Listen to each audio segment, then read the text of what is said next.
Reddit is a place built around communities.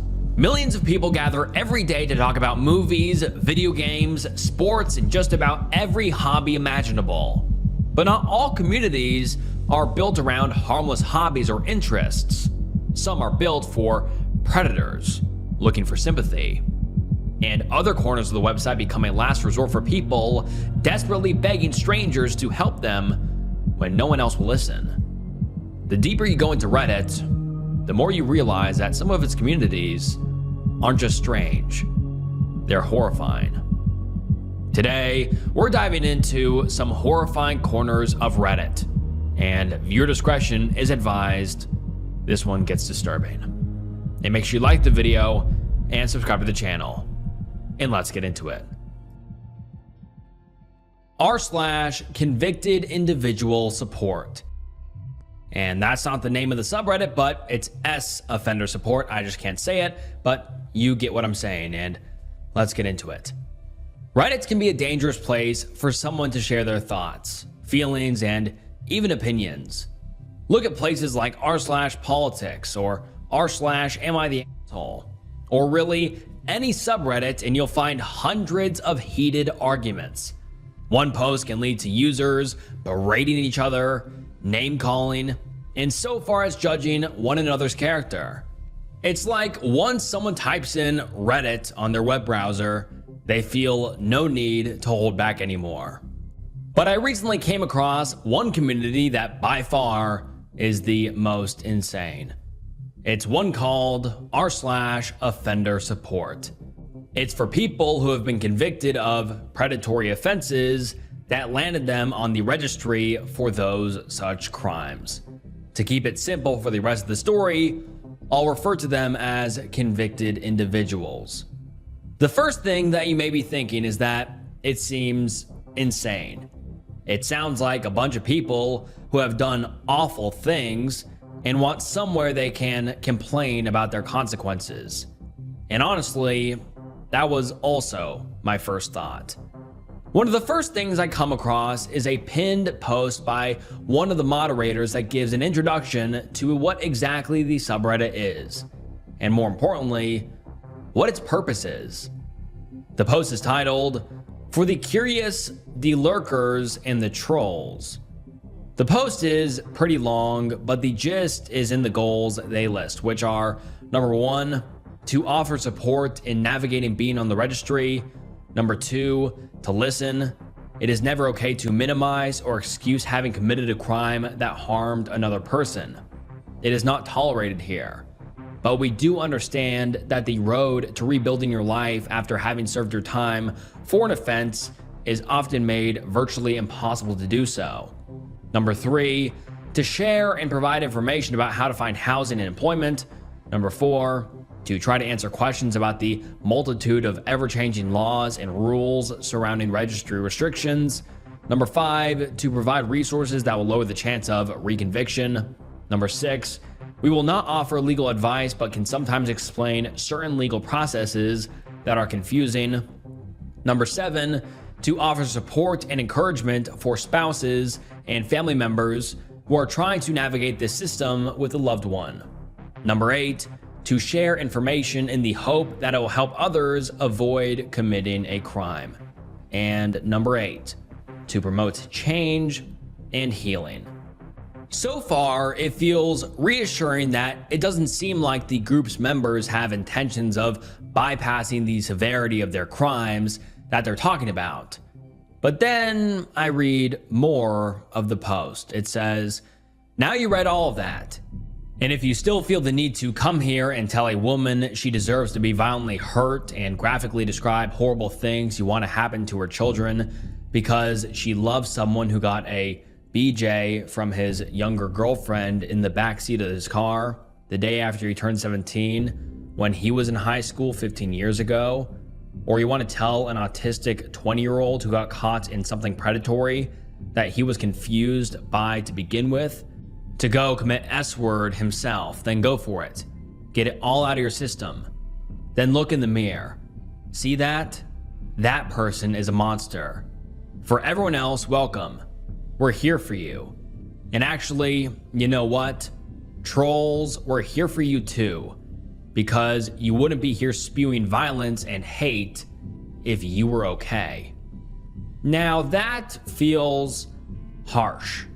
I mean, this subreddit is dedicated to talking about people who committed some of the most serious and heinous crimes someone can commit. So it feels a little hypocritical to call an innocent outsider a monster when you yourself are one.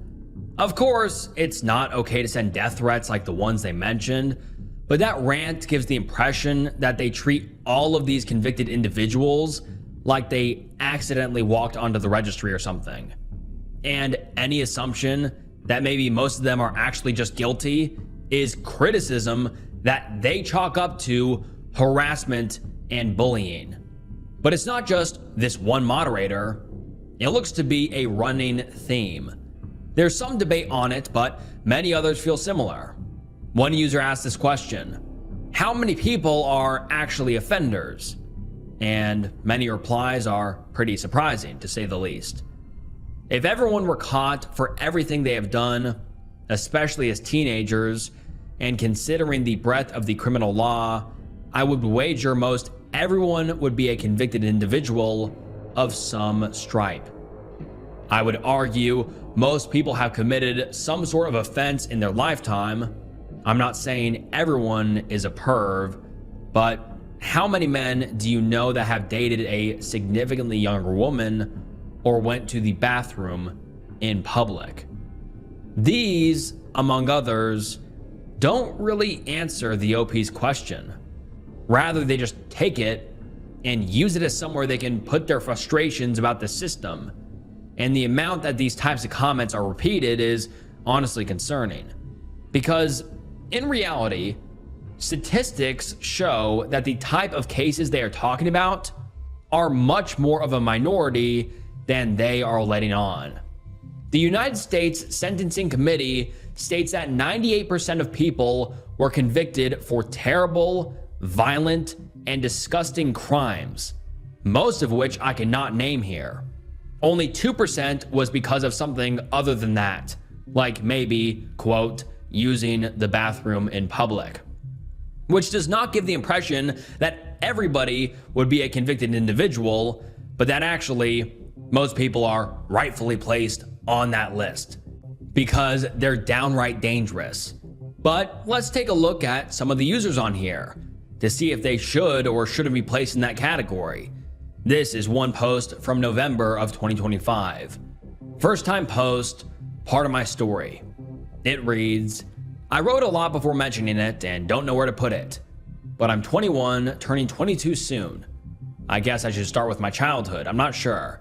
I think this started when I was introduced to adult content in the 4th grade.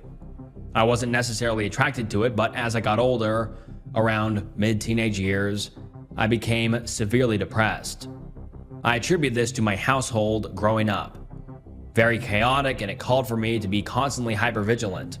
Extremely stressful. Anyways, I guess that's really when it started. Eventually, I tried to emulate some things I saw in videos, which probably forced some warped connection / lack of boundaries, risky behavior, close calls, and I never learned or cared to. Depression has never left me. It's only gotten worse, and I've only grown more comfortable with it. Adult content, aside from cannabis, was a coping mechanism. The guilt, shame, fear, and embarrassment that came from these acts just made it worse. It's creating a terrible cycle of shame, pleasure, and shame. Along with my depression, I'd say I only became more depraved. I'll skip to it now, where I'm being charged with indecent exposure because I was taking pictures of women and periodically, confusing maybe, exposing myself in a Walmart of all places. Both things I picked up from adult content. I guess I should say that it wasn't my intention to flash anyone. I honestly don't believe I did. Walmart theft prevention probably made the call. Apparently there's footage. I spent the rest of that day in jail. I have my second court date on the 17th where I think I will take my plea. To pick up where I left off, I think one of the worst parts is the confusion of my guilt. Is it just because I've been caught? Or am I actually remorseful? I hope it's the former. But the most painful and the biggest source of my shame is the people in my life I'm going to disappoint. The people I love the most. I feel like a monster. Not like it's new. That's part of the deep shame I feel. But it's the center of my attention. All the times I numb myself to stomach what I'm capable of is catching up to me. I feel unredeemable, condemned. My education, future career, love life, and life in general is all at risk, and I feel trapped. I'm terrified, so helpless and utterly hopeless. I want to wake up from this nightmare. And this user got one thing right. He needs help, but what he did is nowhere near excusable. Whether or not he's remorseful, which he's not even sure about, is besides the point. These crimes were not victimless. There were women involved who will likely be scarred forever. They are not walking away unscathed. So sure, the registry creates problems. This user will have a hard time finding a job, dating, and gaining his family's trust back. These are just called consequences. It's what happens when someone does something bad, something that hurts other people. And even though moderators seem to want everyone to give these users the benefit of the doubt, it's a little hard to in a situation like this. Who accidentally stumbles into a Walmart and gets naked in the bread aisle? That's widely known as a pretty disgusting thing to do, and people who think they can get away with it should also get in trouble for it. But other users don't really care to get OP to take any accountability because they all feel the same way. And it's not just people that have been convicted themselves. There are family members on here as well. Someone posts, admission of guilt. Is it possible for an admission of guilt to not be used in a trial somehow? My husband was high the night he was arrested and taken into custody and questioned. He was scared and thought his best option was to essentially say, yeah, sure, whatever, I did it. Because he wasn't trying to get locked up for years upon years. He didn't realize at the time what he was facing. Now it's all coming back to bite him.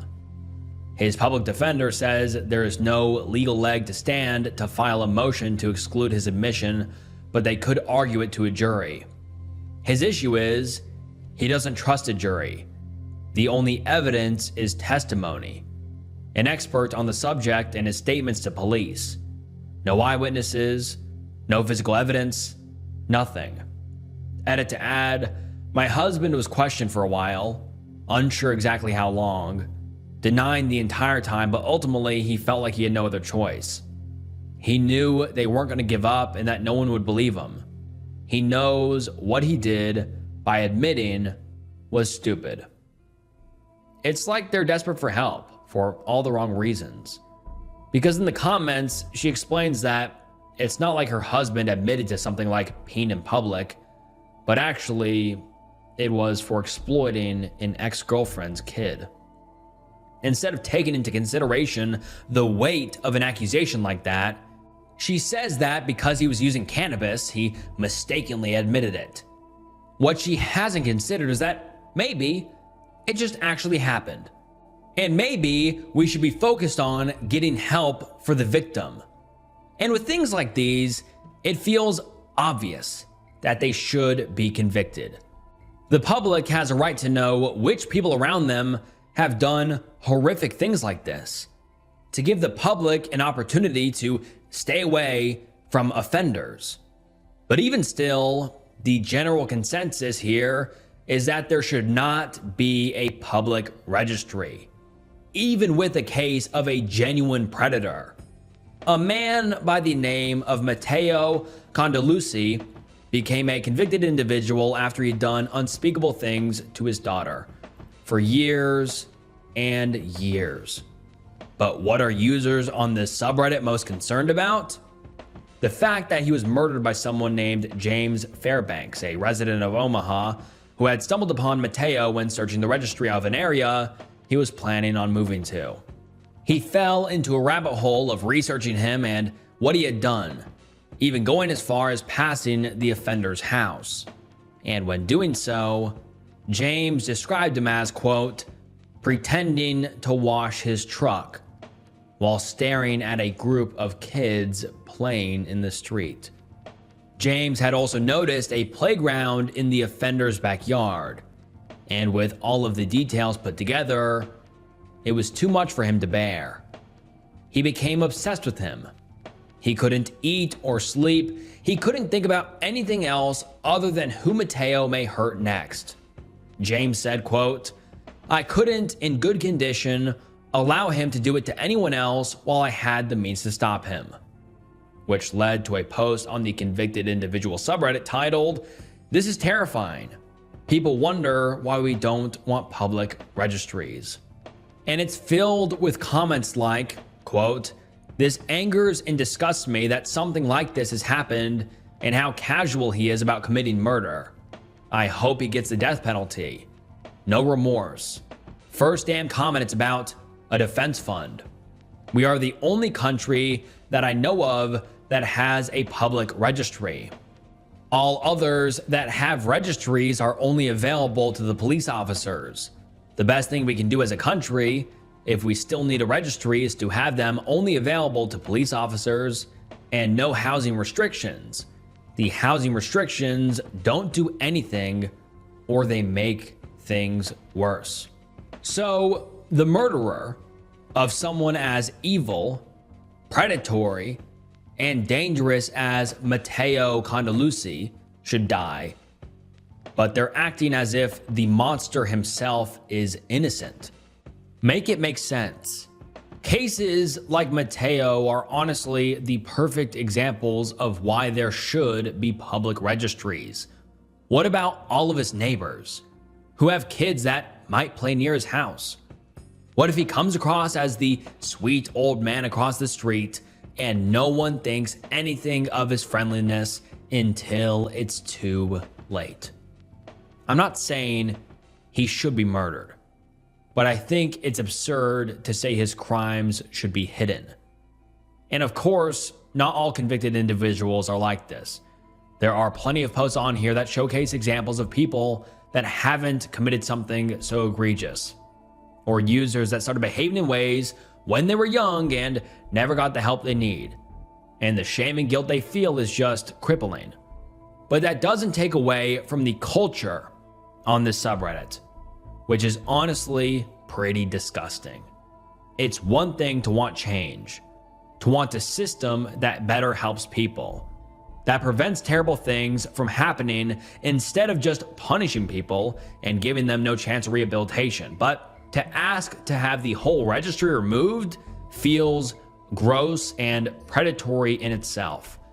To demand something like that just feels so minimizing to the victims of such horrendous crimes like the ones of Mateo. Because ultimately, they are the most important person in all of this. They have been harmed the most. And whether the registry should be removed or made private is irrelevant until the day that we figure out how to prevent the crimes, the hurt, and all of that harm from happening in the first place. And this subreddit truly ranks among some of the top, most disturbing, disgusting, and just downright horrifying subreddits I have ever gone through. Daryl Pratt. In November of 2015, the video game industry was met with a new force. IGN, one of the leading media outlets for all video game news, hired a brand new writer, Alana Pierce. Alana is from Queensland, Australia, where she began her journalism career in 2012. She worked for a couple of small companies, as well as news and TV stations, until deciding to relocate in 2015. It was around this time that her career really started to take off. It was also at this point that she started to create content on YouTube And as time went on, she gained more followers. More people were interested in what she had to say, and people became dedicated fans. This can be seen across her multiple channels, social media accounts, and even a subreddit dedicated to her, r/Alana Pierce. Users post interviews, updates, and discussions about her work. It's pretty normal stuff, which is why, when one post seems a little off, it becomes very noticeable. Which is exactly what happened on June 25th, 2019, when a user by the name of Daryl Pratt made a post that just said, "What's up, boo?" That's it. No other context.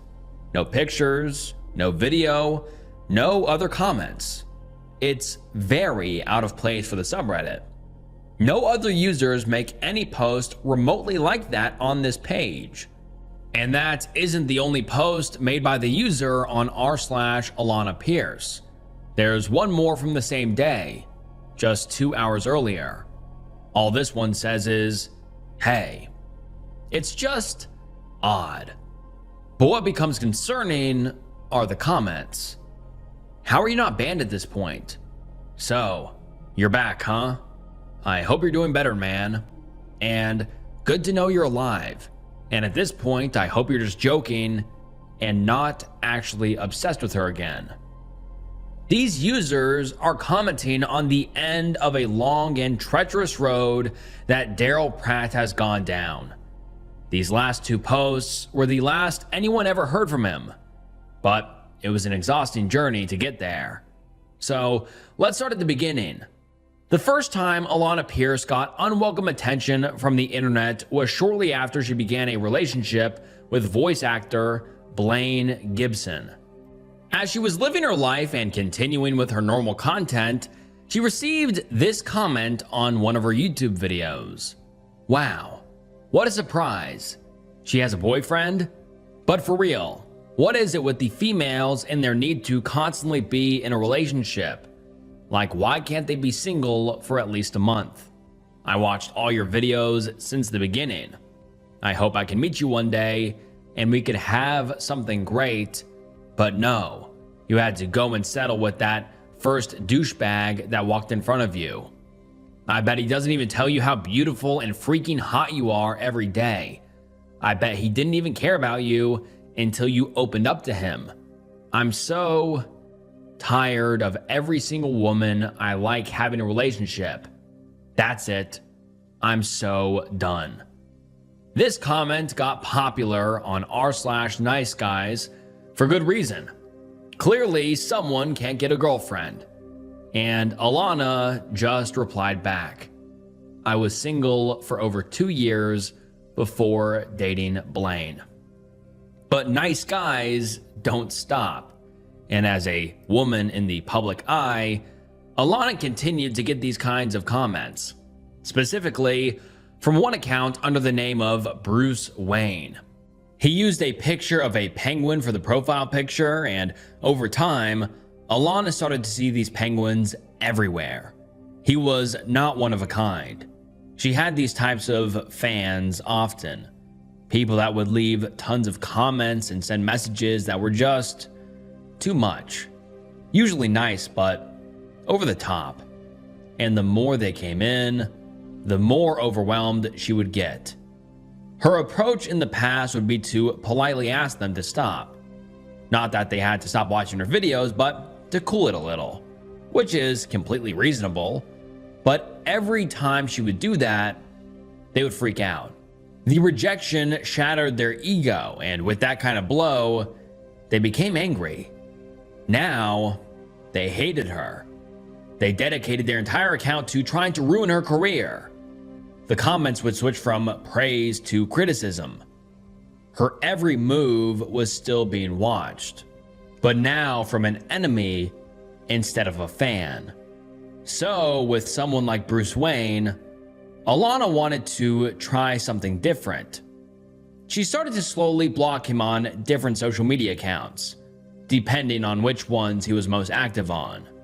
But this gentle approach quickly came to a halt after she got somewhat work done on her eyebrows. something called microblading. Just a simple cosmetic thing that tons of women do every day. But Bruce Wayne, he hated it. But he ended up going on IGN videos, which is the company that I work for, and if people would say something nice about me, he would reply to them and be like, she got her eyebrows tattooed. Basically, he was incredibly angry that someone he had put on an unrealistic pedestal had done something to themselves that he didn't like. And that was the point where I was This like, hold was up. the beginning of Daryl Pratt. The first post ever made to his Reddit account is titled, "Can I get in trouble for sending a girl love letters?" Unfortunately, this post was removed by Redditors and I'm not able to find it archived anywhere else, but I can get a good idea of how insane this post was just from the comments alone. Someone says, "It may not be illegal by the letter of the law, but it's not really okay. You should stop. You were blocked on social media. That's an indication that this woman does not want to have contact with you. Even though you said nice things, she doesn't want those comments. She likely finds you weird and creepy. I would strongly recommend that you stop sending letters, stop contacting her, and seek professional help. You probably would get a restraining order or no contact order if you continue. Not a lawyer, not legal advice." And this is fantastic advice, but Daryl Pratt does not listen. He instead replies with, "I didn't know she didn't want those comments. She banned me without even a warning. I just wanted her to know how amazing she is. I would do anything just to be friends with her online. I like sending her letters just so she knows how cool she is. I don't see why this is wrong." And users are now hoping that this is just a troll. Someone who saw what happened with Alana and is playing a prank. Because otherwise, this person is teetering on the edge of danger. Which, from his next couple of comments, he seems to be leaning in one direction. And it's not the one any of us, or especially Alana, want to see. He says, "Thanks for the advice, but I think I'm going to keep sending letters for now. If she tells me to stop, I'll stop, of course. The guy in the movie The Notebook sent like 365 letters to that girl. I feel like if I send them for long enough, she will realize how much I care about her, and maybe she'll be friends with me then. I'm not a troll. I've been following her on social media for over a year, before she even worked at IGN. I've invested a lot of my feelings into her, and now she blocks me. I want her to like me so bad and don't know what else to do. I mean, I don't know how else to make her like me. I thought about making a new account with a different name and following her with that one and pretend to be someone else and hopefully leave comments that she will like. But I would much rather her like me, not a fake account." He just doesn't stop. He makes another post asking again if making multiple accounts will get him in trouble, instead of listening to any of the comments telling him why and how he should get help. About a month passes, and there's no word from Daryl. But also, for him, still no communication with Alana. Each day that passes is agony for him. He's heartbroken, lost, confused. So he makes another post, hoping this time someone will give him the answer he's looking for. "Me, 18 male, need help making up with my friend, 21 female. I haven't talked to her in about 3 weeks." It's truly baffling, and in some ways, very sad, how much this person believes that he and Alana have some kind of relationship. At one point, he says that he lives in Kentucky and she lives in California, so they'll probably never meet. But that doesn't stop his delusions. In his mind, they're best friends. His comments to her are them talking, and her blocking him is like a breakup. He's grieving the loss of her, which still is not her problem. None of this. No matter what he is struggling with or what led him to behave like this, Alana doesn't deserve all this harassment while she's just trying to work. But I don't know that Daryl ever saw it that way. He was only ever focused on his pain, on how this affected him. Meanwhile, he was flipping Alana's life upside down. He sent letters to my workplace. He also said that he was planning to call the front desk at IGN and have them transfer to me to the phone on my desk, so we got rid of the phone on my desk, so that wasn't an option. And there was also a threat regarding E3 that year in 2016, so I had two just giant, terrifying looking security guards walking around with me for the entirety of last year's E3, just to make sure that nothing weird happened. So but these things didn't matter to him. The only thing that eventually got him to back off was when users told him that Alana had a boyfriend, which she did. They weren't lying. And Daryl did not take this well. It was like his whole world came crashing down. His dreams, his hopes, everything he had worked towards was crushed. Honestly, it's pretty surprising that he gave up when finding this out. Given his history, he seems like the kind of person who would have persisted. And he did, in a way. Just not directly. Instead of sending countless letters and begging her, he moved to a different tactic: manipulation. He made her feel like his life was in her hands. These comments have since been deleted, but Alana shared them in her video. Humiliating for me. So then amidst all of this stuff about me having a boyfriend, he said, "How would you feel if your girlfriend found out someone else she likes more than you? That's how I feel." And then the last two comments are, "I'll most likely be dead tonight, so that should make her extremely happy, and then fuck this world." And then he didn't use the account again. She was rightfully extremely upset.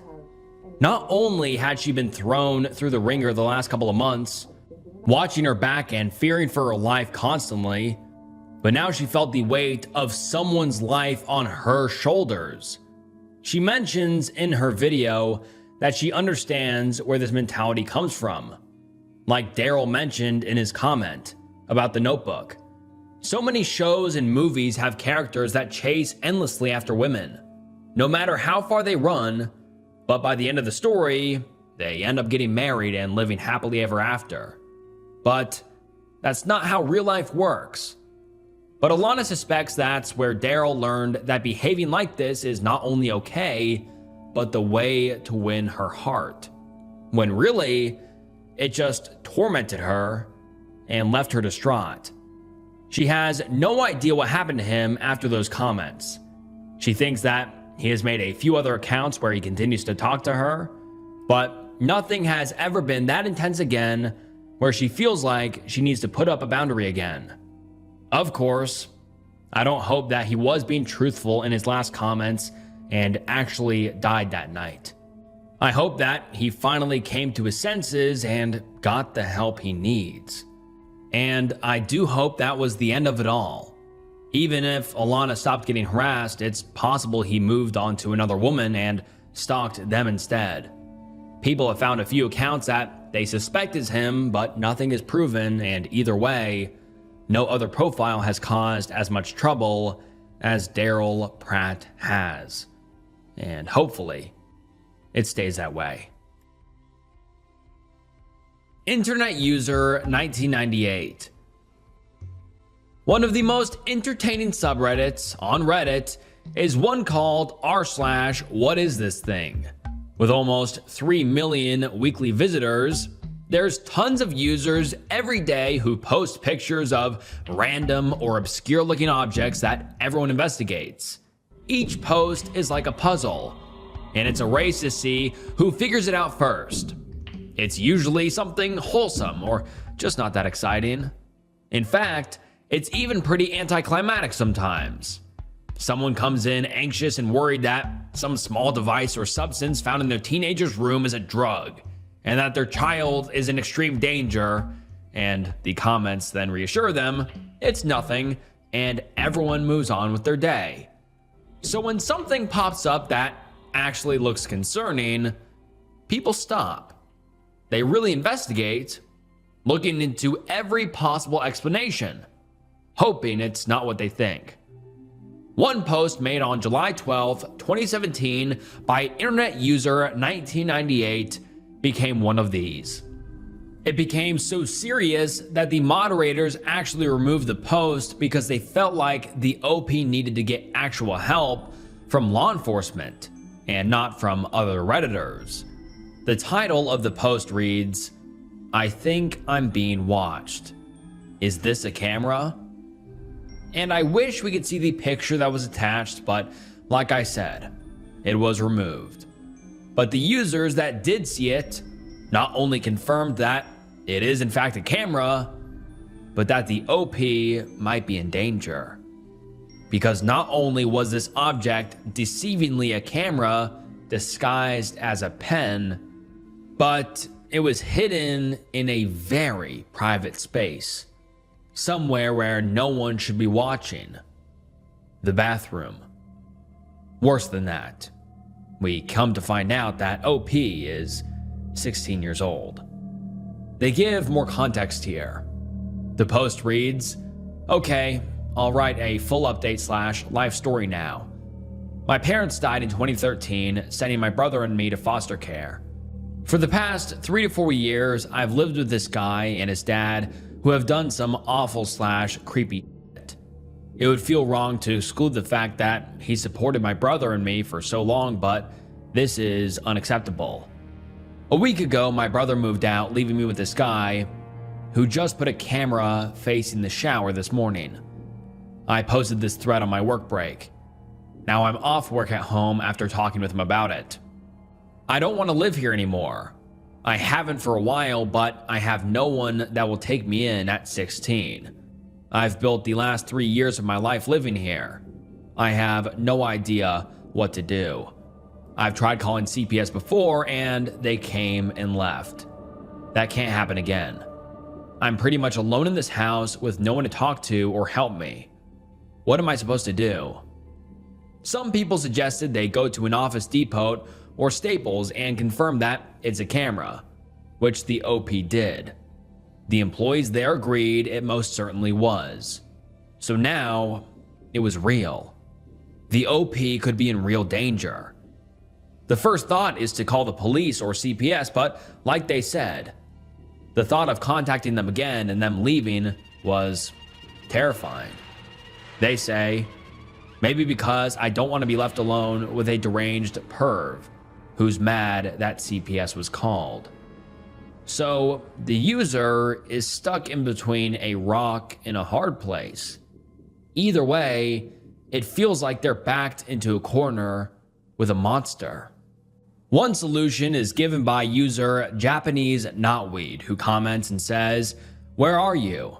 You need to go to the actual CPS office in person. Take the camera pen with you.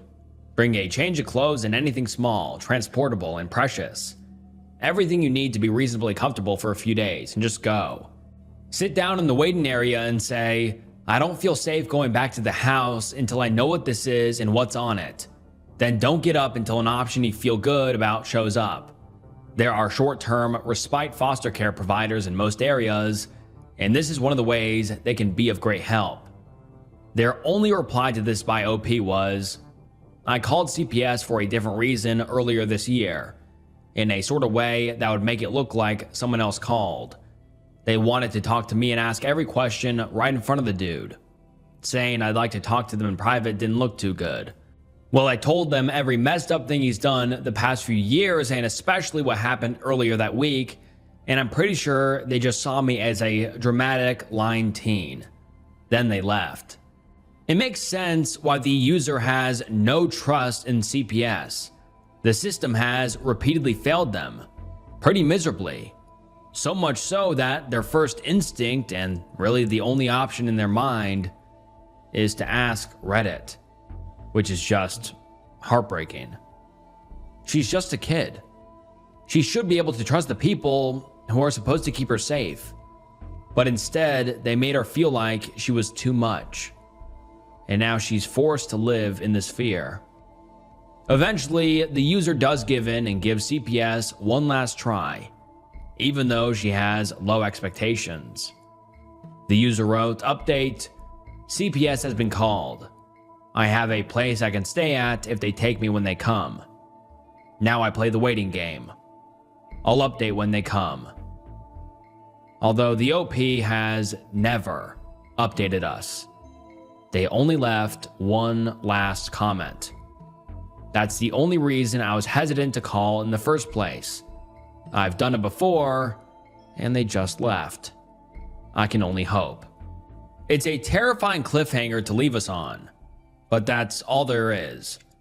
Whether or not CPS actually helped her, if she could find a safe space to stay, or if her creep of a foster parent ended up keeping custody of her, we'll never know. Like internet user 1998 said herself, we can only hope. And alright guys, that wraps up some horrifying corners of Reddit. Would you like to see more videos like this in the future? If so, please comment down below. I'd love to hear your thoughts. I read every single comment, so please comment down below. And make sure you like the video and subscribe to the channel. It really does help so much. And I just want to say thank you so much for watching. From the bottom of my heart, it means the world. And yeah. Once again, thank you guys so much for watching, and this was Snook, and I'll see you next time. Bye. Hey, what's up guys, and welcome back to the channel, and today we're getting into some creepy true Reddit threads, and you guys have been loving these videos, and to be honest, I love recording them. They're so interesting, and today's threads are so scary and creepy and weird, and you'll just want to make sure to stick around. These are some of the best threads I have ever got into before, so you're going to want to make sure to sit back, relax, grab a drink, grab a snack, make sure you like the video, subscribe to the channel, follow me on Instagram and Spotify, helps more than you know, and this video will be long enough already. So without further ado, let's get into some creepy true Reddit threads. My hair is going missing, and I think someone is cutting it off while I sleep, or I'm going fucking insane. That's one hell of a title, but let's get into it. Okay, so I'm getting really weirded out because chunks of my hair seem to be going missing. This has happened multiple times now. I really want to believe I'm either going insane or I'm cutting my own hair in my sleep, because I really am having a hard time finding a rational explanation other than my hair has decided to be extremely weak on certain strands, causing it to break off in chunks only at night, or it's being intentionally cut by someone. I live in California, so it's hot, and I've been putting my hair in a ponytail every day and wear it to sleep. I have bangs and some side pieces hanging out to make it frame my face. I always make it the same length on both sides and try to have the same amount of hair on both sides. Last thing I do before I go to bed is brush my teeth, so every night I look at myself in the mirror. I always try to have perfect hair since I live with my significant other, so I'm pretty aware of my hair. I feel like if this hair was falling out off throughout the day, I would have noticed in the mirror. If it's falling off in my sleep, it'd be in my bed. I sleep alone in a separate bedroom from my significant other for quiet, so he wouldn't be moving my fallen hair from my bed. The first time this happened, I thought it had broken off. It was a small chunk, but still a chunk of hair that was just much shorter one day. I was shocked because it was so short they always became flyaways. This was on the top of my bangs. The next time it happened on a side piece of my bangs, it was much shorter, but again, attributed it to breakage because I have thin hair and I toss and turn. Third time happened on opposite side. This time really short, but again, a small chunk, but enough to notice. I freaked because I love my hair so much, and so I went to my pillow bed and sheets, but there's no hair there. Like none. That freaked me out even more. I think either, number one, sleepwalking, cutting my own hair. Number two, I'm going crazy, cutting my own hair, then forgetting. Number three, my hair is weirdly weak in certain strands at certain times and is breaking off in literal chunks and then disappearing. Or number four, someone/something is cutting my hair while I sleep. I really hope it's one of the first three. I called a friend and showed him, and he thinks it's my significant other doing this, but I don't think so. I'm thinking of recording myself while I sleep so I can see if it happens again, or maybe I'm just losing my marbles because rereading this right now, and it definitely sounds like I could be extremely paranoid. And I mean, this is wild. I read this post and I'm like, there's no way this lady doesn't know where her hair's going. And I mean, off this post, yeah, she has no clue. And I mean, right off the bat, I don't know. Like, I feel like it couldn't be her cutting her own hair or her hair falling out because it would be easily seen. You know, it's like if you're cutting your hair at night, you'd make a mess, especially if you're sleepwalking, and you're gonna see it like all over your counter or on the floor or something. Like there's gonna be pieces of hair somewhere or in your bed if it's falling out. And so I just think it's super weird that she's not seen anything. And then I think it's also really crazy if someone was sneaking in to her bedroom and cutting off her hair. So like, I'm just completely confused here because I have no idea what to even think or theorize about it. But let's get into some comments and see what the commenters are theorizing about. Someone says, time to break out old Reddit reliable. Do you have a carbon monoxide detector? Also important, is it coming off at the base near the scalp or neatly cut like partway down? And then the OP replied saying, I am not sure. Just moved into this condo and I know there are smoke detectors, but I don't see any other ones I think. I'll ask my significant other tomorrow if there are any. If not, I'll go buy one. And it's like 2 inches down on one strand and the other 2 strands are longer, about 4 inches. It's just so perplexing to me. And so the OP didn't really answer the question if it's coming off from the scalp or cut. I guess it's cut because she's like, it's 2 inches down, which is very weird. I mean, if it is cut or kind of broken apart, I don't really know how hair works. I mean, can it like break apart? I guess it could. And the person replied saying, if that's where your hair meets your ponytail holder, you could have a vitamin deficiency causing brittle hair. You also could be tearing it out in your sleep unknowingly. It doesn't have to be full-blown sleepwalking, just anxiety coupled with nightmares. But the simplest explanation is certainly your significant other clipping it for nefarious reasons. And I mean, I would disagree with this commenter here. The simplest explanation is your significant other cutting your hair secretly. I feel like the first two are a lot more realistic, but we can beg to differ. And then the OP replies to this saying, unfortunately, no, these are pieces of my hair that are always loose because they are my bangs and too short to be pulled into a pony. I'm starting to think maybe because when I did tell him about this, he said nothing, just blank. And after 3 minutes of me going off about this, I asked, isn't this fucking weird? And he said, yeah, and not much else on it. It's all just strange. And I mean, that is pretty weird though. If the significant other's kind of blowing it off, I mean, maybe he has some sort of weird interest in hair, but I really don't know. This has me kind of perplexed so far, but let's look at some more comments. But why did your boyfriend keep quiet when you mentioned it? Does he think you fuss with your hair too much in general? How else is he around you? We have a sleep app called Sleep Cycle. I'm not sure if it's in all countries. The paid version records any sounds as you sleep, or if you sleep with your door closed, hang a bucket full of empty soda cans on the handle. Old school alarm. And then the OP responded saying, I think he might have not known how to respond to such a weird situation. It's definitely odd, and I don't know how a normal reaction to someone telling you something like this would be. He's very serious and doesn't talk much, but he's not one to hide his emotions. We've had our fair share of rough patches, but always came out stronger for it.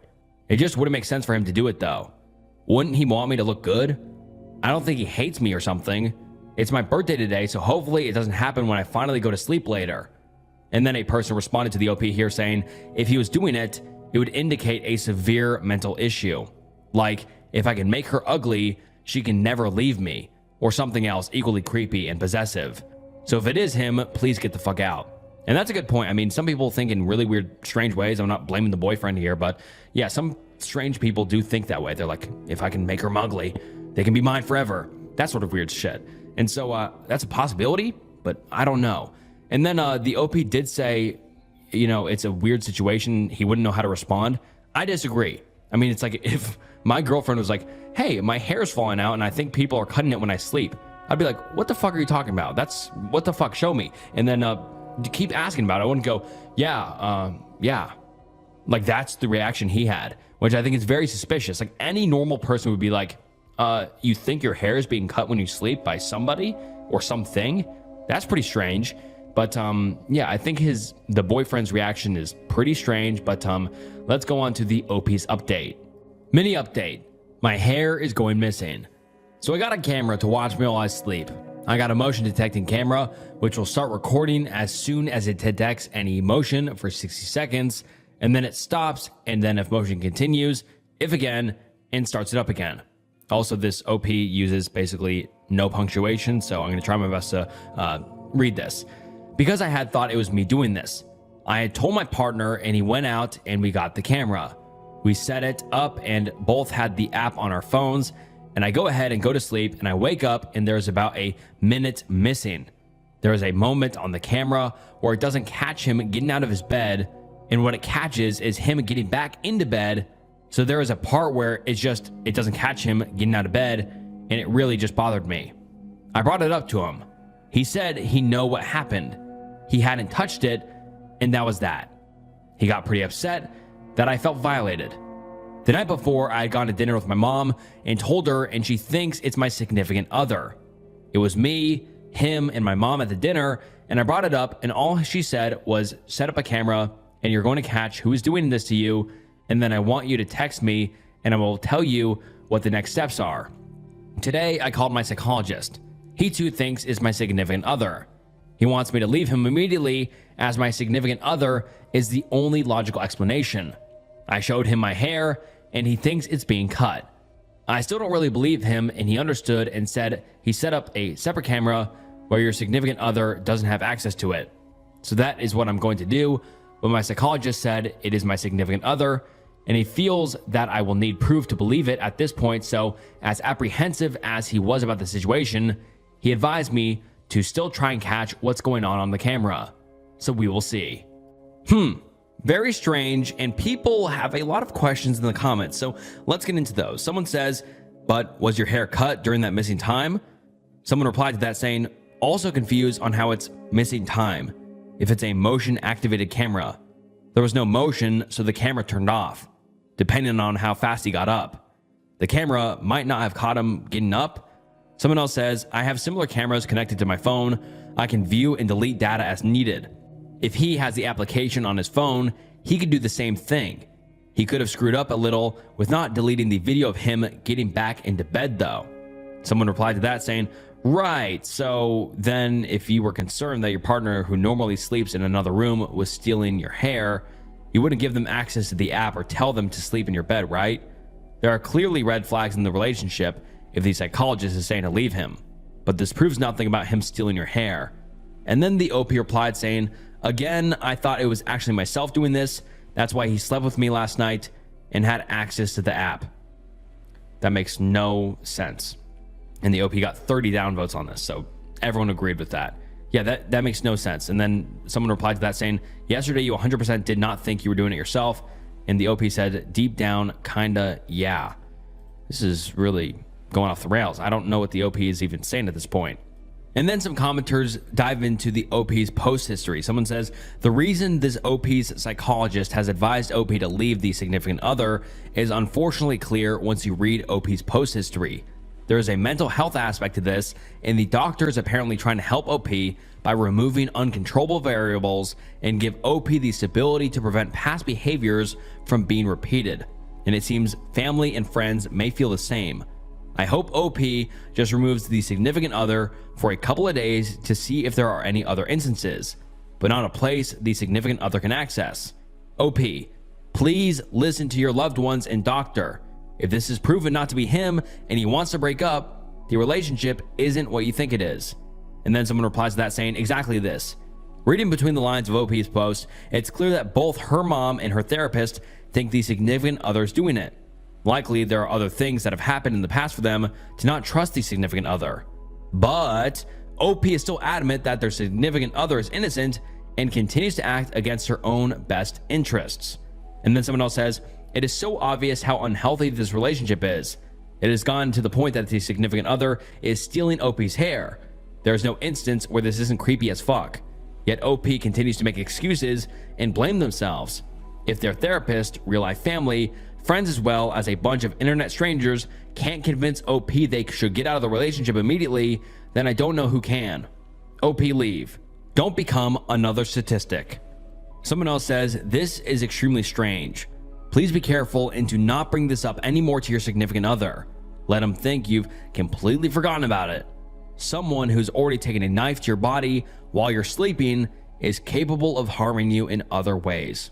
And everyone here can see how deeply disturbing this truly is, because it seems like the OP and their significant other have past problems and they both have their own issues, and this could be very dangerous quickly. And obviously everybody is telling the OP to leave the significant other, but she's just not listening for whatever reason. And yeah, this is just very concerning. And everyone in the comments, as you have heard, is very, very concerned. Understandably so. And then somebody else says, I say this as someone who thinks 95% of the people who come to this subreddit are overreacting. You are underreacting. Your boyfriend is abusing you in your sleep. And there's a lot more comments of people saying, okay, get another camera and don't tell your significant other about it. Of course, that makes sense. But sadly, we have never got another update from the OP. And that is the last we've ever heard from the OP. It's been about a year and a half since she last made that post. But very, very concerning. And like, this is like the first time I read a lot of Reddit posts and Reddit threads, obviously. This is the first time where I see like everybody saying, hey, this is a bad situation. Please get out of it ASAP. Usually it's not that. People are kind of on the fence usually, or kind of being like, oh, give them the benefit of the doubt. Everyone here is like, holy shit, get out now. This is bad. And I have to agree, this is very, very creepy and concerning because, I mean, the OP's significant other is probably cutting her hair in her sleep. That is weird to a different level. Like, why would anyone do that who's mentally sound? They wouldn't. And so I just have to hope that the OP is doing better now, because we have no sort of update. And to be honest, I'm just really concerned because the OP didn't see the problem with his significant other. She's like, it's not him. It's probably not him. And everyone's like, it's him.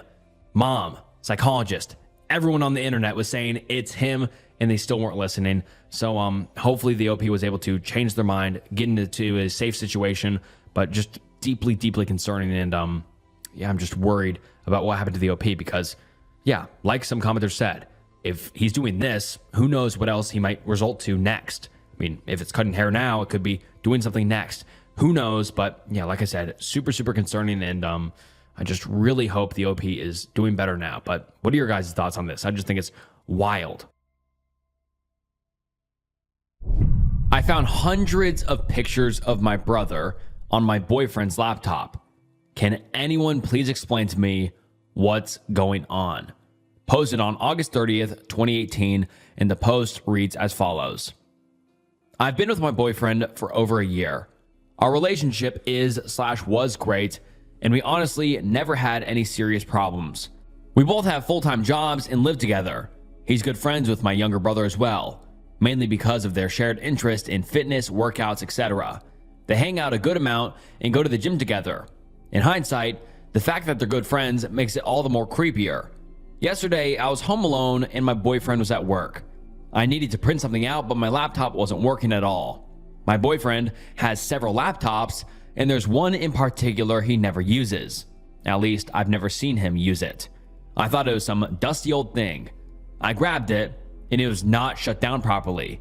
It took me straight to the photo albums, and there were hundreds of pictures of my brother saved.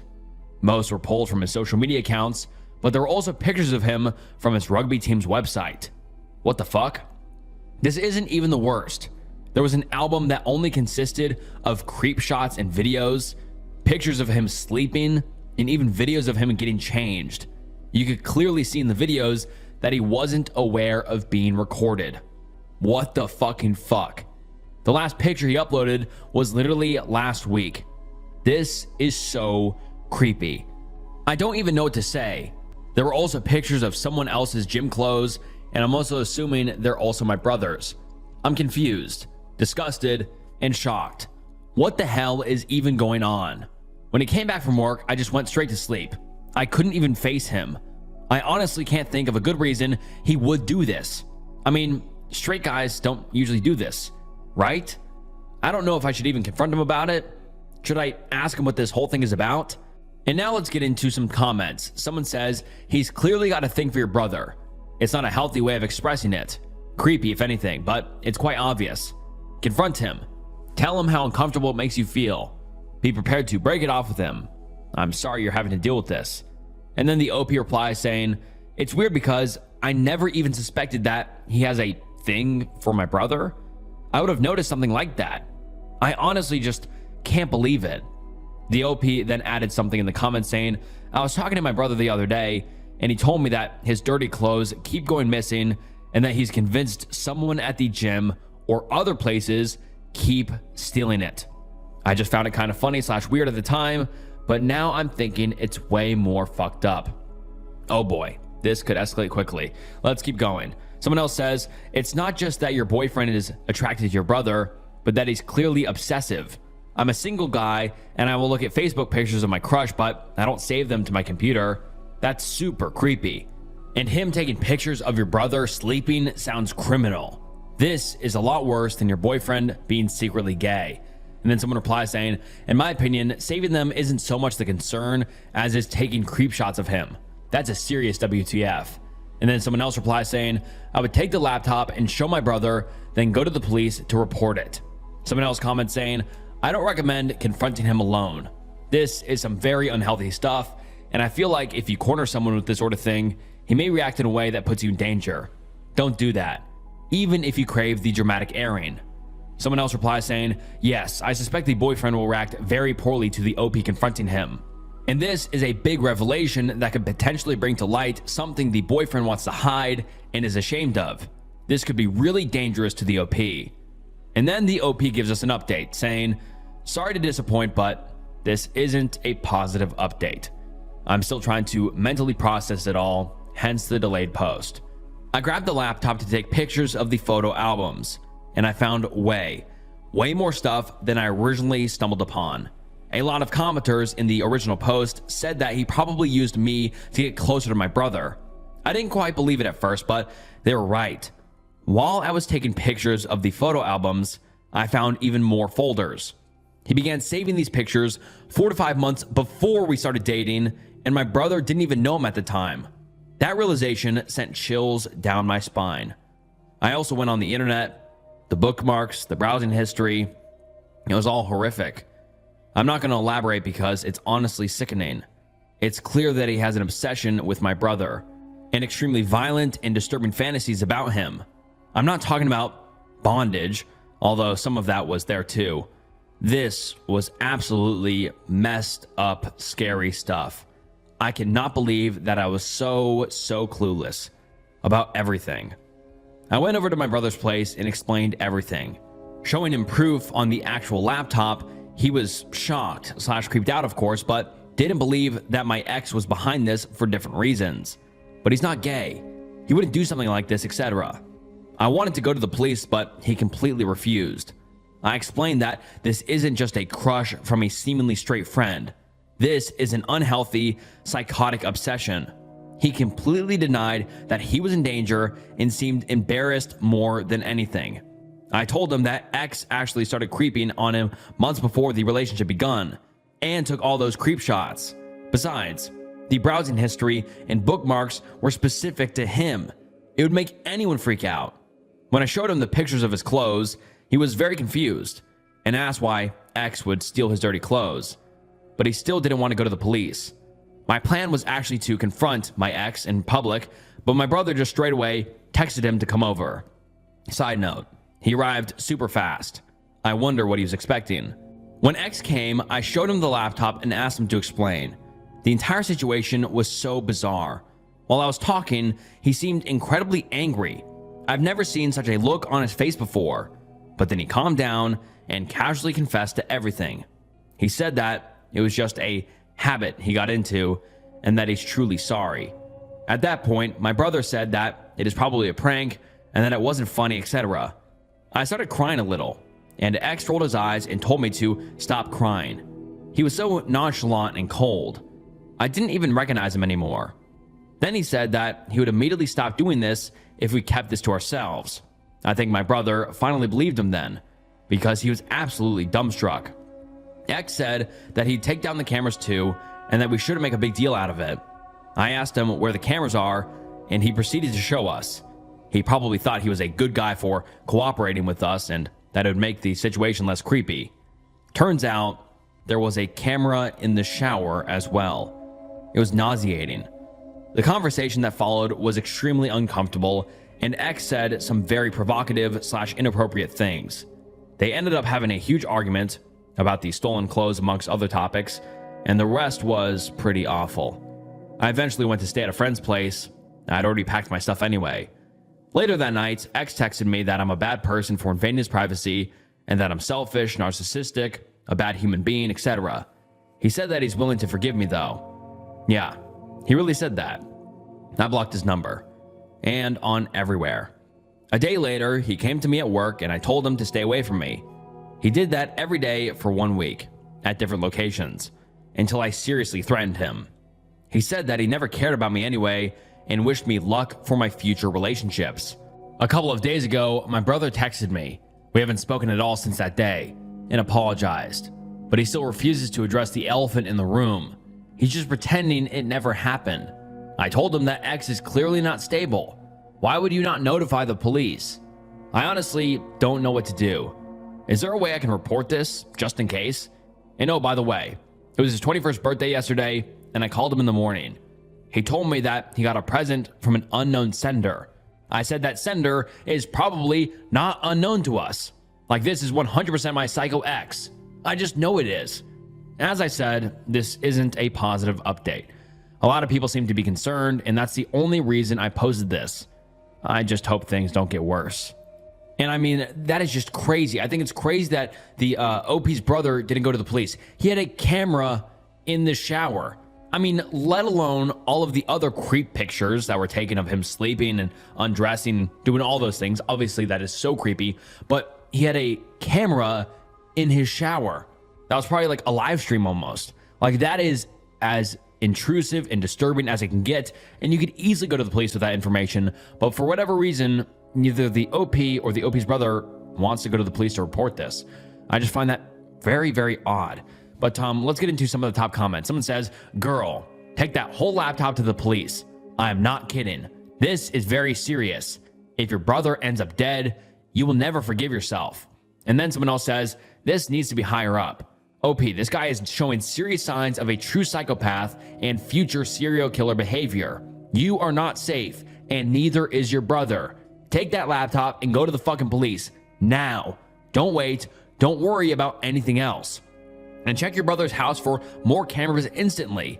If the police doesn't, this is something you don't just stop doing. It's still happening now. You didn't notice before, and you probably wouldn't have noticed it for months if you didn't look on the laptop.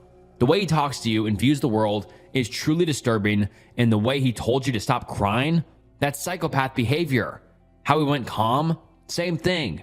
There is a real fucking chance he will try to be near to your brother in some other way, and he'll do something much worse to him than just pictures. Go to the police.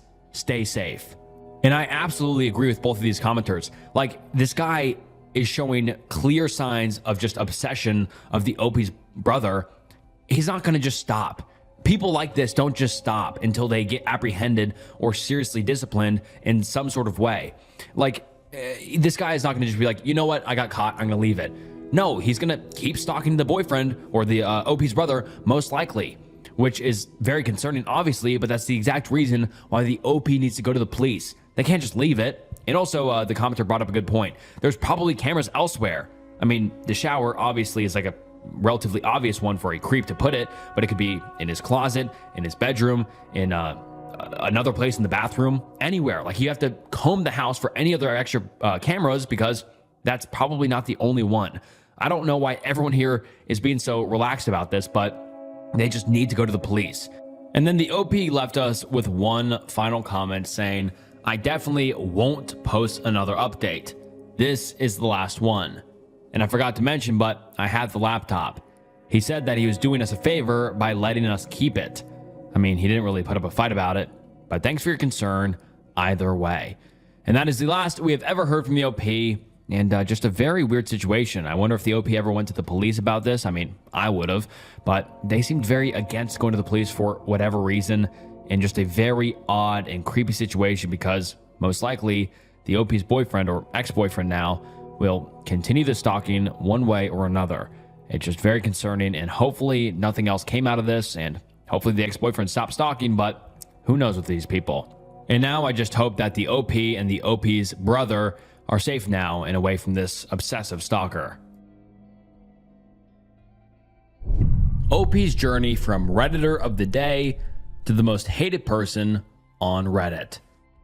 And I did talk about this user in one of my old disturbing Reddit users videos, but I never read out the full, story and the full posts and threads and all of that stuff. So let's get into that now. And it is very, very disturbing, but let's get into it. And just a quick synopsis beforehand, this is a deep dive post that peeks behind the curtain into the life of a person who went from being a beloved Redditor and mentor to one of the most hated Redditors of all time. And the OP posted, "Reddit, can you please help me? For 5 years, I have lived with this and I do not know what to do." And the post reads as follows. "I hate to put something this personal out to everyone on Reddit, but I am desperate. 5 years ago, on Internet Marketer agreed to do a venture with my company at the time. He then tried to claim I owed him thousands of dollars in commissions, which was false.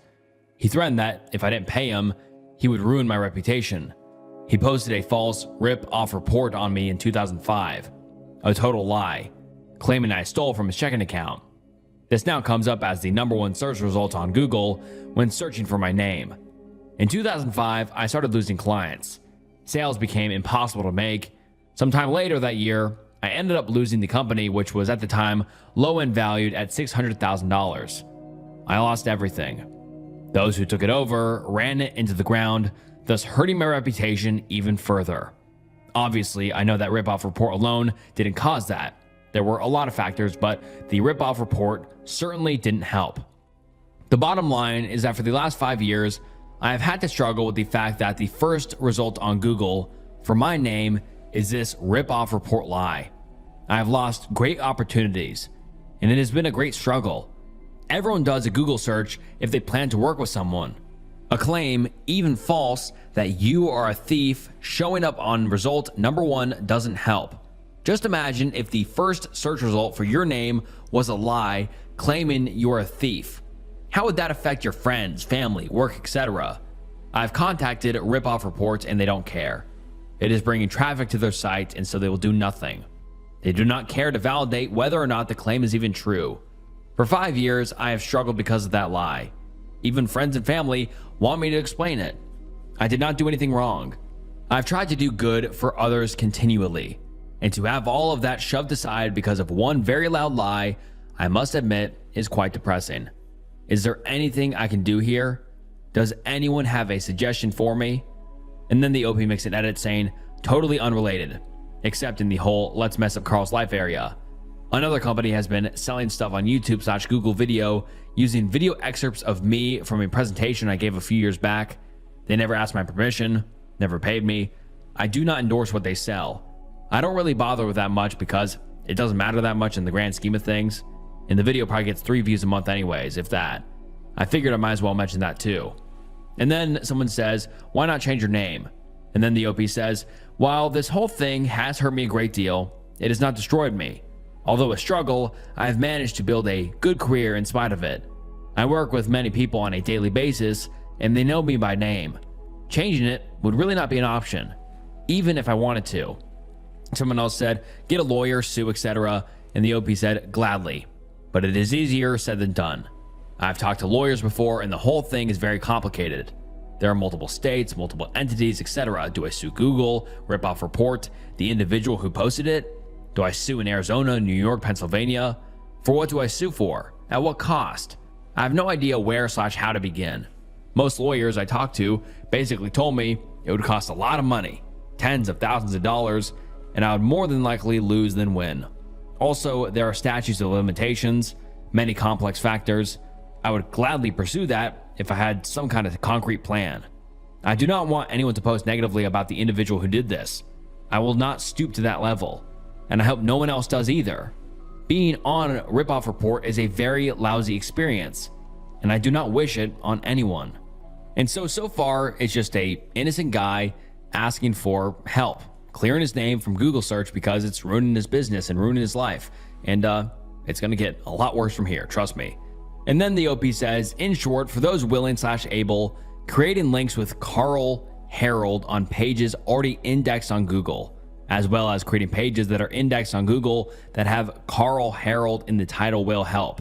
Basically to help push this ripoff report down in the search results, hopefully. Last night, I registered my name with a bunch of different .coms, as was suggested. Somehow, I have no clue how, but somehow the .com didn't go through and ended up getting registered by some Chinese company this morning. At any rate, at least I have the .net/.org. I just want to tell everyone thank you. When I made this post, I was really feeling down. Just seeing everyone's support has helped me feel a ton better. Even if nothing else comes out of it, thank you all. And then the OP gives us an update saying, a few days ago, I posted on Ask Reddit asking if anyone could help me remove or fight against a lie that has been the #1 search result for my name and damaging my reputation for over 5 years. Many of you took it upon yourselves to help me by posting links and content with my name all over the internet via Reddit, Twitter, and just about everywhere else. Amazingly, so many of you did this that for part of June 30th, my name was actually the 5th most searched for item on Google worldwide, even beating Larry King on the day of his announced retirement. Many of those searches came from people who just happened to see my name from your posts and went to Google to figure out why so many people were saying it.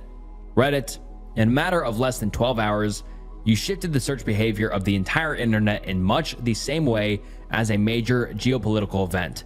At least tens, if not hundreds of thousands of searches were done for a search term that prior to the point had few, if any, searches. Enough searches were done to result in the automated creation of over 200,000 new web pages containing my name. Many of these pages were automatically created by companies that create content pages designed to rank high for popular search terms. The overall effect has been a brute force nullification of the web page containing the lie.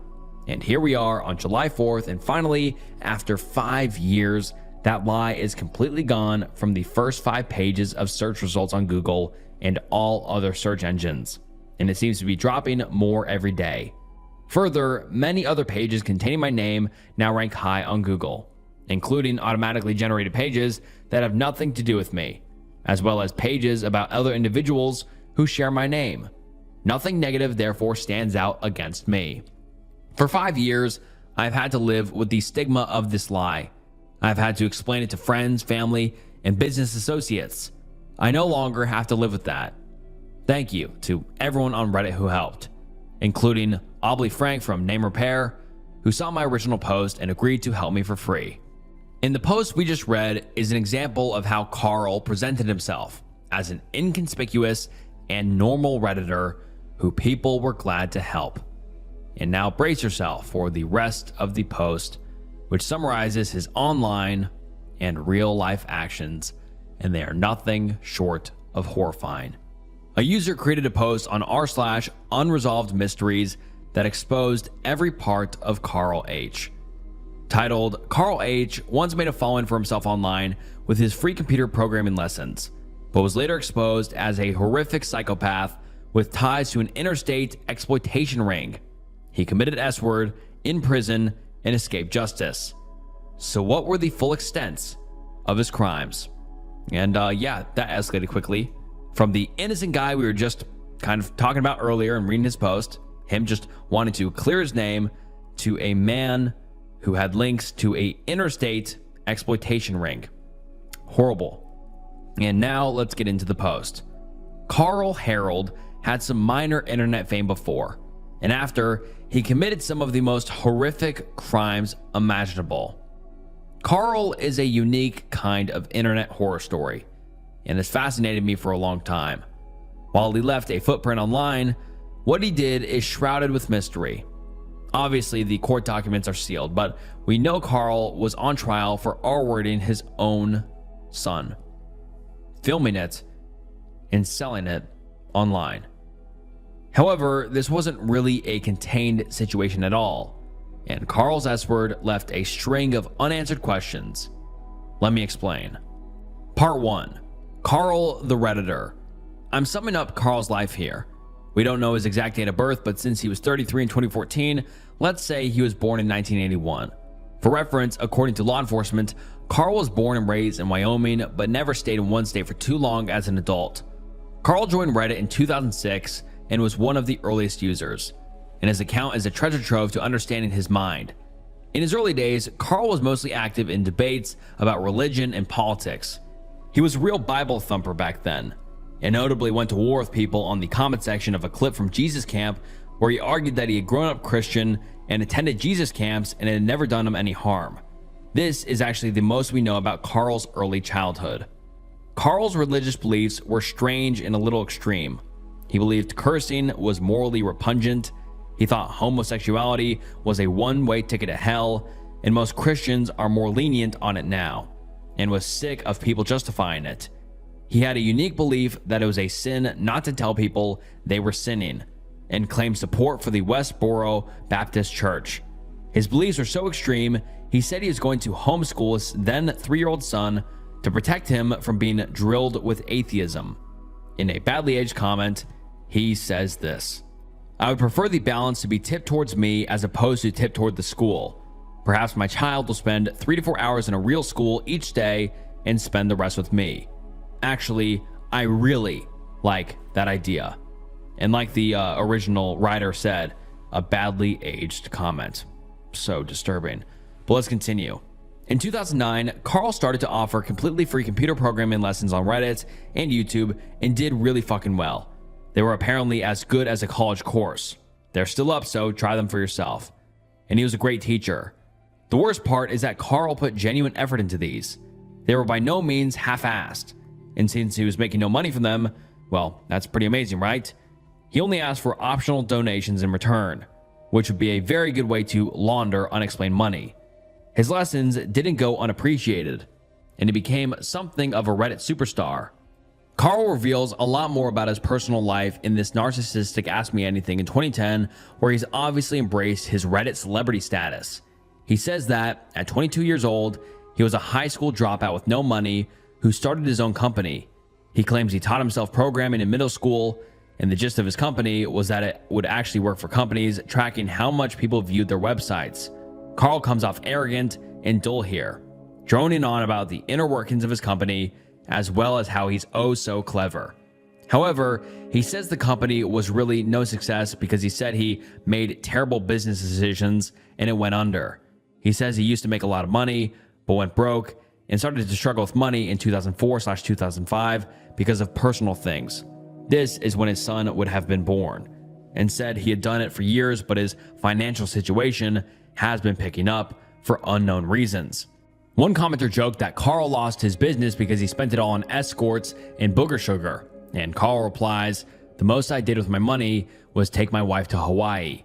Around the same time, Carl told a story about why his business really went under. Apparently, he was blackmailed by a guy he worked with who eventually left a rip-off report that said Carl stole $1,000 from him. Carl's business went under from there, and this relates back to what we read in the beginning, which was Carl's post. He said this is the first thing that comes up when you Google his name, and he wants it gone. The commenters went through an actual effort to change this by posting positive comments about him online until the rip-off report was buried. In his next post, Carl thanks everybody who helped. Just read the comments and see how much everybody loved this man. Anyway, Carl was a businessman at heart and knew how to manage these people. He was a lot more careful with personal information and beliefs in his later years on Reddit, and just sculpted the image of the Reddit nice guy. He replied to every comment he got like he was replying to a work email. Really, you can tell there's something off. He never has a laugh with people or seems passionate. He's a machine. In Carl's 2012 Redditor of the Day post, he declares some personal information. He says that he lives in New York. He says he is married. He says his family is the most important thing to him. A comment that always stuck out to me is when someone asks him what the most embarrassing moment of his life is, he replies that he showed up to a girl's house with a pimple. There's just something entirely unnatural about this comment, as though he Googled what embarrassing things can happen to someone and just wrote down something he found. A personal friend of Carl's posted this and filled in some of the gaps about Carl. And what this is basically just how he knew Carl for a long time, and I'm not going to get into it. I don't think it's that necessary for this story. And let's continue. Carl married young and had a horrible relationship with his family, It turned out his wife left shortly after his son was born, and he raised him alone. They said they were shocked as Carl really did seem to love and care about his son. And by late 2013, Carl had stopped using Reddit. Some people questioned it, but in December 2013, articles emerged that said a Carl Harold was arrested for this and began to question if it was Carl H. himself. And what this was felony examination set for man accused of numerous cheese pizza charges. So horrible. And if we get into this, a man accused of several cheese pizza related offenses has had his felony examination set. Carl Harold, 32, has been charged with permitting a child to engage in horrible things and production of horrible things with kids, and more of the cheese pizza. He is accused of videoing and photographing a very young person, and God, it's just so horrible. Harold's felony examination is set for December 11th. He is currently being held on a $150,000 bond in the Madison County Jail. And this is what people saw. They're just like, holy shit, is this the Carl H that everybody loves? And let's continue. Although there is some confusion on how Carl was caught out, it appears police found the videos and identified Carl's son, him or Charles Donovan, and tracked them down. Carl was arrested in Alabama. Allegedly, Carl had held his son as a virtual captive and inflicted horrible abuse on him for a period of 8 months until his arrest in November 2013. This is the period where he was less active online and eerily dropped in to say he'd been online less because of family issues. His only source of income was his programming courses, and he worked from home. Charles was his domestic partner / husband and was being charged as a confidant. This is also weird as Carl was very defensive about being straight and actively hated gays. That's their words, not mine. The son had been subjected to horrific abuse. Like, I can't even begin to speak these words. And reportedly, whatever had been done to him was so bad that jurors left the room to puke. Oh my God. Carl was charged with filming these crimes and sharing them online. Charles was not charged with this, and weirdly, most of Carl's charges were to do with conspiracy and complicity, and only Charles was charged with the bulk of the issues. Charles was charged with giving the young person, and the young person being Carl's kid, an STD. Jesus, man. And Carl didn't get that. Carl denied everything to the point of actively interrupting detectives when they testified what he had done. While it might seem Charles was the true ringleader in the situation, Carl was pulled up on more than this. In May 2014, more charges were brought against him. He had 10 counts of producing videos in upstate New York between August 2011 and March 2013 with a very young person. The way they put this seems like this kid a different person to the son, although the ages would line up. Do you think this is Carl's son as well, or do you think it's a second victim? Charles was not charged in connection to this. Sadly, Carl committed S-word in prison in November 2013 when the investigation, which police said was spanning all over the country and could involve the arrest of dozens more men before he could answer for his crimes and be convicted of anything. In my opinion, justice was not served. Charles got 36 years in prison and the crimes faded away, and I can't find anything about any more arrests. And I mean, this case is just so disgusting, obviously. But I just think it's so insane how he started off as this kind of relatable guy that everybody loved. I mean, in the beginning, that's why I wanted to read that first post, because it just kind of made him relatable. You're like, oh, well, I can see why people like this guy. And then it comes out that he is more of a monster than anyone could have ever imagined. I mean, like the title said, he went from one of the most loved on Reddit to the most hated ever. And I mean, deservedly so. He was just a disgusting monster who did horrible things to his own son and abused him just so much, and just it's just horrible. He just did crimes that are beyond unforgivable. And I mean, it's just jaw-dropping. I did cover this case a while ago, but I've never read out it all in full, and it is just so disgusting and horrible. But I mean, it's just crazy how he went from so loved to just the most hated.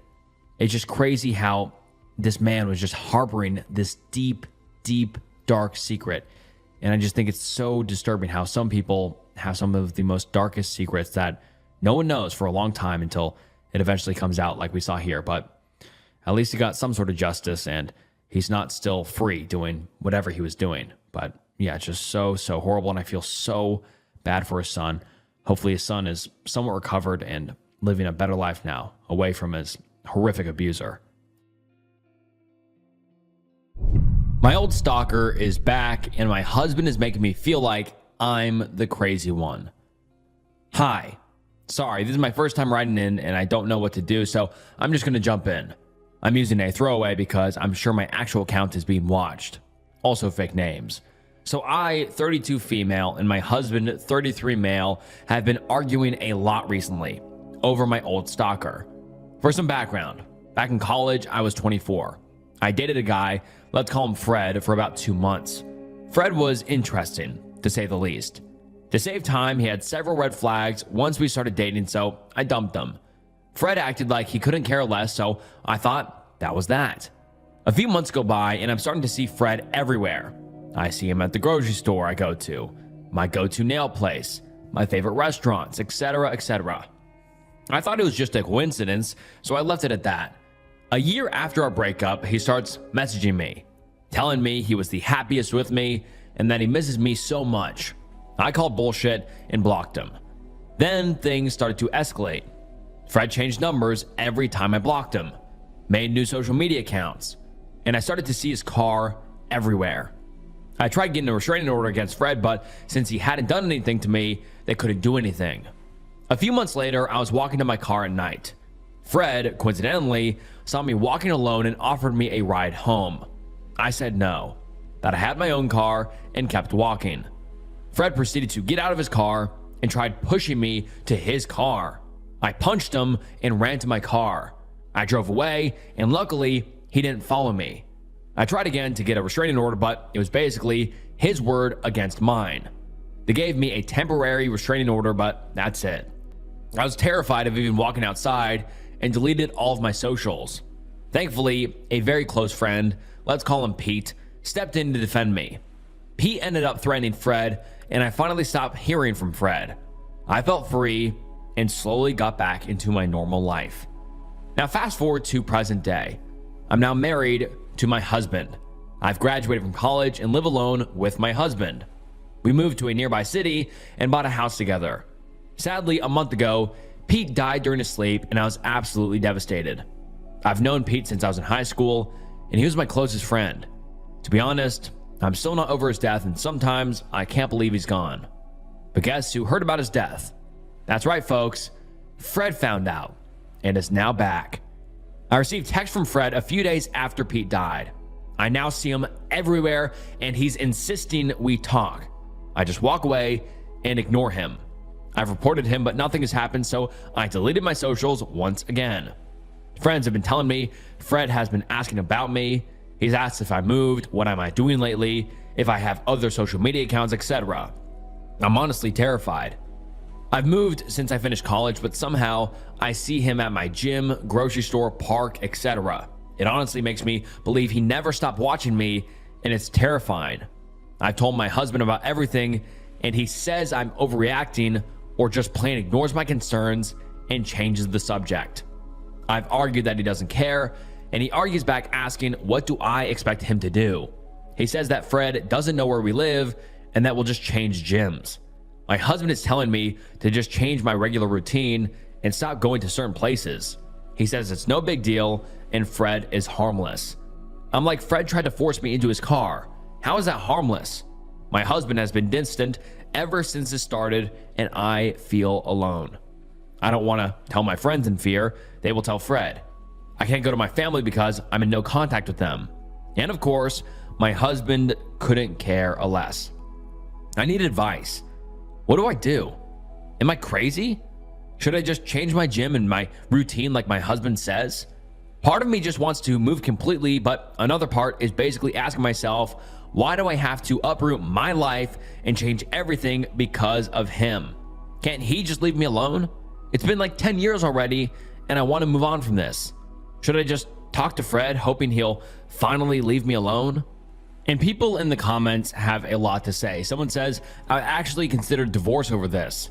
The way he is completely dismissing your very valid fears would be a deal breaker for me. He says Fred is harmless. Ask him what makes him believe that.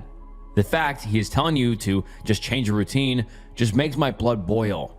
If you change your routine, the stalker feels satisfaction because he is able to control part of your life by what he is doing. And I do agree with that. And the OP does reply to a question of, what does your husband think? And the OP says, my husband thinks I'm overreacting and says if anything happens that Fred will end up in jail. And I hate when he says that, because what does it even mean? Do I have to end up in a ditch for that I can finally be left alone? And I completely agree. That is like the worst way to think about it. Why would you be like, well, if he does anything, he's gonna be in jail? Well, that means Fred has to do something horrific to end up in jail. Why would you even want to subject your wife to that instead of doing something or saying something and helping her out? Like, that is just an idiotic way of thinking. And then the OP gives us an update saying, small update and some more information about my stalker situation.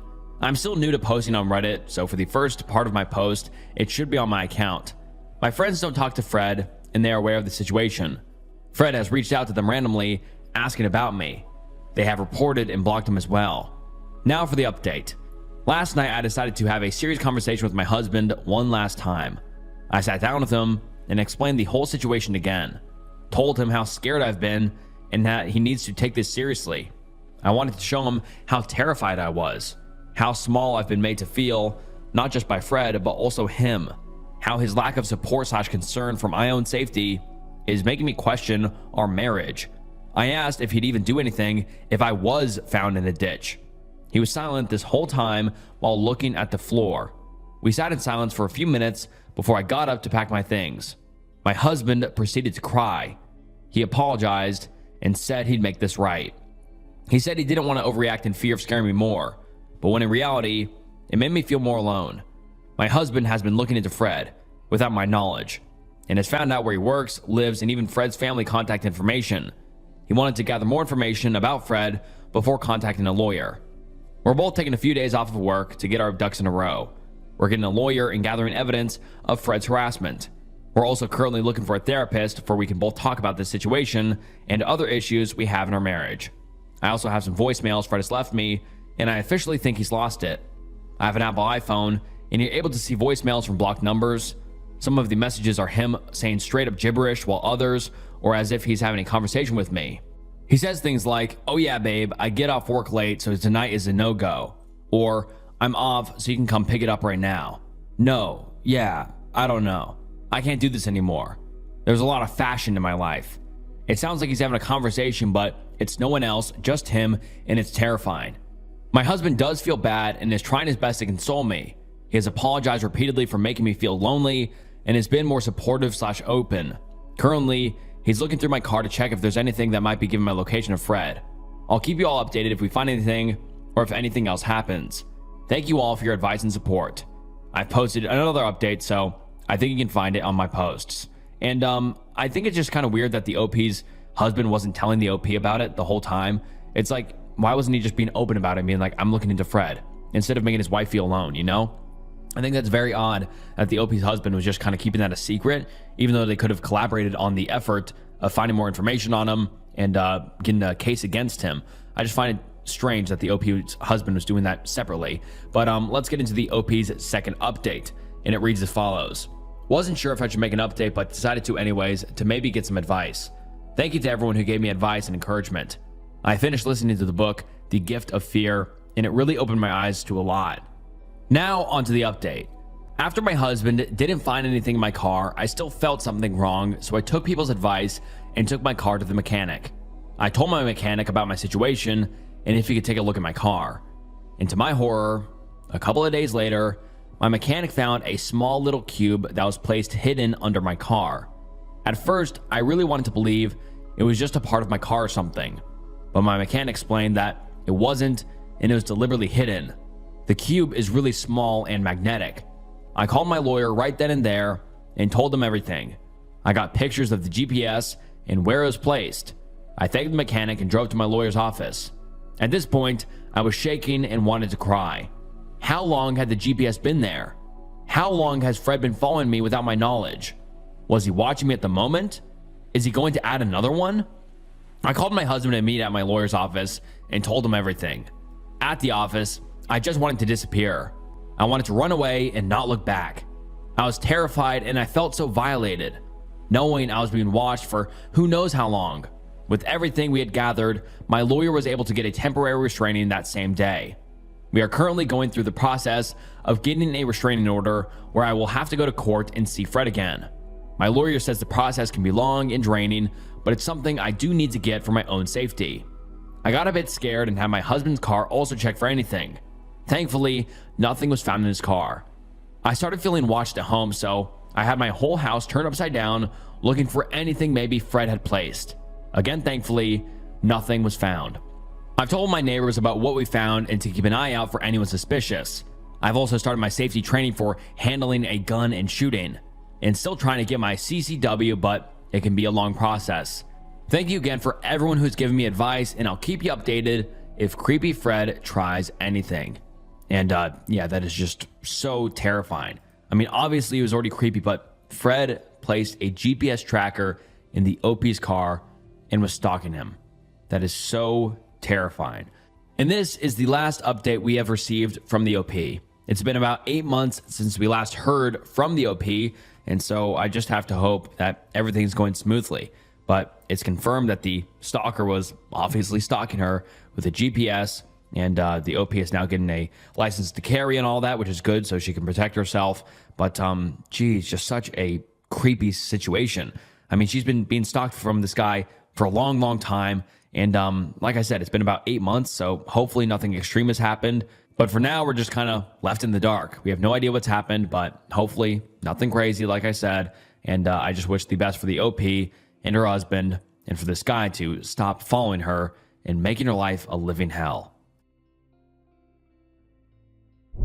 My girlfriend tried to push me off a cliff as a joke.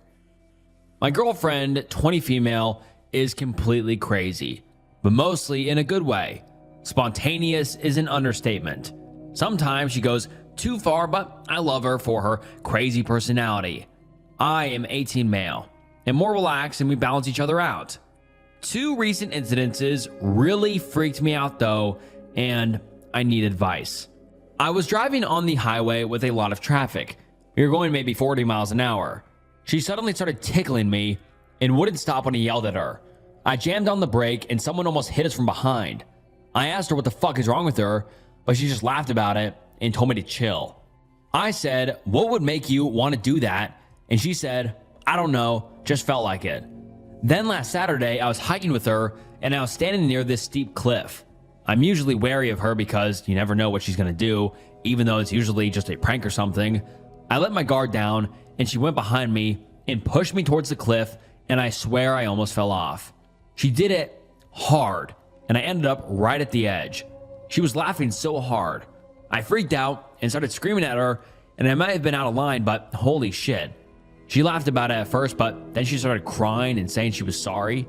The next day, she started texting me saying that she didn't mean any harm and she just didn't know, that I would get so mad at her for doing that.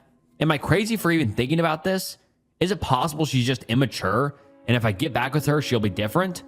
I'm kind of lonely and I really love her, but this really made me rethink the situation because now I feel like she's legit crazy, not just fun crazy. Thanks for your advice. And then the OP said something crazy in the comments. The OP said, I just remembered that she told me a story when we first met about how she tricked an allergic friend into eating some nuts and how funny it was. I guess I shouldn't have written that off.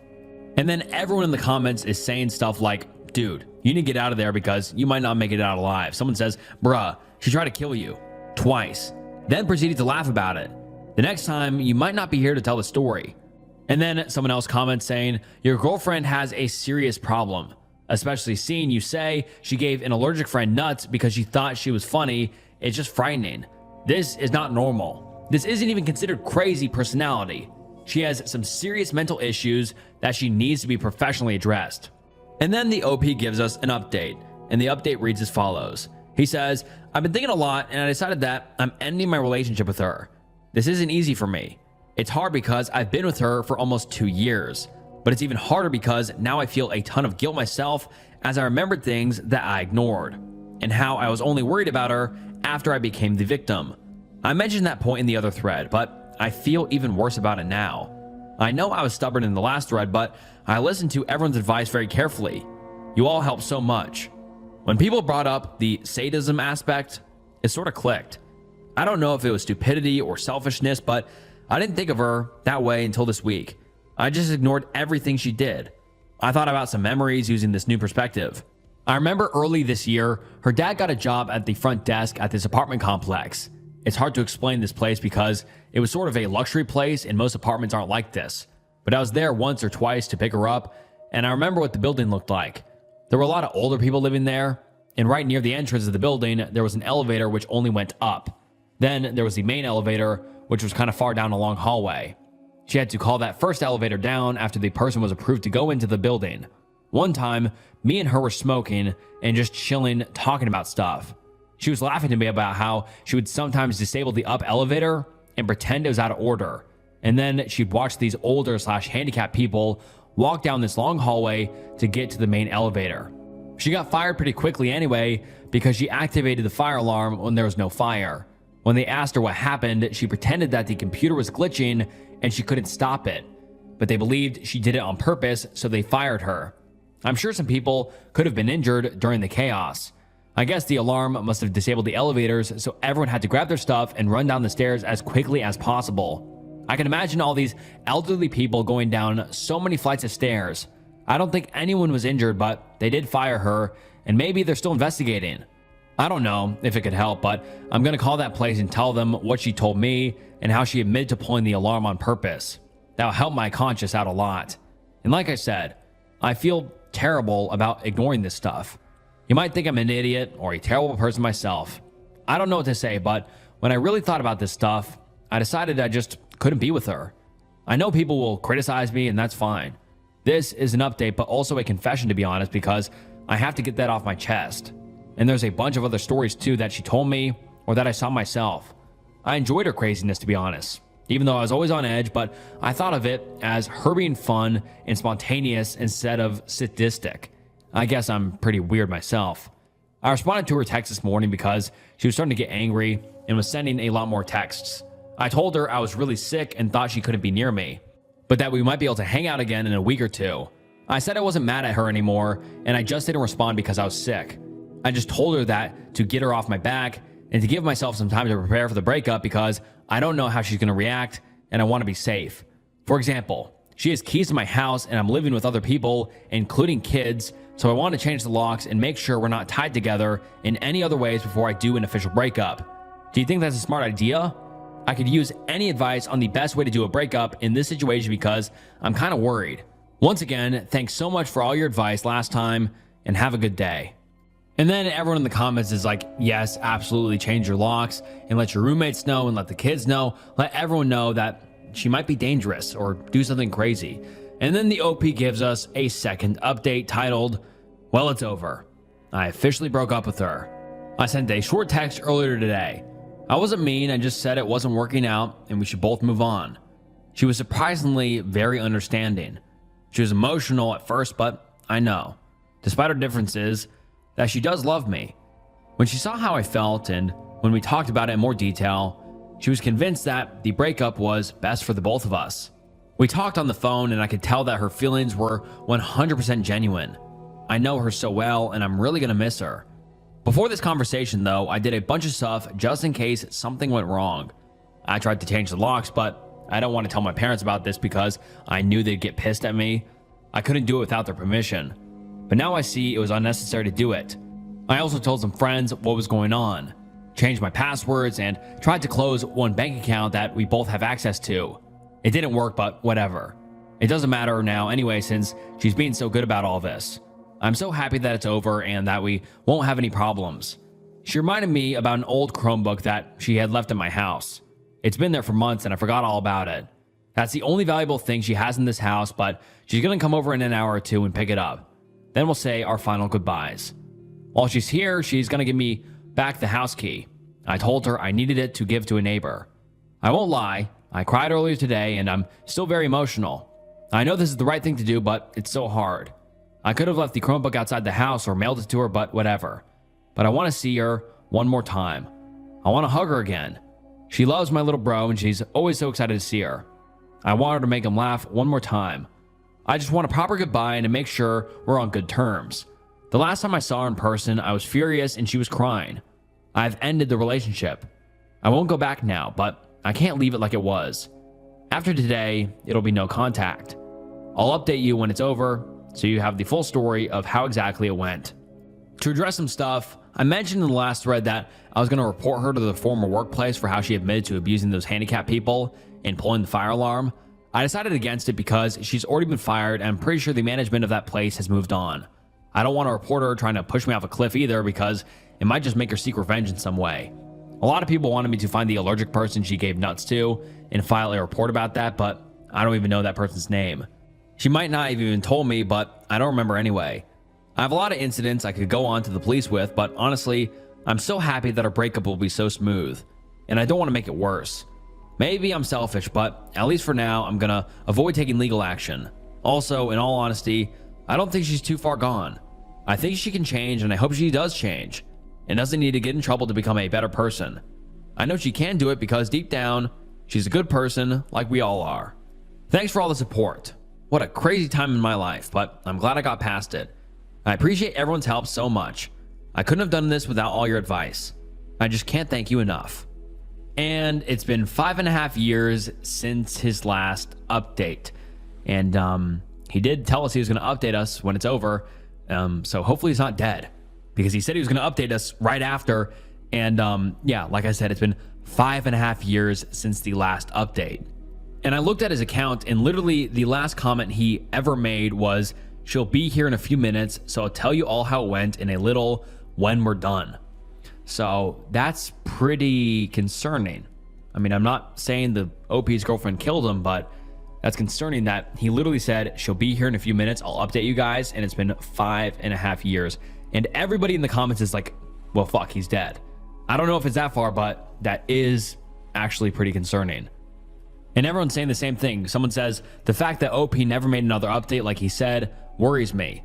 Someone else replies saying, "It's really ominous." Last comment saying she'll be there any minute and he'll come back right afterward doesn't exactly paint a rosy picture. And yeah, that's pretty concerning. Because like the OP outlined, like this wasn't a one-time thing. She continuously did things to just make people in pain. Like making the old people walk the super long hallway because she would make the elevator stop working, pulling the fire alarm so the old people had to go down the stairs, almost pushing them off the cliff, almost making them crash when driving. I mean, that's just a lot of coincidences that I don't think are coincidences at that point. Very concerning, but like I said, haven't had an update in forever, so I really wonder what ended up happening, but that's really ominous how he just never made an update. I hope the OP's doing all right now. There's something wrong with my wife. I'm posting here because my wife does not use or even really know what Reddit is, and I can't speak to anyone else but my therapist about it. I've tried asking friends and family, but none of them understand the gravity of what I'm saying, honestly. I'm a 37-year-old man, and my lovely wife, who's 36, and I have little to no problems with each other. However, upon noticing little things that are mounting up to a rather terrifying level, I'm not sure I can ignore this anymore. She's a great person. She's done so much for me this whole marriage in respects that I do not want to have intimate time after a rather traumatizing experience that I don't want to get into. She does little things that shows she listens and cares about me, and I do the same for her. I want to stay with her because we've been married for 10 years now, and she is all I know. But lately, I just don't know what's going on and why she's acting the way that she is. The first notable time was when we found an egg on the curb. We assumed it was from our neighbor, given that they have chickens and maybe an egg rolled out or something. Without a second thought, my wife stomped on the egg. Now, I would have been fine had it been an infertile egg or a cooking egg without anything, but the entire fetus was seen and I threw up. She laughed, saying that it was funny, and at least the neighbors don't have to worry about another chicken. I told myself that it was just an egg and she had no idea that there would be a fetus inside of it. But her reaction afterwards rattled me. I brush it off because, like I said, I love her. Maybe that is a stupid thing to do. I really love her, but the things continued, and my love for her is wavering. Some notable things I remember were stated below. We have a dog, we'll call him Butter. Butter is the most calm dog in the world, and housebroken and well trained. However, one time he was very sick and irritated, and he went number 2 on the carpet. My wife screamed at Butter. Screamed. I told her to stop because the damage was done already, and Butter is a dog who is sick. I cleaned the carpet, and she never blew up at Butter again. But it rubbed me the wrong way with how mean she was to him. I understand that she was frustrated, but Butter started crying and trying to give her paw, and she kept screaming at him. My mom passed away in 2020, natural causes, but I was very close with her, and it took many years to accept it. I keep her favorite bracelet on a table with family photos of her and me. One day, it was missing and I had a panic attack. The bracelet was made by my mom's grandfather, and she wore it every day. It was a part of her. But when I told my wife, she told me that she sold it. I sobbed. I wasn't mad at her, just devastated. But soon after, the bracelet was back on the table, and I asked her about that. She started laughing and saying that you should have seen your face. When we were gardening, I noticed I dropped my keys. She was grouchy since it was hot, and she was planting flowers since the morning. When she found them, she threw them at my face and it cut my nose. She felt horrible, but that reaction threw me off. One time after work on Halloween, I was feeling particularly depressed for no reason. I don't blame her for this, but she played a prank on me and jump scared me, something we do every Halloween. I started crying and having a breakdown because it was kind of a last straw for me after my shift. She laughed and kept laughing, then went back to the living room and watched TV. One time on Facebook, we found out that a classmate had been in a car accident. I told her, and she shrugged, saying that she didn't really know her, so it doesn't matter. It's okay for her to not care about the victim, but the poor girl was heavily injured. And my memories of her from school were pleasant, and she genuinely didn't deserve what happened. My wife and I love horror. We are horror fans, but I cannot stand violence against animals. It disturbs me, so when we put on When Evil Lurks, as you can imagine, I threw up. The kicker is that she has seen it, but wanted to watch it with me since she loves it so much. I'm happy she loves it, but I would have appreciated a warning, which I vocalized. She shrugged it off, and that was that. That's a few, but the worst of it happened just yesterday. I tried my hardest to not say anything, but it might be my last straw. I was cleaning up our room and my wife was at work, and I found a journal buried underneath the mattress as I was swapping sheets. For some reason, I opened it and realized quickly that it was my wife's diary. I would have put it back if I didn't see the words on the page. I was horrified. She wrote that when she was driving, there was a line of geese crossing the street. Annoying, yes, but the thing you are supposed to do is wait. My wife wrote that geese are a useless species, so it shouldn't matter if a few get run over. Yes, she ran over 2 geese on the road. Again, I was horrified. I know what people will say, so I'm going to answer a few questions. I love her. I recognize that sometimes her behavior is unacceptable and concerning. I recognize the concern, which is why I'm here in the first place, but you all have to realize that for the past 16 years now, she's been my world. We dated for 6 years before getting married, and it's been 10 years since our wedding. In those 16 years, I've witnessed her go through horrific things, and she's witnessed the same. It's hard to sum up those 16 years, but it's difficult and I'm already saying too much. I noticed the changes over the past 3 or so years.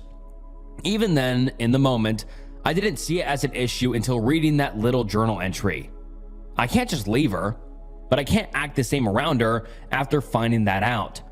I realized that I need to confront her about what I saw, but truthfully, I am afraid. I never knew it was something she was capable of until I read it and started putting the pieces together. Whatever is going on, I don't know what to do with it. She has a therapist and so do I. She seems genuine, but I don't know what to do, knowing that she willingly killed an animal without any remorse. Honestly, I just don't want to leave her. I met her young, and all I know is her. She's seen me through the most vulnerable parts of my life and vice versa. Her family and my family are basically intertwined. We all love each other. She's basically been there longer than when she hasn't. If I have to leave her, I think that'll be it for me. That'll be all I have. I'm 37, which isn't old, but also not desirable either. I don't even know why she had a crush on me because I personally don't think I'm desirable. I don't even know if this post will make any sense. I don't know if anyone will take the time out of their day to read my struggles. My therapist is on vacation, so I can't tell her yet. I need somebody to talk to because everybody that I'm telling brushes it off since she is a very sweet person to them. I just want to fix this. Edit, answering some general questions. I said she's witnessed horrific things. I mean that a family member of hers has passed and one of our mutual friends passed as well, but this didn't happen until months later. We have no kids. I had a rough experience I won't delve into that made me realize I am intimate, and I will ask her soon. And so just off this first post, you can really tell that the OP is kind of scrambling. I mean, he's really letting it all out for people to kind of digest and give him advice. He just seems very desperate for advice, and I just can't help but feel for him because he's like, my wife is acting completely different and I don't know what to do. And ever since finding that diary, he's just kind of scrambling and wondering what to do. I mean, just looking for some sort of advice. I just feel bad for him. But anyways, let's get into some of the top comments and see what people's advice is for him. Someone said, I will be super honest with you. I was married for 9 long years to someone just like your wife. The last straw, one of my cats being beaten to the point of her face being so swollen that one eye was shut for a week, and she didn't get out of her hiding spot for 3 days. Urine and feces in the corner of a closet. I guess she couldn't bring herself to make a run for the litter box in case she would encounter him. I was out of the door in a week. It took everything from me, but I knew this would escalate. Don't wait too long, OP. This sounds like a psychopath/covert narcissism. Be safe. Take care, and please confide in family members or friends you trust. Let people know what's going on. Someone else says, OP, my ex and I were driving home and a raccoon ran out in the other lane way ahead of us. We did not even have to stop or slow down. My ex purposely switched lanes and sped up to hit and kill it. He is in prison now years later for a murder. Please notice the signs. And that seems to be the general consensus with all the commenters. People are saying, hey, this could get really bad really fast, so please be careful. And tell family and friends because it's better for other people to be aware of it and it doesn't come out of nowhere. But anyways, the OP gives us an update 24 days later, and his update reads as follows. Answering some concerns. Thank you for your comments and your time. I've had a long month and there's a lot to say, but I honestly cannot stress enough how much your support and words, harsh or not, mean to me. I'll say what has been on my mind lately, but if anybody just came for this, here it is. I'm leaving my ex-wife, Anna, but we are still living together as I pack my things. I'm not really scared of her anymore, so that's her name. I sat down and had a conversation with her. Everything I wrote down and posted here was copy and pasted from Google Docs. I left some details out since they were identifiable for both Anna and I. I showed it to her and she blew up at me. I understand why she was angry. I did share information about our marriage and life on the internet. Her emotions were reasonable, but I started to get very irritable. She listened to the word vomit that I just spewed out. She didn't interrupt me or yell at me because I think she realized in that moment how badly it was all affecting me. I begged her to just hear me out, and surprisingly, she did. She admitted to me that she was also recognized that she was changing and told her therapist about it. Do I believe her? Not really. She said that she's been scaring herself and that she's been having anger issues flaring up that she's noticed, and as some of you predicted, she didn't want to give intimate time up, so she cheated on me with some guy she met at her job. Honestly, by the time she explained herself, I didn't care because I don't. With everything that has happened, this was the least shocking. I asked Anna genuinely if she loved the man she met, and she said yes, which hurt but also didn't seem like a surprise to me. I told Anna that if she didn't love me, I can divorce her and we can figure out the separation and home situation. She agreed far too quickly, but I was so emotionally exhausted and done with her shit that it didn't register how little she valued the marriage to just toss it out like it was nothing. I just told her that for the next day, she needs to get help. She agreed that she would check herself into the hospital. Some of you suggested a tumor, but that wasn't the case. Her explanation was that the other man got her into drugs. That's all I will say on that matter because it's all she told me.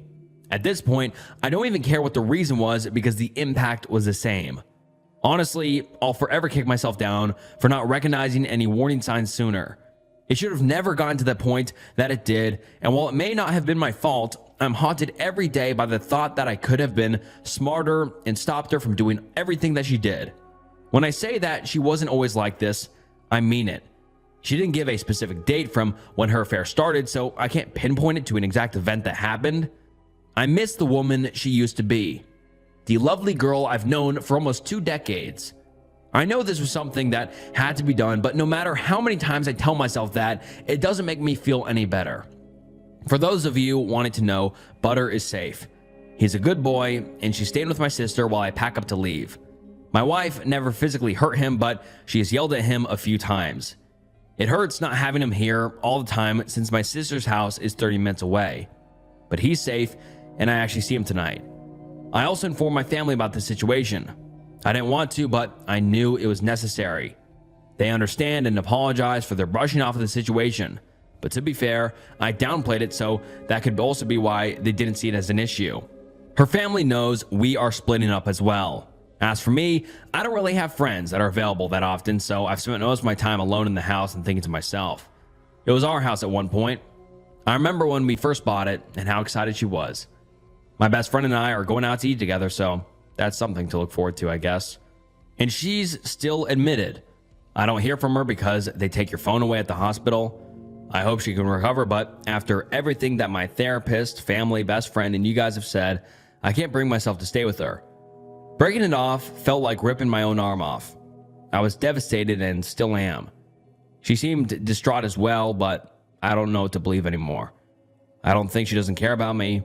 I think there's a part of her that still cares, but maybe I'm wishfully thinking. Even though everything, I can't be mad at her. But I know loving her isn't good for me. Is it wrong to forgive her? To see everything from her side? It hurts, it really does. I don't know anything but her.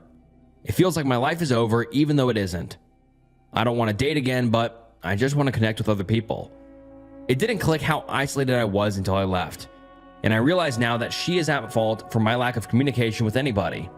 If I had to conclude this jumbled mess of an update, it'd be this. I'm gonna be fine.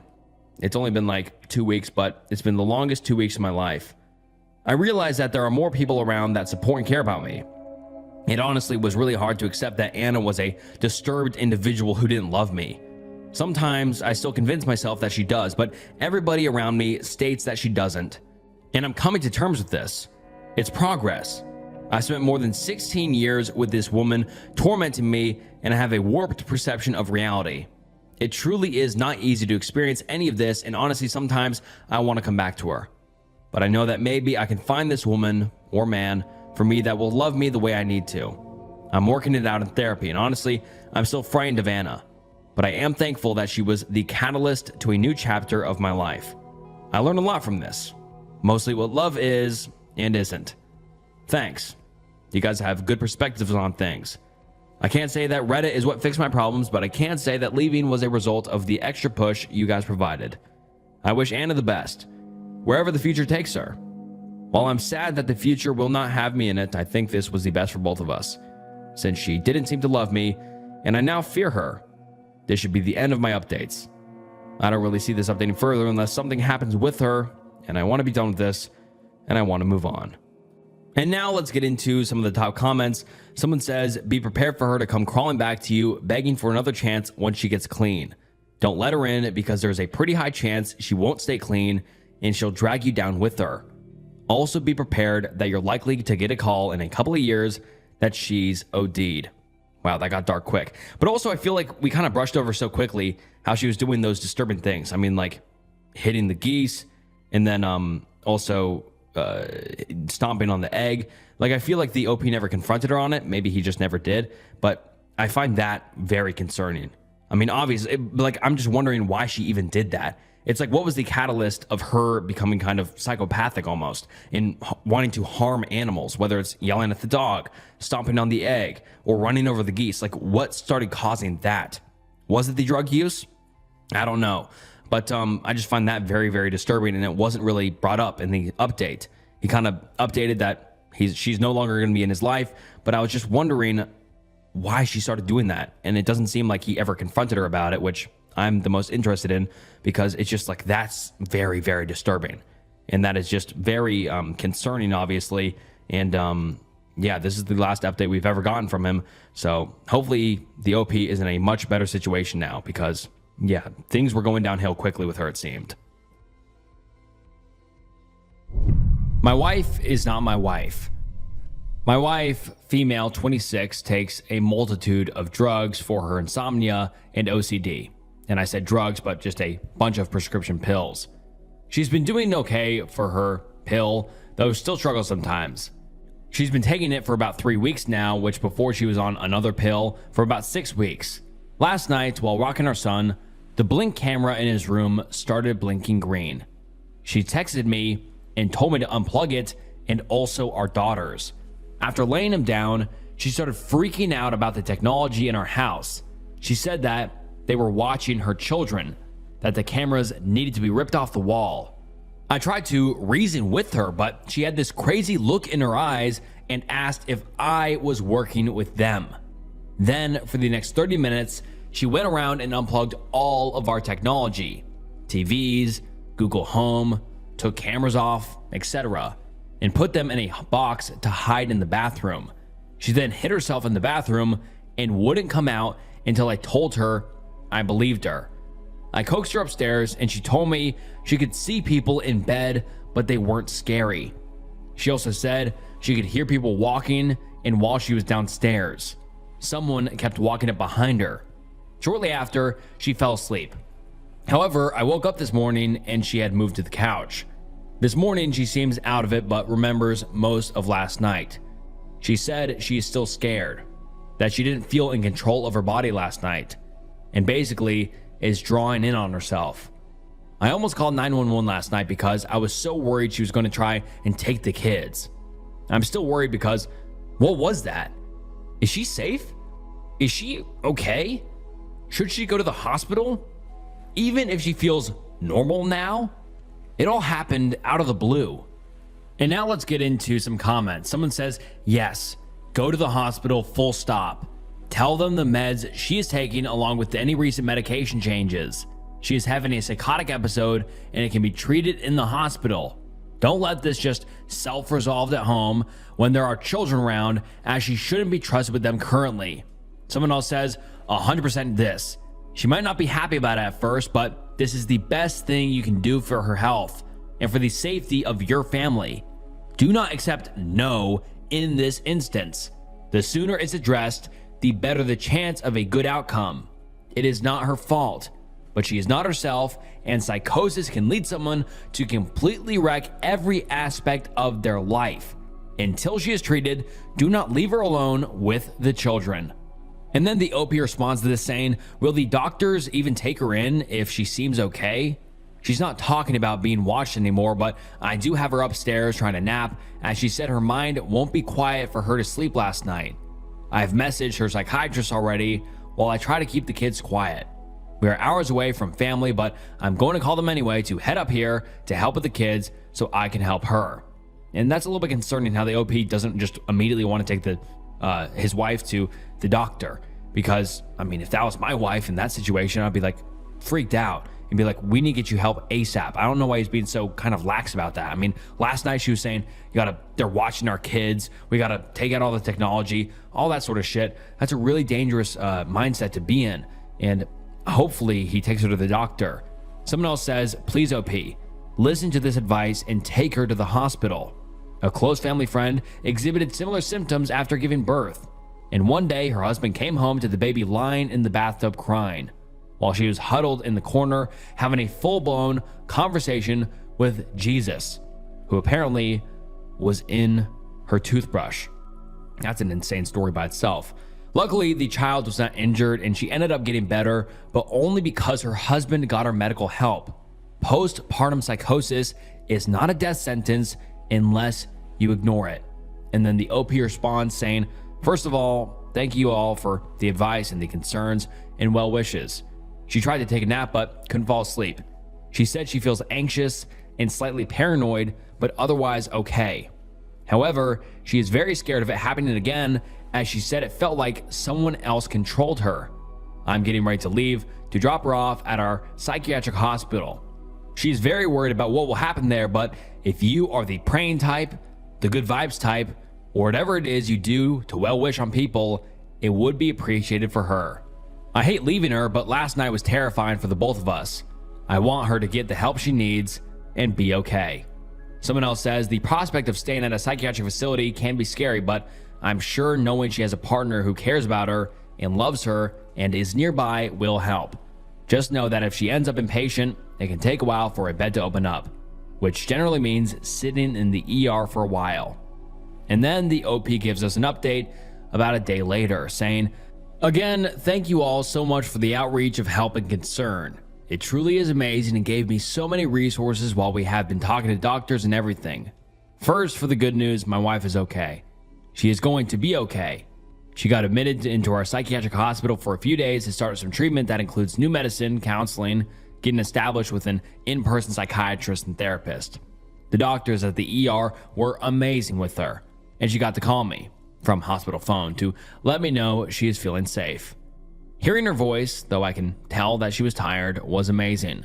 The doctors and nurses on the phone were telling me how good it was that she came voluntarily, that her support system at home was good, and that so far she was being a cooperative and pleasant patient. I haven't had any childcare yet, as our family is driving up here to help our children. However, I was able to be on that phone to listen to what the thoughts of the psychiatrist are. Unbeknownst to me, that my wife told the doctors is that she has had an increase in paranoia and auditory hallucinations over the last weekish. She has told me different times this week how on edge she feels, but never explained further. I feel awful for not having noticed before. The psychiatrist told me she was at the right age for mood and thought disorders to start developing, specifically schizophrenia, but that normally one wouldn't realize until after their first episode of psychosis. Most people apparently don't even go to the ER after their first episode, brushing it off as a one-off thing. Obviously, they want to do more tests, get an image of her head with tons of blood work and more doctors. It sounded to me that's what they were leaning towards, which, I will not lie, scares me, as the only thing I know about that is from TV or movies. She told me there was medication that can really help manage that, and they wanted to start her on antipsychotics. She can have visitors tomorrow, and I'm bringing her all of her favorite comfy clothes, no strings or zippers, and I will sit with her once family gets home. I miss her so much, but I hope this helps her. Again, I want to thank this community so much for urging me to get her seen, even though she seemed fine. You all are lifesavers. For those who have similar stories, I see you, and I hope you and or your loved one is doing okay. Thank you again. And I'm just so glad that the OP ended up taking his wife to the hospital, because, yeah, this could have been very bad if he had not reported it. The OP's wife could have done something else crazy, done something to put his kids in harm's way or herself in harm's way. Who knows? But yeah, that first night just sounds crazy.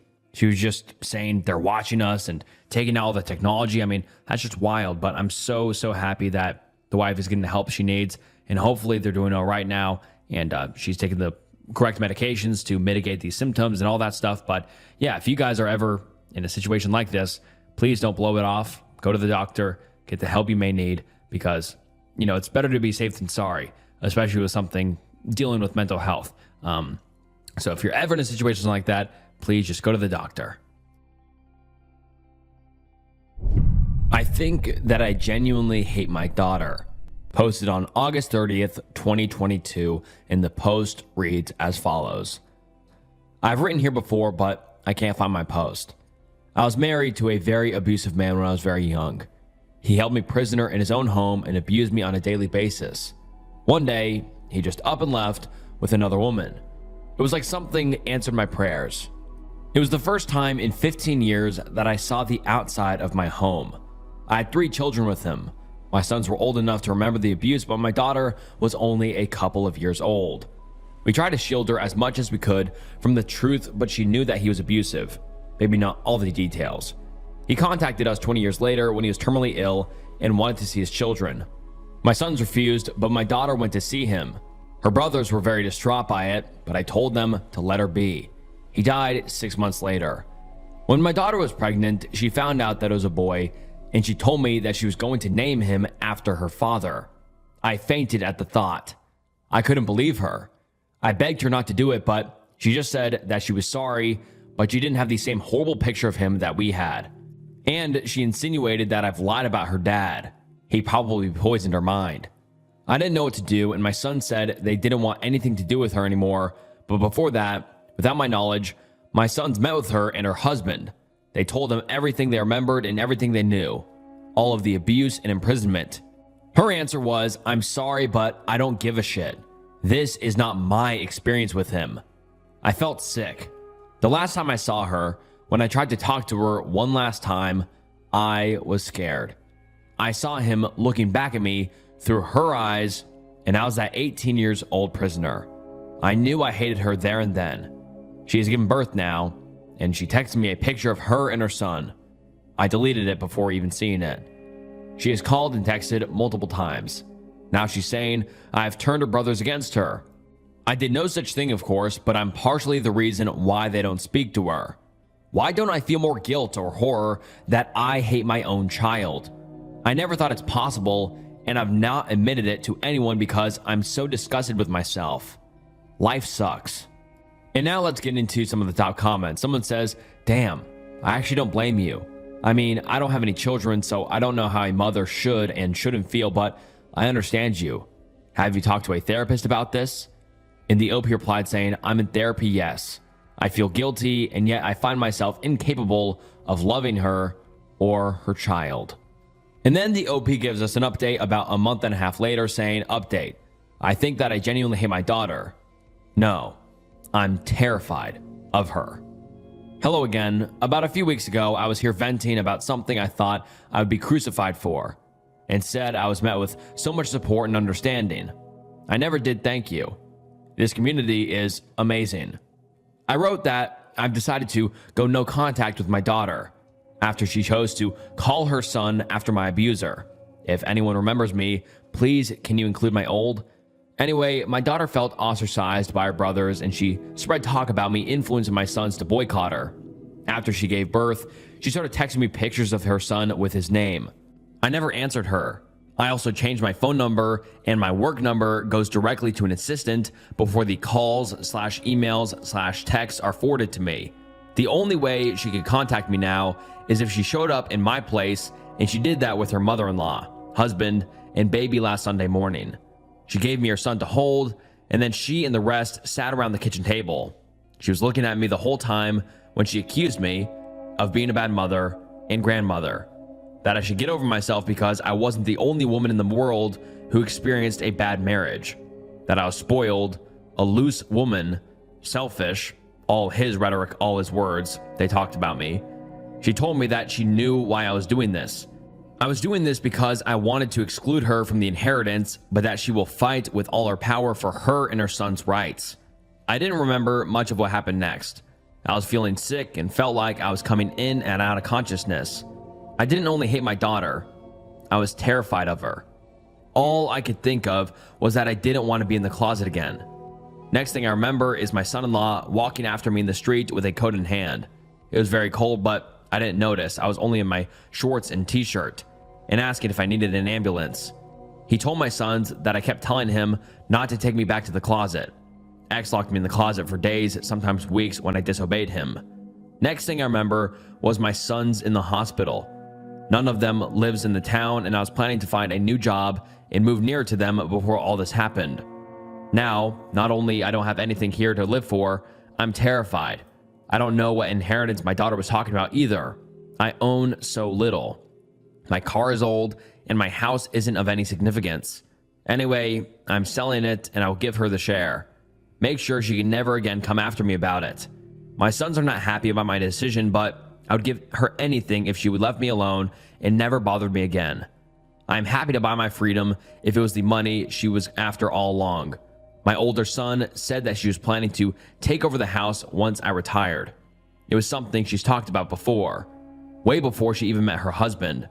When my sons left home, she was thinking since she's the only one living in town, she could take the house and start her family.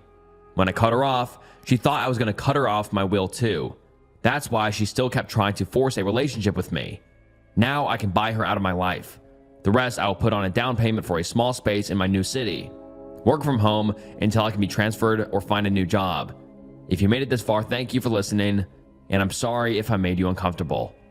And God, this is just so disturbing and upsetting that the daughter was only trying to form a relationship because she wanted the house from the OP. And also that she would name her son after the OP's abuser. I mean, it's just so disturbing. But let's get into some top comments. Someone says, giving her money is like putting out honey for wasps. You just get more. OP, I'll tell you what I've read on Reddit. Number 1, change your locks. Number 2, get security cameras. They are inexpensive now. Your sons will probably be happy to help with this. Number 3, do not, under any circumstances, open the door when she is there. Not even if she says she is in danger or that it's an emergency. Tell her to go to her brother's. Do not let her in. I'm so sorry she is so greedy and despicable, OP. And then someone else says, get a restraining order too.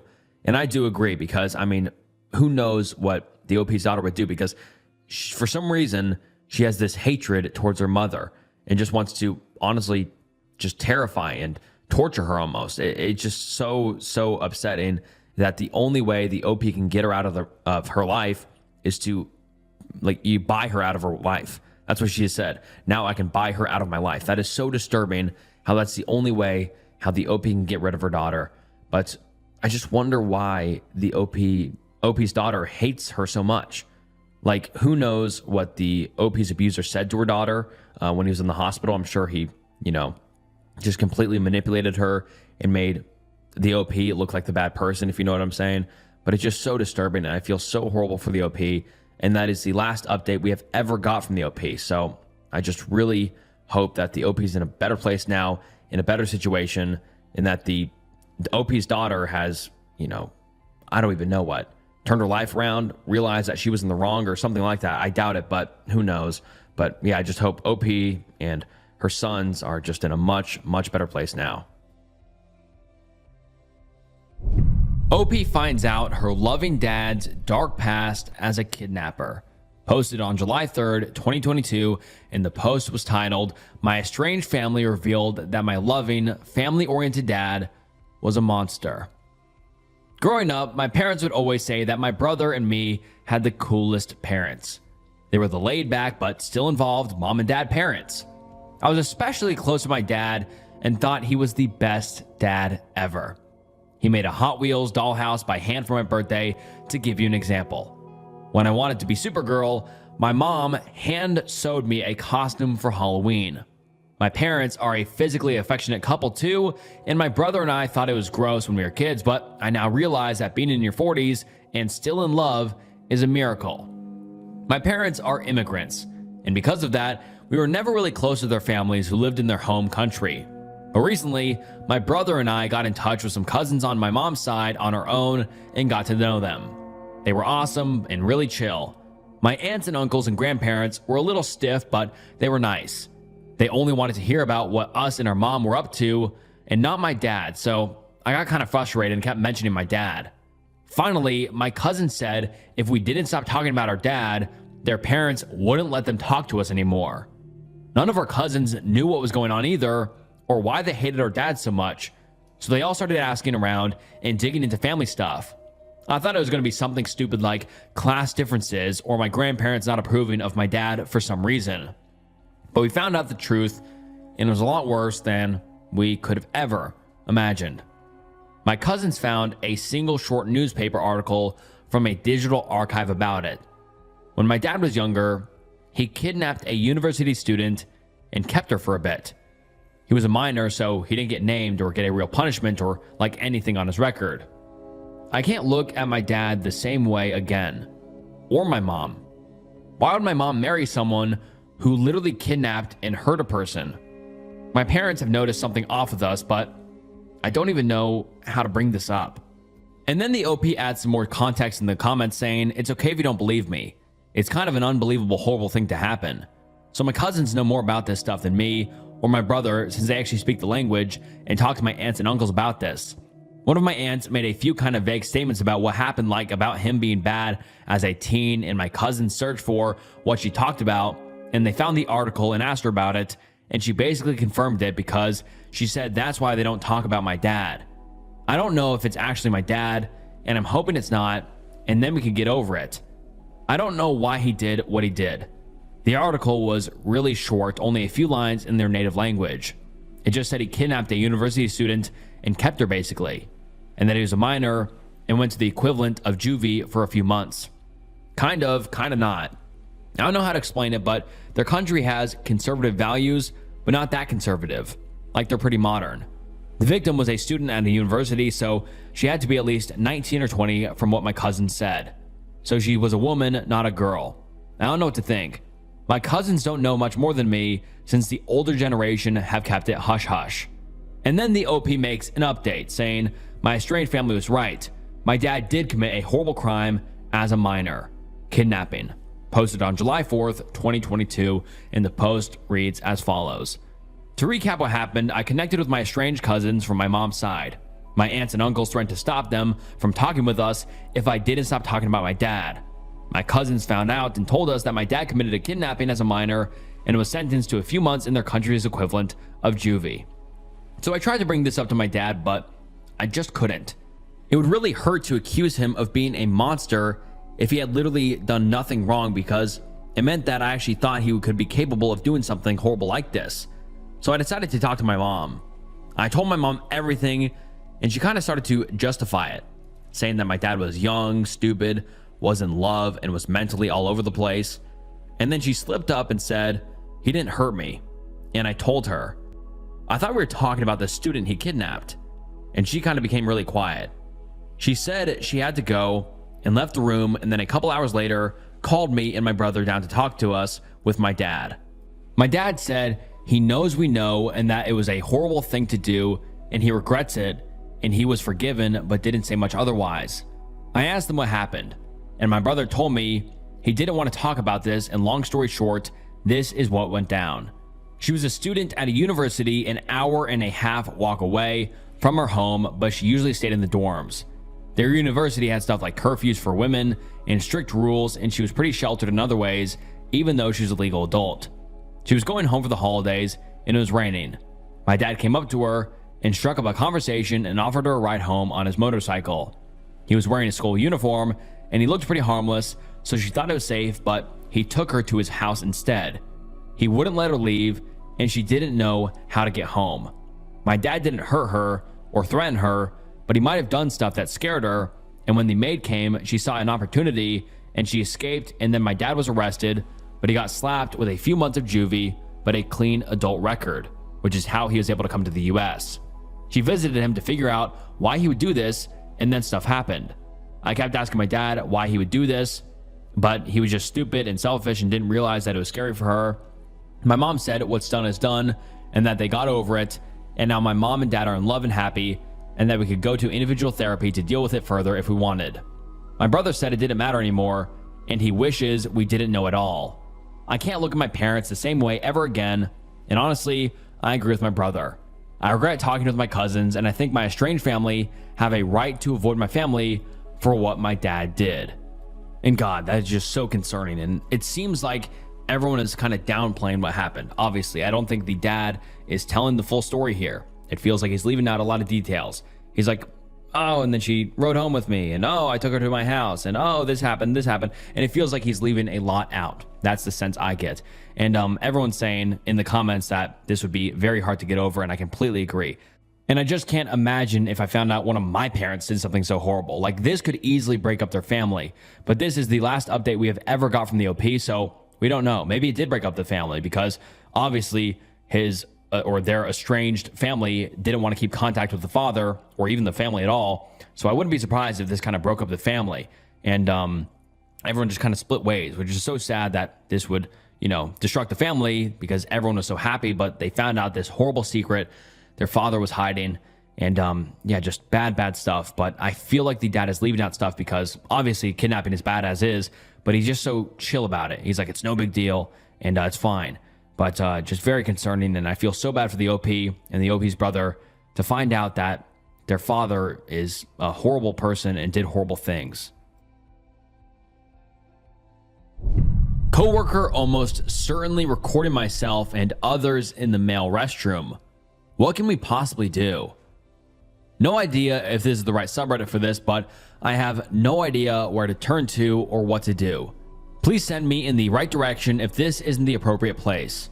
Myself and a group of 6 of us at work are almost certain our coworker is recording us in the bathroom with his phone. Our work bathroom has 2 stalls, one much bigger stall and a smaller stall right next to it. My first month into my job, I went into the big stall to use the bathroom. While I was in there, a person entered the small stall next to me. Once they sat down, I glanced over and noticed their phone was in their pocket, positioned in a way where, if it was recording, it would have a full view of me in the stall. I was weirded out by this and quickly left. I thought nothing of it until a few months later, I was chatting with some of my office friends, and they all had similar experiences. One guy, after it happened to him 3 or 4 times, waited outside the bathroom to confirm who it was. Now we all know who it is and have his shoes memorized so we can recognize them if he sits down in the stall next to us again. The most recent occurrence was the most telling. I recently got my friend on board and told him all about the guy who was probably recording us and told him what to look for. A week into the job, the recording coworker added my friend on our office Skype, presumably to see when his status was away, which means you were either in a meeting or in the bathroom. This was especially weird because these two have never had an interaction before. This put my friend on alert, and that day, when he went to use the bathroom, he heard someone enter the stall, and you guessed it, he recognized the shoes immediately and saw the phone positioned in the guy in the small stall's pants in the perfect position to record. I would maybe be willing to give the guy the benefit of the doubt. Maybe he just puts his phone in his pocket and stares at the stall door. Maybe it just happens to be sticking out of his pocket with the camera lens fully visible. I would maybe see that side of things, except that my other coworkers made eye contact with him once. He was peeing in the small stall, and the coworker we believe in recording us stood at the urinal closest to the small stall. There was a gap between the wall of the stall and the urinal, and the wall is made of tile. The tile has a ton of reflection. It's almost like a mirror. My coworker in the small stall glanced to his right and saw the reflection of a face pressed against the wall. That is so creepy. My coworker in the small stall then leaned forward and put his face against the wall and then made eye contact for a second. This guy is a creep. What the hell do we do about this? I can't 100% say his phone is recording when it is in his pants around his ankles, but there are too many of us with accounts of this. He just happens to have his phone in the perfect position to record, and then he just twiddles his thumbs. I don't buy it. The coworker we think is recording us knows that there's no way we can prove he is recording, and he has never been caught, so he keeps doing it. It makes work very uncomfortable. Can we call the integrity hotline and report that we think someone is recording us? What could they possibly do? If the guy is recording us, and if the guy is smart, he probably puts the videos on his computer and deletes them off his phone. I can't see them being able to do anything. And we can't go to management about this with nothing but just a very strong hunch. The accusation is absolutely massive. What, if anything, can we even do about this? And then some people ask some questions. Someone asks if the company has an integrity hotline, and the OP says, yes, we do. We have an integrity hotline we could call. I'm not sure what they could do. And then someone else asks if the OP is paranoid, and the OP says, we aren't being paranoid. He is a creepy guy in general, and the position his camera is in would clearly capture the entire stall. My guess is he gets off on the hunt. Capturing guys when they are exposed is exciting for him. Voyeurism is the thing that excites some people. And then some people ask if the OP is homophobic, and the OP says, nope, not homophobic at all. And yes, he uses Skype to see when we are away and follows us in there. Not sure if you read the whole story above, but he did that exact thing just last week. Added a new hire who we had never talked to, just so we could see that he is away from his desk. And then the OP gives us an update 8 months later, and the post reads as follows. So it's been a while since my original post, so I figured I'd give a quick update. I took some advice I received on this post and decided we needed to take action. I couldn't stand having this guy be around anymore, receiving praise from his coworkers while none of them know what is truly happening. I talked with a few of my coworkers about it, and we started looking into our options. Our company offers a hotline to report incidents just like this, completely anonymously. Finally, after a little bit of a debate, one of us called the hotline and reported the incidents. We waited to see what would happen. Eventually, the security team reached back out to him and asked him for more information.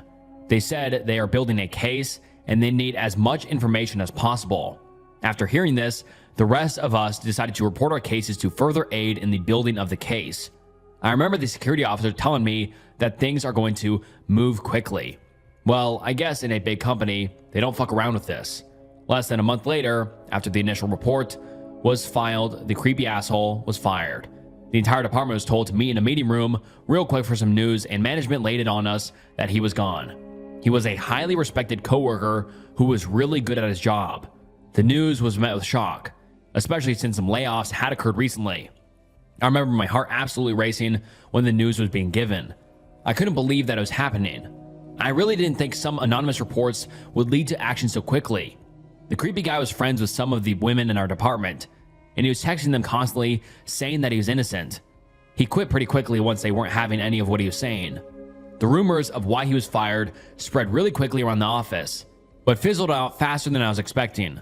I really thought this would be going around the office for months, but after 2 weeks or so, people stopped talking about it and things returned to normal. I really appreciate the advice on here.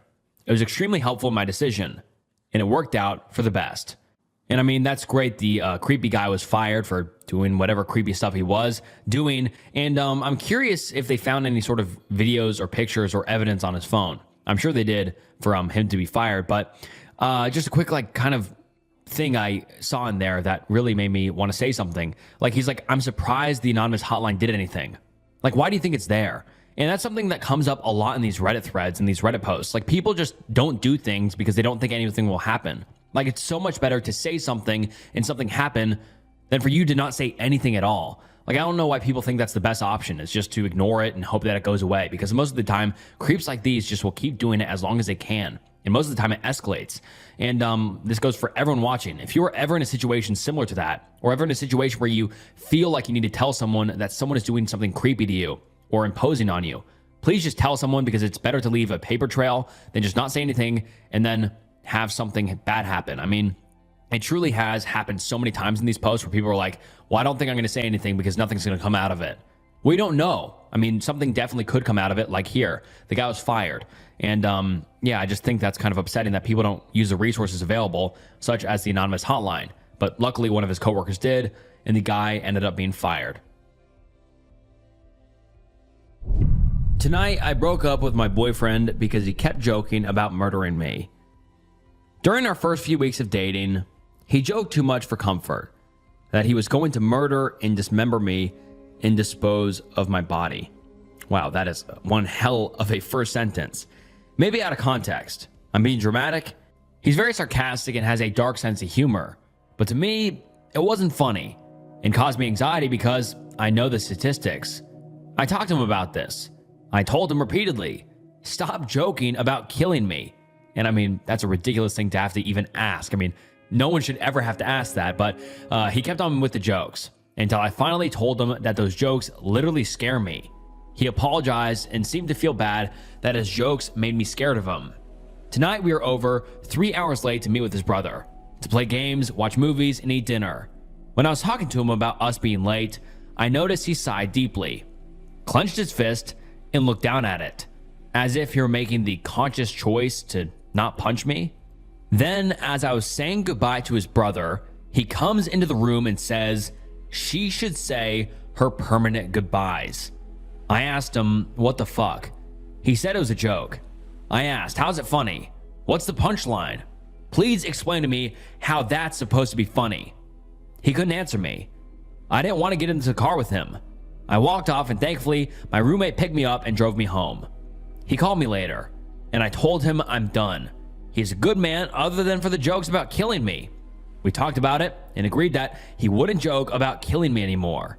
But then he did it again tonight and doubled down that it was just a joke and that actually I'm the problem.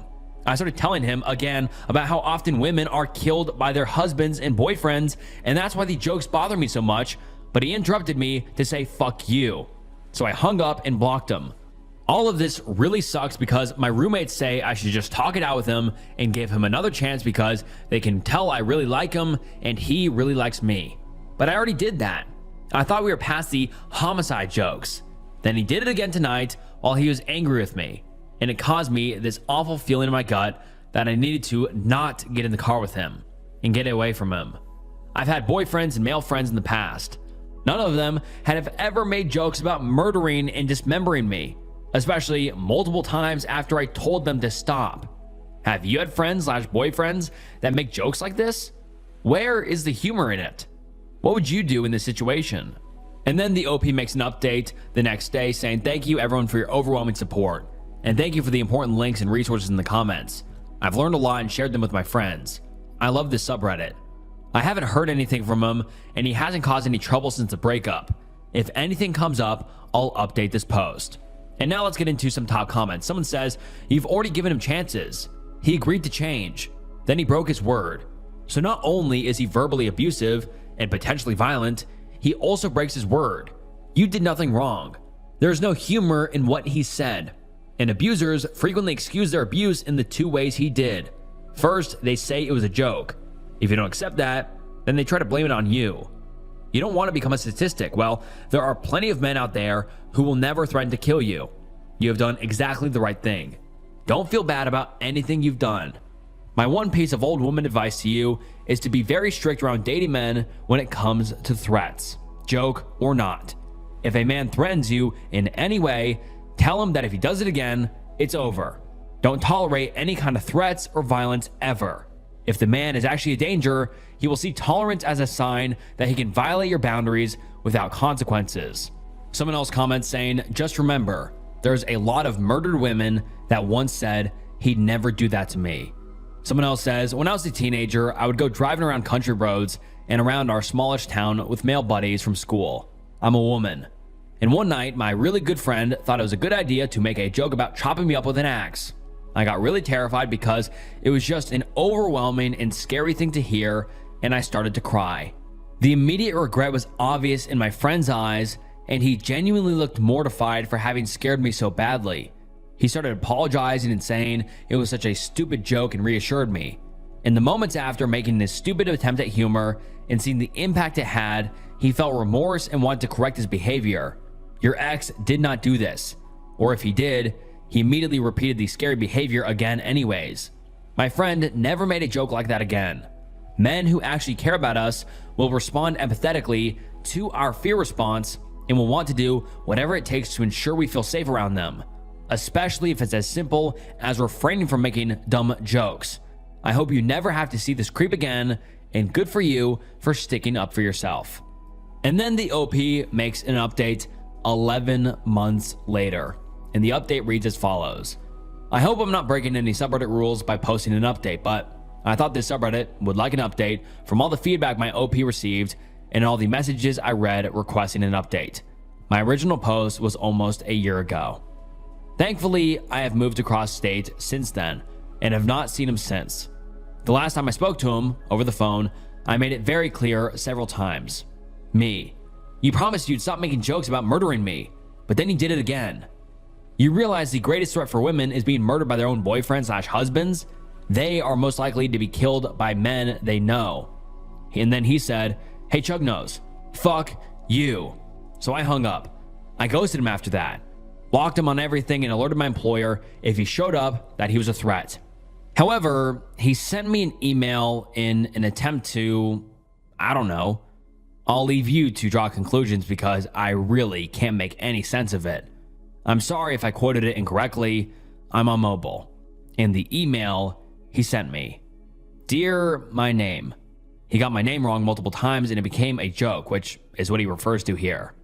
And the email reads as follows. "I don't really know how to go about saying that I am empathetic, as I'm a me-pathetic mess. But I do feel, I can understand, and I have recognized. My actions have consequences. Clearly. I thought I was being reasonable. I gave you time and space. I wasn't sure how long I needed to wait, or if I should just do nothing, but I didn't know you had even blocked me. Until today, as I had not called, and only texted that first day, expecting nothing back. Yet now I understand. I should have known. I tried to call you tonight though, despite my better judgment. That's when it hit me hard. It's been almost 2 weeks. I know you don't want to be in a relationship with me, but I wanted to end this civilly. I could hope at least. On terms that we both could live on. Amicably. Or me, since I don't have a choice. That terrible night was booze-ridden and unfortunately for me, the end of us. I didn't get any chance, but I made my choices. And I was cut off by you. Like the cancer I became. Regardless of how much I remember, due to my memories being cut down by Irish whiskey and hazed focus. And this is very weird so far, but let's continue. You ghosted me. Now I know how that feels, as I've done that to others. I do deserve this. It's interesting because you mentioned to me that I never had to change my number in my last relationship over 5 years ago, because all I need to do was block them. Damn, history not only repeats itself, but can be fucking ironic. I lost one of my best friends. I lost you. I've been hurting, OP. This hurt even more. When I realized you don't even want to communicate with me, I would ask why. But I know it's because you hate me, what you think of me, what you think I am, who likes Andrew Tate. Nobody. I embody that nobody. I am hate. I am Tate. Wow, this is going off the rails quick. I obviously have a lot of growing up to do. I was not aware of just how much. I do not regret you, or the experiences I shared, which were awesome, and different than all the treasures I'd experienced with another soul. We had so much in common, and yet, the few things we didn't shape itself into a shadow that blocked our light. Your light. I regret not realizing that perhaps I was just not ready. You are so beautiful and awesome, and I hate hurting you in any way, especially since you deserve so much more love. And instead I gave you fear. You, however, only gave me happiness. You made me feel wanted. So much so that it blindsided me. I haven't been that happy in a very long time, and maybe that's why I fell for you so hard and so fast, as I had been in the dark for years. And your essence got me as high as a kite. I could see the sky for once. I was flying. I had been grounded since I had lost my wings a few years ago, and it showed. I started sinking in the sands of time, in bottles, in gates drowned by fears. My brother lost a friend because of me. I lost because of me. I may be a good person that does bad things, but I did a bad thing to a good person. It scares me to think. When we do, it'll inevitably happen.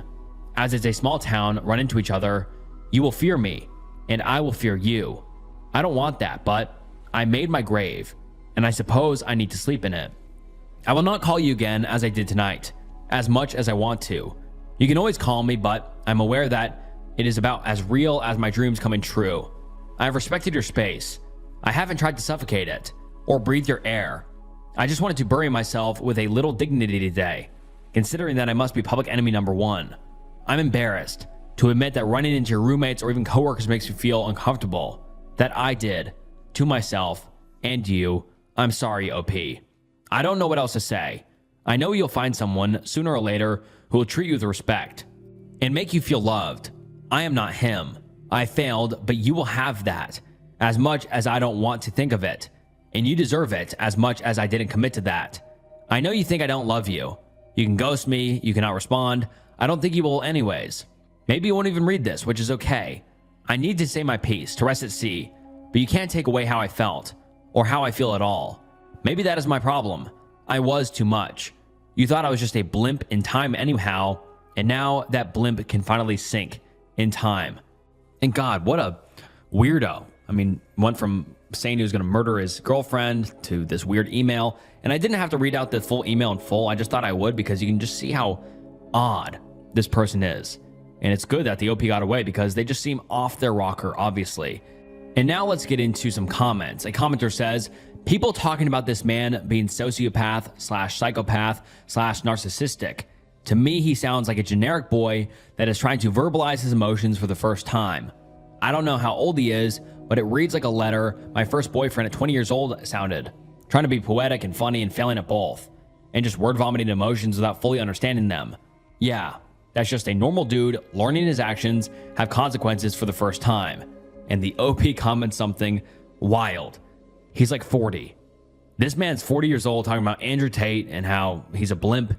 And also he's a 40-year-old saying he's going to murder his girlfriend. I mean, obviously, like, that's concerning no matter what age. But like, to me, it's just different, a 20-year-old versus a 40-year-old making that comment.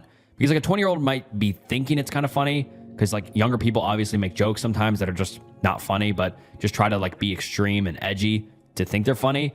But for it to be a 40-year-old making that joke is just so disturbing. And someone else says, I'm so glad you're safe. I've wondered about you from time to time. And the OP says, thank you. I'm doing great. Another commenter says, this reminds me of how my ex responded to me many years ago when I broke up with him.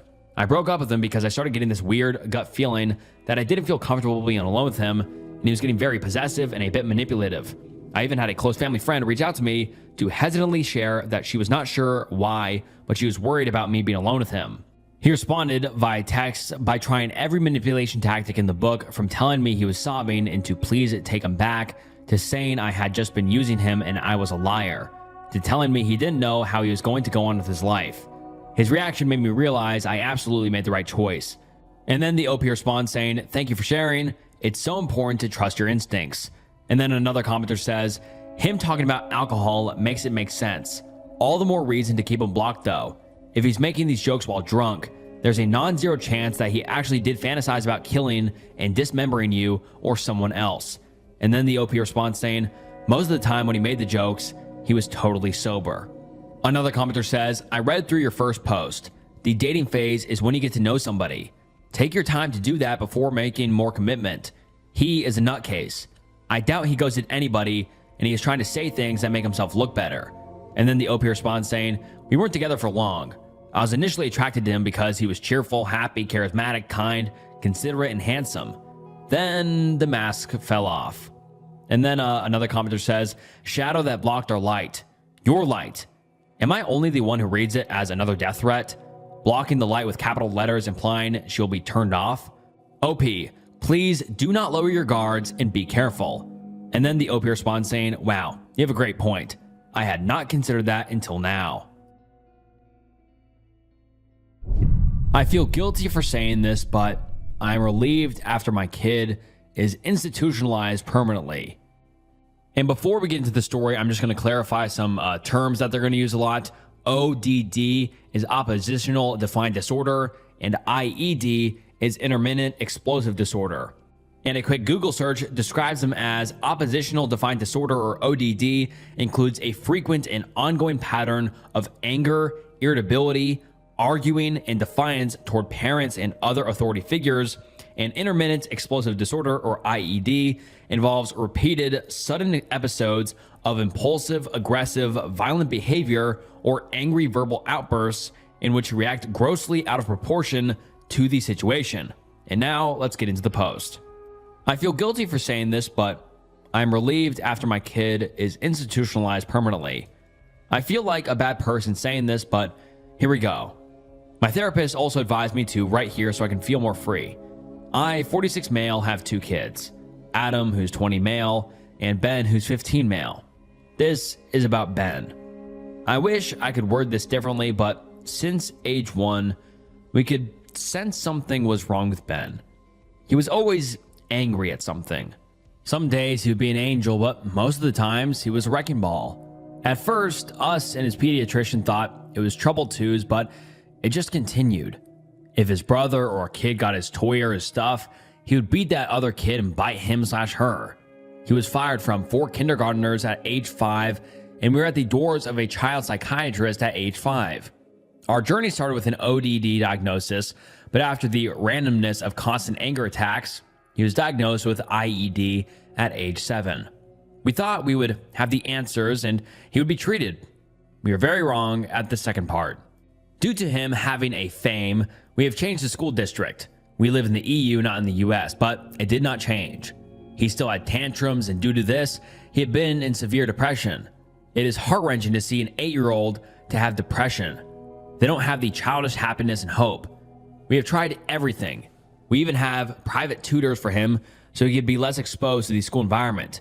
We even arranged special education, and he's been in really supportive schools for mental health diseases, but it still continued, and at age 10, we had the first S-word attempt.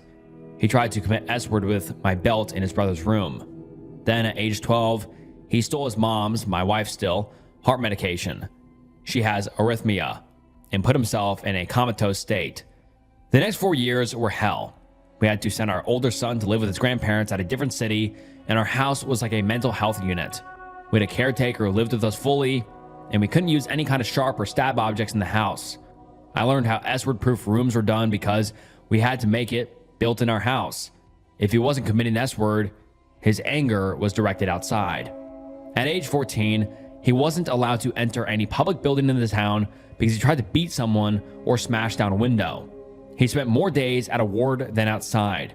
But 3 months ago, he reached to a new level. Until that day, he never tried to murder someone, but at that day, he was almost killing. He had to stay in the ICU for a month. An 8-year-old kid for beeping with his bike while he was right in front of our house. He managed to open the door, and he choked the kid until my wife became aware and hit his head with a pan. After that day, a judge ordered him to permanently institutionalized at a mental health center. I wish I could say I was sad, but I feel happy. For the first time in 3 months, I feel nothing but joy and happiness. Me, my wife, and Adam had a great week together since ages, and we had our long-deserved vacation. I might look cruel, but I can't think of anything but relief. I should feel guilty for saying he is government's problem anymore, but I don't, and it makes me feel guilty. I don't know if I love my son anymore, but I feel glad. I'm grateful to know he won't be around us anymore. I wish I could feel a little more remorseful, but I can't. Maybe this is the thing that makes me remorseful. And then the OP updates 3 weeks later saying, "So I'm back again." Multiple parents with kids whom have IED have written and said they felt the same guilt, but after the permanent care, their life quality have been improved drastically, and I can attest to that. Since that last post, we have been to the Institute twice. In first visit, he was sedated, and we saw him while he was sleeping. Though at the second visit, he wasn't sedated, and he was much calmer. He said he strangled that kid so he would be killed at prison. He said he had read about child murderers would be killed at prison, so he thought he would finally be free. He said he still wanted to get out of this world. He said, "I just gave up. Maybe I will die here peacefully, but I know it shouldn't be at their expense. Please tell the kid's family my apologies if you can." After this, we had a talk with the psychiatrist. She said, "It was one of the best insights we have gotten from him, and we have an idea, but to be honest, be prepared for the idea of permanent residency." My wife shed a lot of tears, but me and his brother were relieved. I said, "Some of us are not for this world, and due to luck, it is my brother. Maybe he will feel happy here one day." It is not a good update, but right in here, it just helps me feel a little bit at ease. My wife is still sad not seeing our kid at house, but she is grieving Ben's loss in a way. Maybe in the future he will have a sense of normalcy, but neither his brother nor me have our hopes high on that. And alright guys, with that final post, that wraps up some creepy true Reddit threads. Comment down below what post you thought was most interesting. Please like the video, subscribe to the channel, and yeah, if you enjoyed this video, I'm sure you'll enjoy other videos on the channel, so check out some other videos. And I just want to say thank you so much for watching. This was a 2.5 hour long video, so major shout out to the guys who watched the end of the video. And this was Snook, and I'll see you next time. Bye. Hey, what's up guys, and welcome back to the channel. And today we're getting into some depressing confession threads. Yeah, today's confession threads are depraved, wild, and like the title says, just kind of depressing. So you're going to want to make sure to stick around and hear these out. But these are all confessions sent in by you guys, viewers of the channel, and some confessions posted on Reddit. So, oh boy, we're in for a wild time. And if you'd like to see your confession in a future video, please send to the email on screen now. Thank you. And all right, before we get into it, please like the video and subscribe to the channel. The channel subscriber goal is 1 million subscribers before the end of the year, so please subscribe. And all right, without further ado, let's get into some depressing confession threads. I paralyzed my little brother while pulling a prank. When I was 11 and my younger brother was 9, I passed to the dark side. We used to regularly prank each other and the rest of our family. Most of the time it was harmless, like removing the light bulb from a closet and then jumping out to scare the person who came inside. We had a pretty good one where we would take all of the chocolate chip cookies out of the container and switch them with oatmeal raisin. Haha. There was one instance, though, that I crossed the line. I had just seen Home Alone, and I had loved the idea of having this really extensive and detailed plans for a trap. I spent a week or two trying to come up with my own crazy plans, most of which were impossible because they involved some sort of catapult. But I did come up with one that I thought was ingenious, and I wanted to use it on my little brother. So while my brother was outside playing, I decided to set my trap. It started with me pouring shampoo and some water in a bucket. Then I took a whole bunch of glue and feathers and poured them all over the shower curtain in the bathroom. I removed the light bulb in the bathroom. Then I took the bucket of shampoo water and dumped it on the floor. My plan was to have my brother come into the bathroom, slip across the floor, and then either fall onto or grab the shower curtain for support. He would then be stuck to the shower curtain and be stuck with a feather cape. It was really stupid, and I was an idiot. Well, it worked. He came into the bathroom, slid across the floor, and hit it into the shower curtain. Only he didn't stop slipping. He slipped and hit the base of his neck on the edge of the bathtub. I don't remember much immediately after that. I think I blacked out. That was 15 years ago. My brother still can't walk. He's stuck in a wheelchair. He has almost no movement from the neck down. He can barely talk, and it is a struggle to get out one or two words.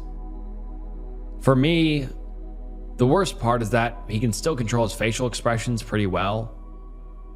I apologize to him every day for years. I still do it fairly often now. He always has this look. He smiles and says, "It's okay." He smiles with his mouth, but not his eyes. I've seen him smile for real, but I can see the resentment in his eyes. I'm the worst person alive. I'm an idiot. My girlfriend committed S-word after I cheated on her. I then proceeded to tell her family and all of her friends that she had cheated on me. This happened 2 years ago. Basically, she was an angel, and I was a terrible boyfriend who took her for granted. She was too good to me, and for some reason, it made me resent her. I wanted to hurt her. So I brought a random girl into her apartment while she was at work. I had the key and she had given me permission to go in at any time, and made sure she caught me having intimacy with her when she came in. Of course, I made it seem like it was all her fault for not appreciating me. We were both in our mid-20s, and I thought this was just what I was supposed to do as a man. I thought that, as men, we all had an unspoken agreement is that we exist to torture women and pretend it doesn't happen. Anyway, I called her a worthless B-word and dumped her. 3 days later, she committed S-word. I told all of our family and friends that I had caught her in my bed/apartment with another guy, and that she freaked out when I wouldn't take her back. I turned the whole story around. The worst thing is that everyone believed it, as I knew they would. This only furthered my belief about women being inferior and existing to suffer. People always blame women for everything, even when it's clearly not their fault. Lately, I've been feeling guilty, and I don't know why. She's dead and gone, but she was really a good girl. And now let's get into some of the top comments. Someone said, "Wow, I'm kind of hoping that the reason you're beginning to feel bad about the situation is that you have taken a long, hard look at yourself and don't like what you see. If this is the case, then there's a slim chance of you growing as a human being and becoming a real man. At the moment, you're a liar. cheat, and a condescending bully. Maybe you're transferring your thoughts about yourself into women. Have you thought about therapy? It might help and in turn allow you to have an adult relationship in the future. I wish you well on your journey. Another person says, they believe you because it's a believable story that people cheat. They believe you because you are one still here to tell the truth, unlike your girlfriend. She put enough faith in you that it literally destroyed her world when she saw the real you. I just wish all those around you could see you for the sociopathic, misogynistic wolf in sheep's clothing you are. Then maybe you'd change. She was a good girl and you are/were a bad person. You feel guilty, if you even do, because you were in fact guilty of some vile things. Truly admit to yourself your actions, realize the impact, become a better person than you are. You owe her that much at least. And another person says, you should be the one who's dead. Some soul even slightly better than you is worth living. Remember this till the day you die. You don't deserve to live. You don't deserve happiness. Even death won't free you. And do you know what's scarier than some of these Reddit threads? Not having some extra cash on hand. You know, finding an extra money for gaming, shopping, or even travel can just be tough. But what if I told you there's an easy way to earn money just by playing games? That brings us to today's sponsor, Free Cash. Free Cash is an online platform where you can make money simply by playing mobile games. It's completely free to sign up and has a 4.7 star rating on Trustpilot, so it's a legit and trusted platform. Take a look at the interface. You can see all the different games available.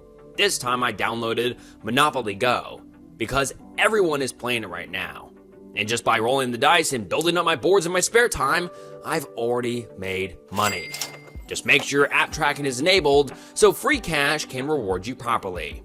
You can play while watching TV, commuting, or just relaxing and watching one of my videos. I even made a small in-game purchase in Monopoly Go to get extra dice rolls and speed up my progress. And Free Cash gave me cashback rewards for it, so, good deal. When you're ready, you can withdraw your earnings instantly. I'm cashing out via PayPal, but they have other options like crypto, gift cards, and more. Don't miss out. Scan the QR code on the screen right now or click the link over at signupfreecash.com/snook to get a $10 bonus on your first offer. Keep in mind, your interface might look a little different depending on where you live, but the functionality is exactly the same. Go to signupfreecash.com/snook or scan that QR code and start earning today. And now, let's get back into it. And this next confession is from a Ask Reddit question, and the original Ask Reddit question was, people of Reddit, have you ever killed anyone? If so, what were the circumstances? And one commenter says, throwaway for obvious reasons. When I was 12, I was babysitting for a family in my subdivision. There were 2 little girls and a baby. I had experience babysitting, but wasn't great with babies. I was real nervous and not the most responsible/adult kid anyway. The kids were sitting on the living room floor reading, and the baby started crying from her crib. I picked her up and took her into the kitchen to warm up her milk bottle in the microwave. I simply dropped her. I've been over this 1,000 times in my head, and there is no other way I can explain it. I dropped her, and her head hit the tile floor. She was very clearly dead immediately. The weirdest part is how calm I felt, like I turned into a robot. I told the girls to go to the basement immediately and called my dad and told him what happened. Then I sat at the kitchen table for 10 minutes while he came over. He drove the girls to our house to be with my mom, then drove me and the body to the hospital. Obviously, nothing could be done. I was not charged because it was ruled an accidental death. There was a chance I could have been charged with criminally negligent manslaughter, but was not, in part because of my age. This was several decades ago, and I still feel it every day.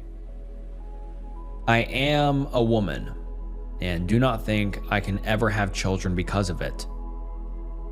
The family moved, but until they did, I had to throw up every time I drove past their house or saw one of them in the community. And now let's get into some of the relevant comments. Someone says, "Holy shit, what was the family's reaction?" And the OP replies and says, "I did not have to deal with this much. My dad called them from the hospital. It was the middle of the afternoon and they were both at work. This was over the summer and both my parents were teachers. I know that it was not a good experience for him, but we have never really talked about it. My mom came and picked me up from the hospital, and my dad stayed while they came over. I will never be able to repay him for doing that. I think he thought I was 12 and it would not help to see the parents in hysterics. I saw them at the wake and funeral about a week after it happened. We were a middle-sized suburb, so people knew that it happened while I was sitting. But to the parents' credit, they never said anything nasty about me. Or at least I never heard anything like that. It was considered a tragedy in our community, and some kids at school called me baby killer and other real original stuff. But most people were sensitive enough to not say anything or just give me a hug/pity eyes. At the wake, the mom came up to me and hugged me and told me that she didn't blame me. That was pretty much the only time we spoke about it. They moved about a year and a half after it happened. And this next one is very, very disturbing. So viewer discretion is advised, and just trigger warning, this one is graphic. Let's get into it. I am an active predator. Before the morality police jump on me, I'll point out that this is the Confessions subreddit, and that I'm posting because I normally have to keep this a secret, and I felt like it'd just be liberating to just say openly what I'm into and what I do. And if you want to be R-word and judgmental, you can just go F off. I know that my preferences and actions aren't consistent with traditional morality, but of course that's all relative to culture. And it's just been my bad luck to live in a time and place where my preferences are considered taboo. So, I'm an active predator, which means that I regularly have intimacy with minors. My preference is between single digits and low teen years. And also, just another disclaimer, I will be censoring a lot. I am not getting into everything he said because truly, this is one of the worst confessions I have ever read, and it is just disgusting. I will not read everything. I will censor a lot of it, but I'll just get into the gist of it. But let's continue. Professionally, I am a minor psychologist. I have 2 PhDs, and I work part-time as an adjunct at a major research university. Obviously, it's part of my job to understand how minors think, and my work has put me in contact with hundreds of minors over the years. I have only had intimacy with a small percentage of them. Those whom I can be responsibly confident won't tell anyone, and whom I believe may enjoy the experience. And I'm gonna skip a little bit, and he says, in general, I don't care whether my actions will harm the minor when I choose to get intimate with him or her. I have 2 daughters, both aged very young. I have never violated the one, the older one, who's still a teenager. Their mother, my wife, died from breast cancer 3 years ago. The older one goes to a boarding school in Michigan where she studies flute. I have been having regular intimacy with the younger one since she was single digits. I don't necessarily prefer boys or girls. Both are attractive to me. I've always been attracted to minors since I myself was a minor. I guess as I grew older, I never stopped finding people of that particular age range desirable. I suppose I generally prefer consensual intimacy, although I also find forced scenarios also intriguing.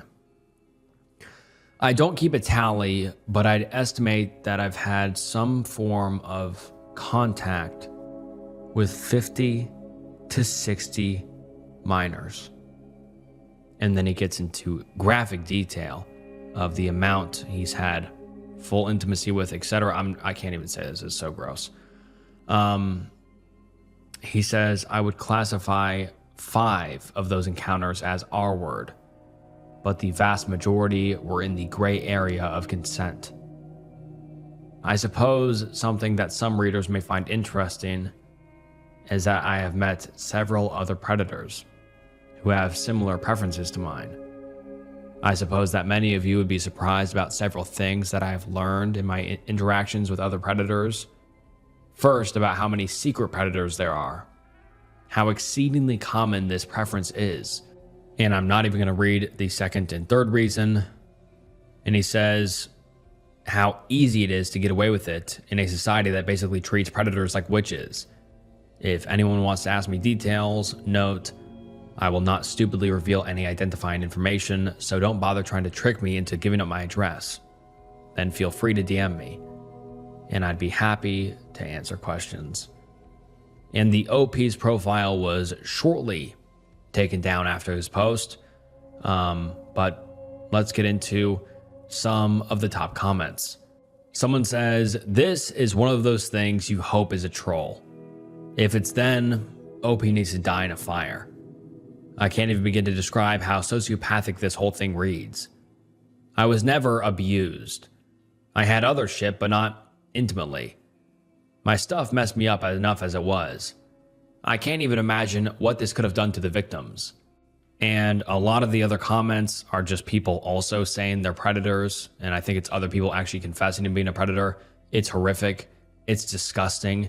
And this is what I say in every single video. I've included a predator confession. Like, there's so many predators out there. It's horrifying. Like, you guys truly need to be careful who you talk to on the internet, because you never know who they might be or what their intentions might be. And you just, if you're a parent or if you're a minor yourself, just be super careful about what your own kid is looking at on the internet, who they talking to, what websites are they using. Because, these people are everywhere.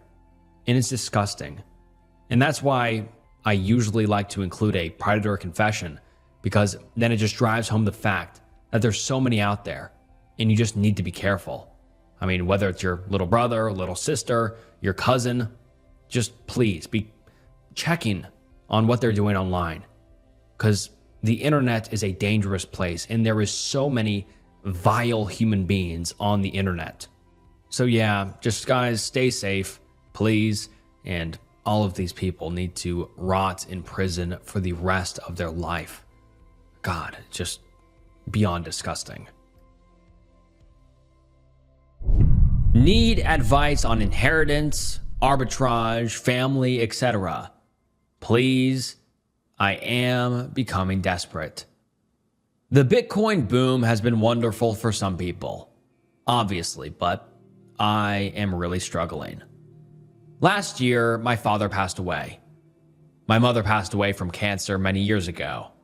And my sister and I were left with a large inheritance. I am 23, and my sister is only 17. Parents had us when they were somewhat older. The inheritance was placed entirely in my control to be split between my sister and I. He did not want her to have access to the money until she turned 21. I am tasked with assisting her with college payments, etc. I chose to liquidate the majority of the assets and was left with around $750,000. I'm bitter about this because I was ripped off by a shifty individual taking advantage of my ignorance on some things. I should have gotten much more than I did.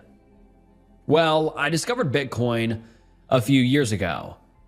I today greatly regret that the moment I liquidated the inheritance, I didn't place the entirety of it into Bitcoin. With Bitcoin on the verge of making it very, very big, I began performing arbitrage 6 months ago. The rising adoption has created volatility, which makes it very good for arbitrage. And for those of you who don't know what arbitrage is, it's basically just an investment or trading strategy for Bitcoin, or I guess stocks in general. But let's continue. I know of people that have made a lot of money doing this, but I have now lost a lot of money. I am consistently misjudging the movement of the markets. I buy in and sell, not holding any long-term positions. On the 19th, I bought 250 coins at $800. It was quickly rising, and I was worried I would not be able to buy in at that price ever again. Immediately after my purchase again, it began tanking. I tried to hold my position hoping it was just temporary and would return to $800 and increase from there. After hitting around $600, it began to increase again. I viewed this as reaffirming my projection. It rose again to around $700. I held my position into the 20th. It dropped to $500, and that was my sell point, hoping to minimize my losses. I lost $75,000 in an almost 24-hour period. This was my fastest and almost largest single trade loss. If I'd continued to hold, I would be able to sell right now with minimal losses. I have made money on trades, but overall the losses have kept me in the red. As of today, over the past 7 months, I have lost a total of $410,000. The inheritance was supposed to be split between my younger sister and I, giving us each $375,000 plus half of the house. Not worth much, rural area, etc. However, I don't have a legal obligation to provide her with half of the money. That was a verbal contract between my father and I. The in-writing legal stuff allocates it all to me. I made the mistake of telling her that I invested the money into Bitcoin. She has read the news, etc. on it, so she is under the assumption that there is a lot more money than there actually is. Regardless, I've already paid her first year of college tuition in cash anyway. This was around $30,000. I also bought her a used car to take to college, $5,000. We later found out they don't want freshmen to have cars, so we might sell it and I can give her that money. Ultimately, in addition to other living expenses, bills, car, etc., I have around $280,000 left, which is currently all liquid. Now, if you took the time to read all of that, thank you. I'm sorry it was so long. What I am looking for is advice on how to trade. How can I guarantee that I earn high returns? What are good resources on how to trade Bitcoin? Are there any good books? Blah, blah, blah, blah, blah. I'm not going to read the rest, but he's basically just asking for help. I know I can earn this money back. I just need to figure out how. Is there any experienced traders out there that is in need for funding? I'm willing to work out a deal where we can work together on this. I need to see a proven track record of success though. Thanks for your time. I know a lot of people are going to respond negatively to me. I know I fucked up. I really need advice though, so please don't downvote me just because I'm an idiot. And by the way, this post has 0 upvotes and a staggering 643 comments. And let's get into some of them. Someone says, the financial instrument is irrelevant here. You have a gambling problem and need a psychologist. And the OP says, I didn't and don't really consider what I'm doing to be gambling. I am investing/day trading. It isn't like I spent hundreds of thousands of dollars on scratch-off tickets. I was just unlucky in some of my trades. I'm not looking for magic bullet advice. I'm looking for proven strategies that have been shown to work. I know there are no guarantees. I really need to make this money back though. I have decided that if I get down to $150,000 that I will stop. Oh no. So I basically have $130,000 left to invest. I know it won't come down to that though. By stopping there, my sister and I can split $75,000 and be able to survive for a while since we don't have any parental assistance any longer. That will help her pay for another 2 years of school. She'll only have to acquire a little bit of debt to finish then. And oh my God, the OP has lost nearly $500,000 and he doesn't think he's gambling. Oh my God, this is really tragic. The sister is losing all of her inheritance. And the poor parents that put all of their trust into the OP here to take care of him and his sister. And he just fucked it all up. And someone says, give the entire $280,000 to your sister. You were supposed to be the responsible one. And someone else says, the money is gone. Be a big boy, tell her what happened, and give her the rest. You made a deal with your dad. Now honor your end of the bargain as best as you can. And someone else says, man, I feel terrible for your sister. Please keep us updated as you piss away the rest of her inheritance. And someone else says, sorry to hear the loss of your parents at such a young age. You've been landed with heavy responsibilities and you are acknowledging you failed. I can't say I know much about trading, but it sounds like you have a gambling problem. Trading your way out does not sound like a good idea. You say, I know I can earn this money back, but you do not know that. You only hope it. You seem to acknowledge that it was your father's wish that your sister receive half the money. Can you really live with yourself if you go back on that? How much more of your sister's money will you risk before stopping? You have lost your part of the money, and some of hers too. By what you have said, it seems like you owe her $50,000 plus the remaining $280,000. If you want to be fair, I think you should own up to your sister. Let her decide what to do with it, where to invest it. She may be pretty pissed off with you, but you never really know what might happen. Your sister has lost her mother and her father. Do you really want her to lose her brother and her inheritance? Do the difficult thing, the fair thing. Talk to her. And many people say things such as, you are a scumbag, or you effing piece of shit. And a lot of people really feel that way, and I can't blame them. I agree. This OP went against his father's word, and now his sister doesn't have her inheritance, and he doesn't have his inheritance either. He wasted it basically gambling. And from how the OP is responding in these comments, it doesn't really look like he was going to stop. This was the last official post on the OP's profile, and so we don't know what ended up happening. Although in a few other threads, I did see that people are speculating that he lost all the money and he only got $15,000 from the house. And so I don't know if that's verified. I don't know if that's true, but some people have said the OP came back on a different profile. I can't find it. And he posted that he lost everything, which how he's acting here in the comments, it doesn't seem that far off. The OP says, oh, he's confident he's going to make it back and he's going to make it all back. But, you know, he really is just gambling. I mean, he lost $500,000 in 7 months. That's horrifying. And that was supposed to pay for his sister's education. And more likely than not, he ripped apart the remaining relationship with his sister. I mean, imagine finding out that your brother lost your entire inheritance from your father because he basically gambled it away. That was supposed to pay for your education and to set you up for a good life. And also, I just find it insane in the first place that the OP felt the need to have to day trade with this money. Like, was $750,000 not enough money? Like, that's life-changing money for anybody. And for whatever reason, he decided that wasn't enough and he needed more. I mean, truly, the OP here is just a greedy dirtbag who lost his entire inheritance, or allegedly his entire inheritance, because that's what people were saying.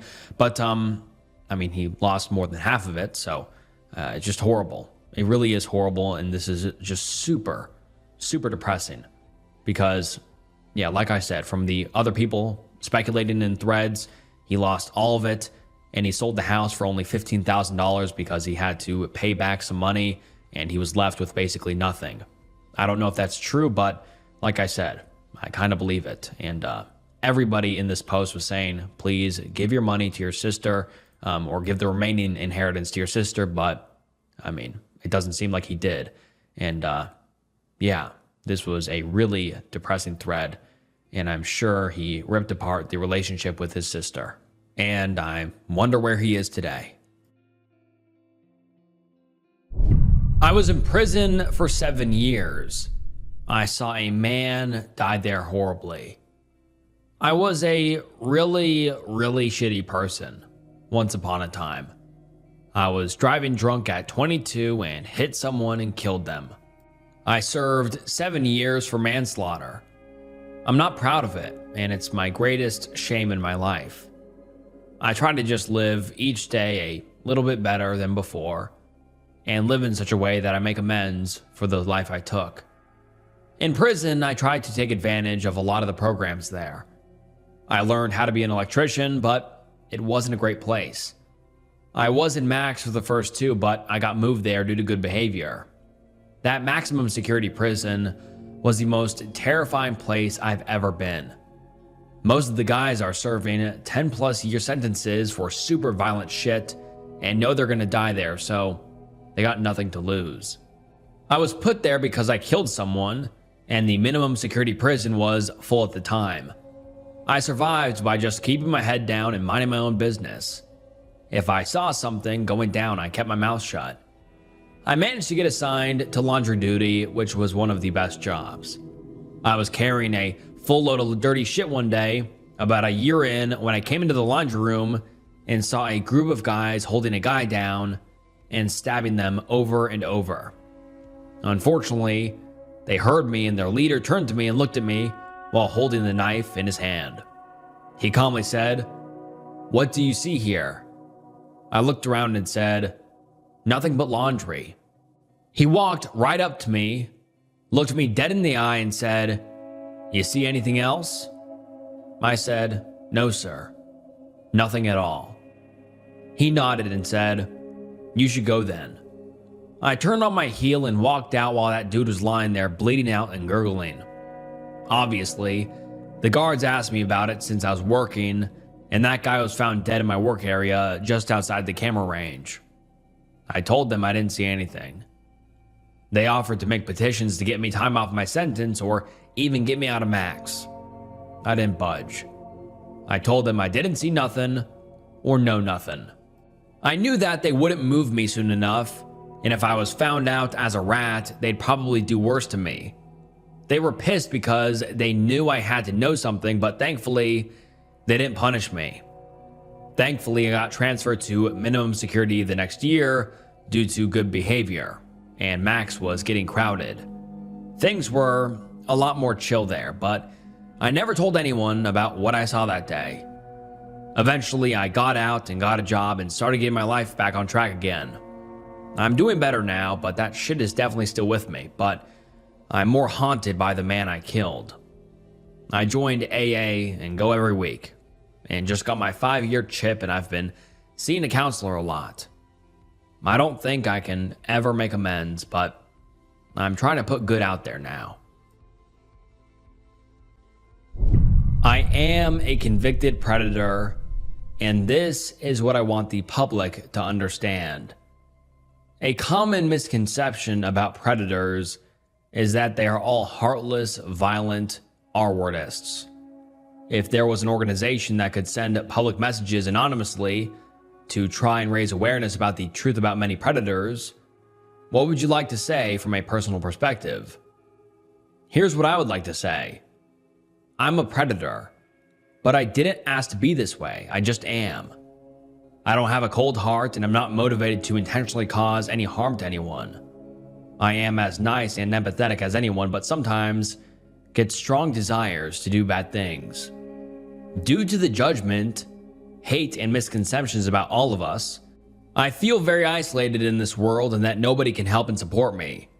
This makes me feel very depressed and more likely to get into worse situations.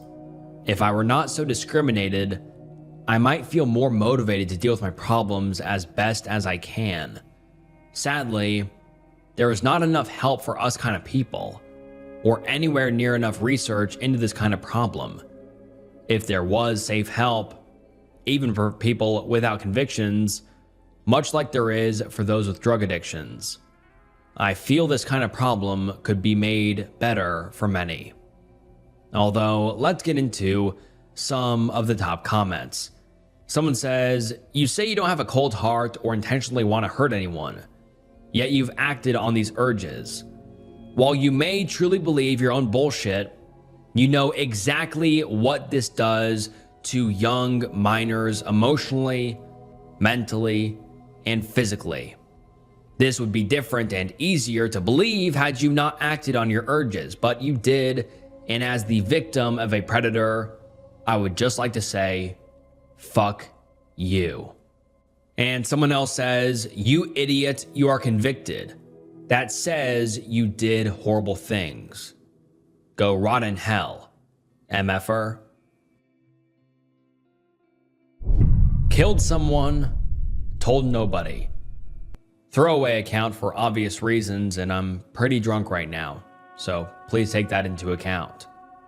Luckily, there is an autocorrect on the Reddit website, so I won't look like a total idiot, except for what I'm about to describe. I've actually told 2 people what has happened.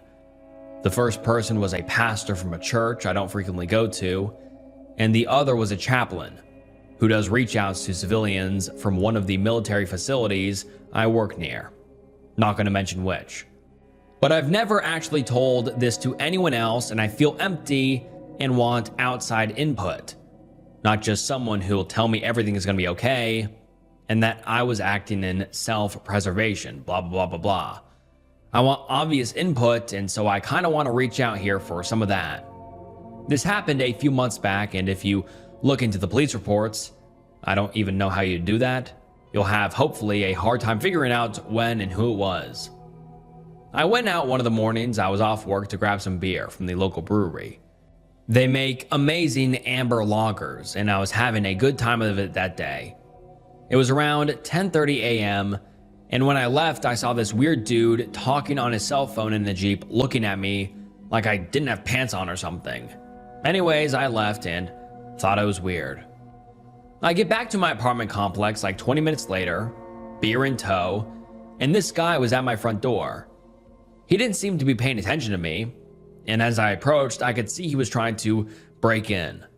He had this metal shank looking thing and was punching my doorknob with it. Anyways, whatever he was doing was not normal, and I freaked out. I walked up and grabbed him by his shirt collar and pulled him hard from the door because I literally did not know what else to do. I should have called the cops, I know, and I look back on that situation now thinking about what I could have done differently almost every day it seems. My door is 2 stairs up from the concrete walkway, and when I pulled him, he lost his balance and I basically ended up throwing him to the ground. His head hit the concrete and he fell unconscious. Or at the time, what I thought was unconscious at least. I freaked out and went inside. I sat in my chair in the living room, freaking out about what happened. I didn't really know what was going on, and for some reason, I kept thinking about how weird it was my beer was on the ground outside and was gonna get warm. I have no idea why that was my main focus, but it kept coming back to my mind over and over and over again. Anyways, about a half later, I went outside my door, and since nobody else was around, I grabbed my beer and drove away to escape the situation. I honestly thought that guy would wake up and leave, and it would never be an issue. When I drove away, I could see there was some blood on the ground, but I didn't look too closely. He was still laying there, though. I came back several hours later, and when he was still there, I called the police. They sent out an ambulance and like 4 cops showed up. I gave them a report, and someone, I don't remember who, I wasn't paying attention, took the body away. To this day, I don't know how to feel about it. I can't help but feeling like I'm a monster for not telling people, but I was also trying to protect myself and my wife. I've not even told her about it, and she was in the basement the whole time playing games or something. What should I do? Who do I talk to about this? Should I turn myself in? Is it already too late? And let's get into the top comments. Someone says, he obviously had intent to do harm. You're in no fault, dude. Don't beat yourself up about it. You didn't have the intention of killing him. He brought it upon himself. And the OP replies and says, I appreciate the sentiments and I understand rationally, but it doesn't make me feel that much better, to be honest. And someone else says, turn yourself in. The only reason that would make sense is if you lied to the police initially, because they would have already charged you with murder, or at the very least manslaughter. If you told them the truth and they haven't charged you, you're legally in the clear. I'm 24 and facing life in prison. It has been almost 9 months now since I got arrested on the charge I'm currently out on $1 million bond for. On February 28th, I was charged with first-degree assault, burglary, kidnapping, all Class A felonies, 2 counts of armed criminal action, unclassified 3 to 99 years, and unlawful possession of a firearm, Class C. I am a twice convicted felon, so all of my felonies were enhanced. In Missouri, we have what's called prior and persistent offenders, our version of the 3 strikes law. On the 30th of April, I found a bondsman who would take 40 grand, or 4% of my bond, though I was actually initially released on just 1.5%, or $15,000. I've been on 24/7 house arrest since then, with my next court date being in January. No sign of when this will be wrapped up yet, and to be honest, I kind of like it that way. They have me totally locked down, and I can't even work. The only case in which I can leave the house are either medical or to see my lawyer, which with the pandemic going on, obviously I can't really take up either of those options either. I'm not complaining at all. Not mad at the system, not feeling the least bit vindictive for that matter. I've had plenty of time to make peace with myself and those close to me. Honestly, I'm just bored. Lonely. I don't really have any friends anymore. Everyone I associated with was a lowlife and I can't do it anymore. I am 9 months clean and turned 24 on the 13th of this month. If anybody has any questions or advice for me, it would mean a lot. It would be nice to be able to get some of this off my chest. Thank you in advance for your interest if you care to engage. Hit me with anything. I've heard it all. I can take criticism. And let's get into the top comments. Someone says, so what's the story? And the OP says, I'm accused of firing rounds at an individual in an attempted armed robbery / burglary. There were 2 other people involved. Let's just say, it didn't go like they're saying. I don't really even remember the day all too well. I know I was far too drunk to do what they're saying I did. Hell, I was asleep when the cops ran in my car and arrested me, pulled me out, and beat the shit out of me. Another user says, I would just find a way to leave the country and start a new life somewhere. Find somewhere remote and take on a new identity and call it a life. And the OP responds and says, I could. I honestly really could. The problem is, for one, I'm broke. And also you gotta understand we're talking about a $1 million bond here. I may have paid the bondsman to personally get me out of jail, but if I run and flee, my cosigner has to pay the $1 million. It's tempting, but ultimately, I couldn't do that to my mom and dad. And also, I want to spend as much time with them as possible. My grandma as well. She's 90 and is sick, but thankfully she's beating it like a champ. This moment of lockdown is a time to reflect and try to establish myself as a respectable individual too.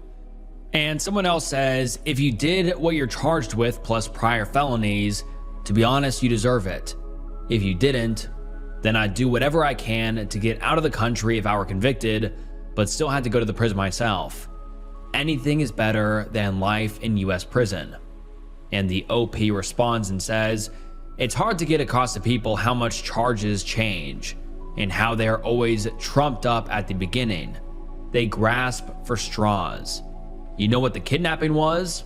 My female codependent on this case told the police that I was planning on tying the victims up in the closet. Literally hearsay, and no one was kidnapped. It wasn't even talked about. In fact, I didn't even know where I was. I was so drunk and effed up, I to this day can't identify the faces of any of the victims. I believe that's because I never even saw a thing. Occam's razor tells me I was asleep, considering I was completely uncoordinated.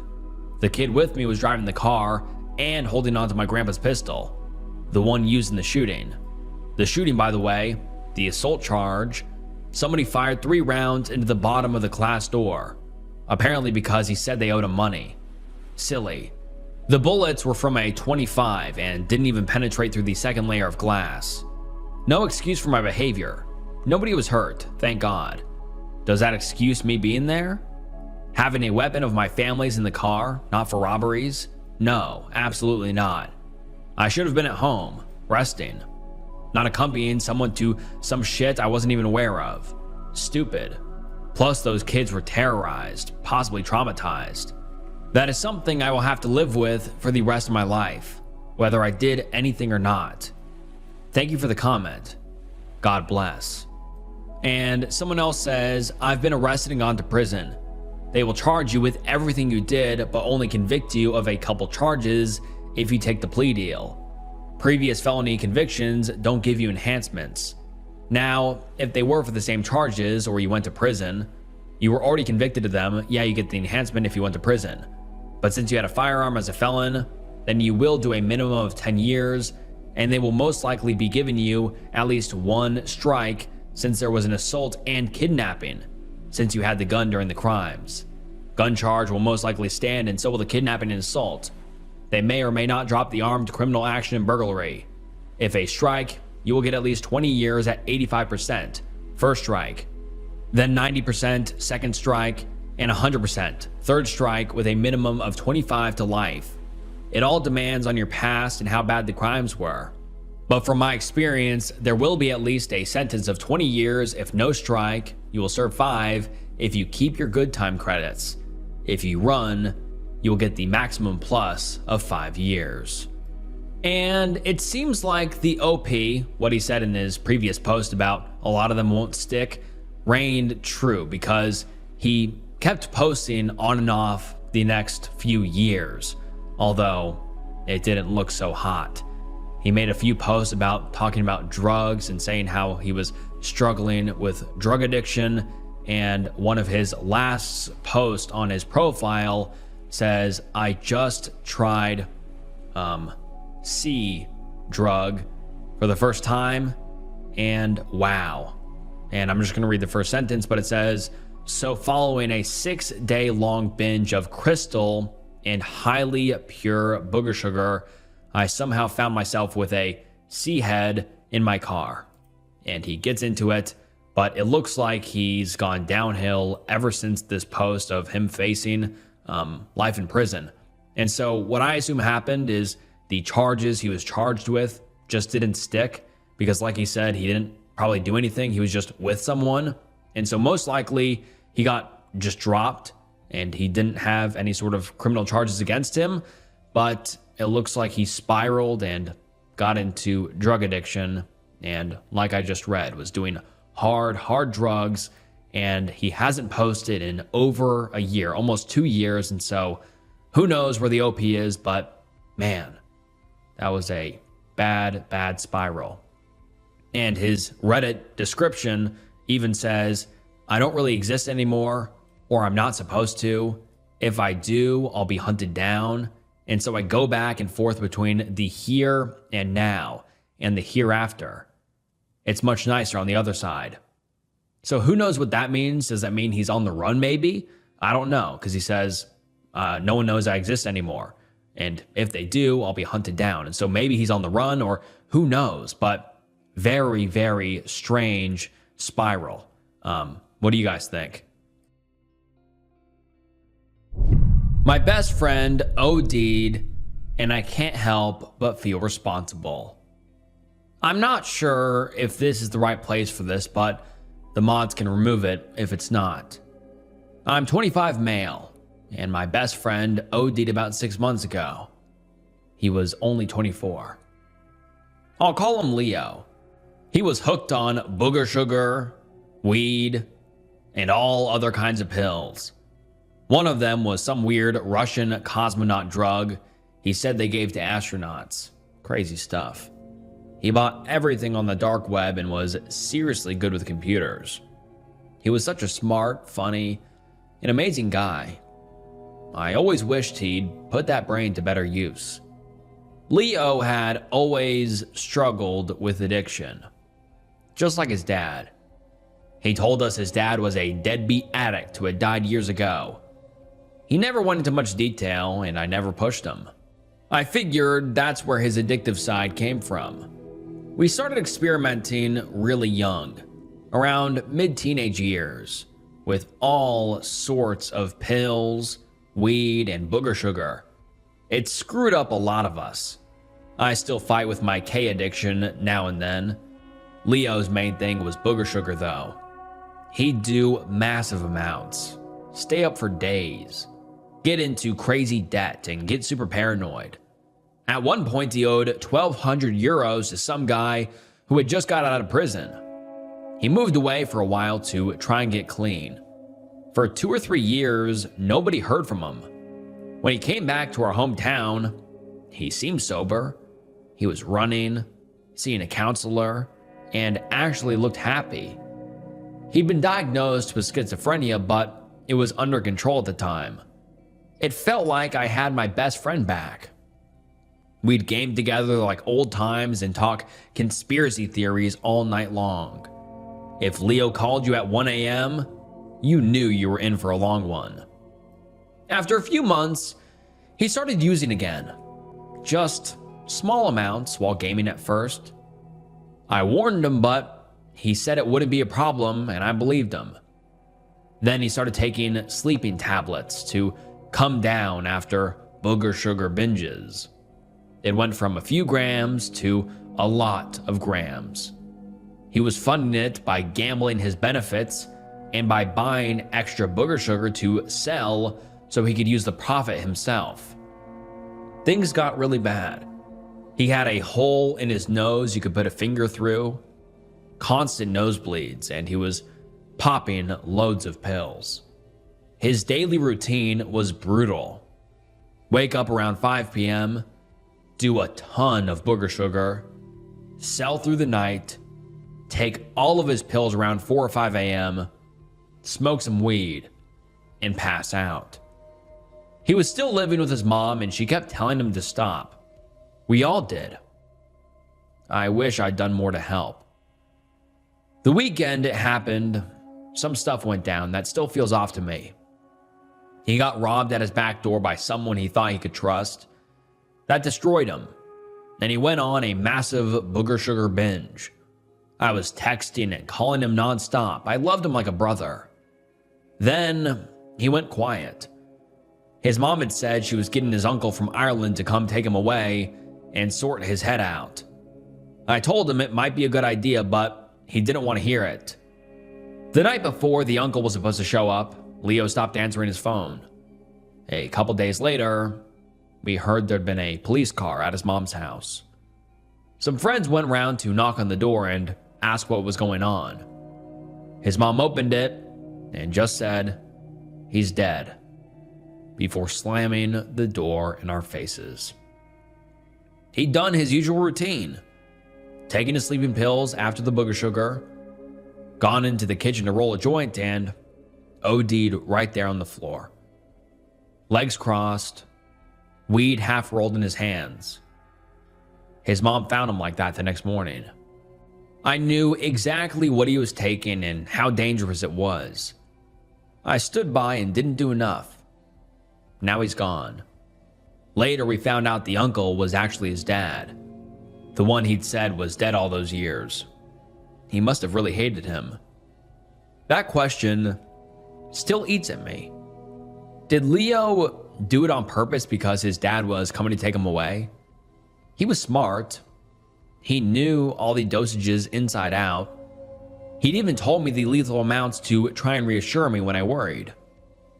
I'll probably never know if it was an accident or if he chose to go. Maybe that's for the best. A month before he died, my girlfriend and I had split up. I still loved her. Leo told me he'd help me get her back. After he passed, she saw the fundraiser for his funeral and reached out. We're back together now. In a weird way, he kept his promise. But I'll always feel like I let him down. Rest in peace, brother. See you on the other side. I robbed a man of $15,000 and don't feel bad about it at all. Okay, it all starts about 5 years ago as I worked as a cashier at a gas station. Every day, about 4 p.m., a certain construction worker would come in and flirt with me. Even after several days of me telling him I don't feel comfortable with him doing that, after his persistent flirting, he proceeds to buy lottery tickets. Today, he bought a ticket and won the exact amount of money he bought the original ticket for back. He tells me to buy another card with that money, and out of nowhere, the dude won $15,000. At the time, I was shocked, but I kept a straight face. I then told him the card wasn't worth anything, and he never questioned me as he left the store. He won't ever know, but I hope this is karma to him for being a douche. I still have the ticket, and I'm not sure what to do with it. And now let's get into some of the top comments. Someone says, "You're a shitty person if you actually think you can justify stealing $15,000 of a dude who wouldn't stop flirting with you. If this dude comes back regularly, give him his damn ticket." And someone else says, "You're a loser, and I wish the worst for you." And someone else says, "I seriously hope you don't plan to cash it in. Not only is what you did wrong, and in no way karma for someone being pushy and rude in their flirtations, but you realize this sub has over 1 million subscribers, right? Not to mention people that come here by chance aren't subs. What you did was illegal, and you already run a risk of being caught. Even before you confess to what you did online in a public forum. If someone was motivated, they could easily trace this back to you. Whether you apologize to him and give it back and hope to God he forgives you and doesn't try and press charges is your prerogative. But please don't try and benefit from this monetarily when what you've done is theft." Wife of 15 years admitted to cheating. I am dead inside. My wife and I have been together for 15 years. She recently admitted to cheating on me. It was early in the relationship, maybe around the first year. We were in a rough patch. It was bad for a few weeks, but eventually we made up and everything was fine again. We spent the next 15 years building a life together.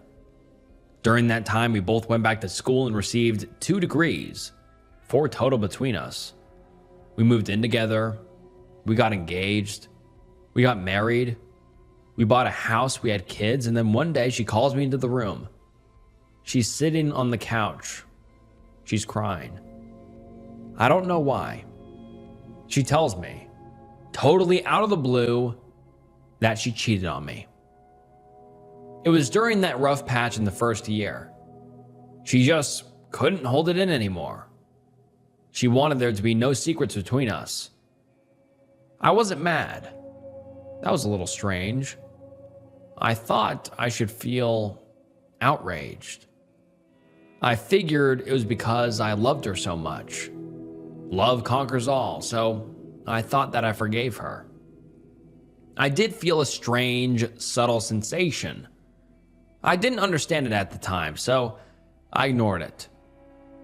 As the days and months went on, I started to lose interest in things that I enjoyed. I stopped doing projects around the house. I didn't talk much to my wife. I was just kind of going through the motions. It gets a tiny bit worse every single day, almost imperceptibly so. Now I understand what that feeling was. That weird, subtle twinge deep inside me. It was my heart breaking. I am hopelessly depressed. My marriage is a sham, and my life is a lie. I've spent my entire adult life pouring everything I had into this relationship, only to find out that she poisoned it way back at the starting line. I don't want much out of life. My parents split up when I was very little because one of them cheated, and I had a terrible childhood because of it. My goal in life, ever since I was a teenager, was to rebuild the life that was taken away from me so that one day I could give it to my eventual children. And I had done it. I married the woman that I loved. We lived in a nice house in a good school district, and we had healthy, happy kids. Most people go through life without ever realizing their dreams. I achieved mine before I was 30. And now the dream is a nightmare. That home is a prison. I get up every morning and convince myself to live the life for one more day. I don't know what to do. Edit. Wow. I really didn't expect so much feedback.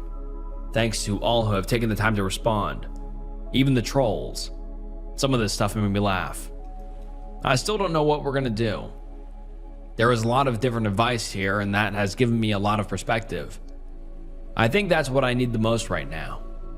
If nothing else, you guys have given me some new ways to think about this, so thank you to everyone who has given me legitimate support no matter which side you fall on. I guess there is also some confusion about the timeline. If anyone is interested, the wedding and the starts of our family were both before age 30. I am pushing 40 now. And alright guys, that wraps up some depressing confession threads, and this video was heartbreaking. I mean, as the title said, we were kind of all expecting that, but yeah, this was really, really depressing. And yeah, comment down below your thoughts. What did you think about today's video? Would you like to see more content like this? And yeah, I read every single comment, so I appreciate all of the feedback, criticism, advice, and just your guys' thoughts on the story. I really do appreciate you guys watching to the end. It means so much. And make sure you like the video and subscribe to the channel. It really does help so much. And follow me on Instagram and follow me on Spotify. It helps a lot. And if you enjoyed this video, I'm sure you will enjoy some other videos on the channel. So go check out some other videos. And all right, that's all. Thank you guys so much for watching. It means the world. And this was Snook, and I'll see you next time. Bye.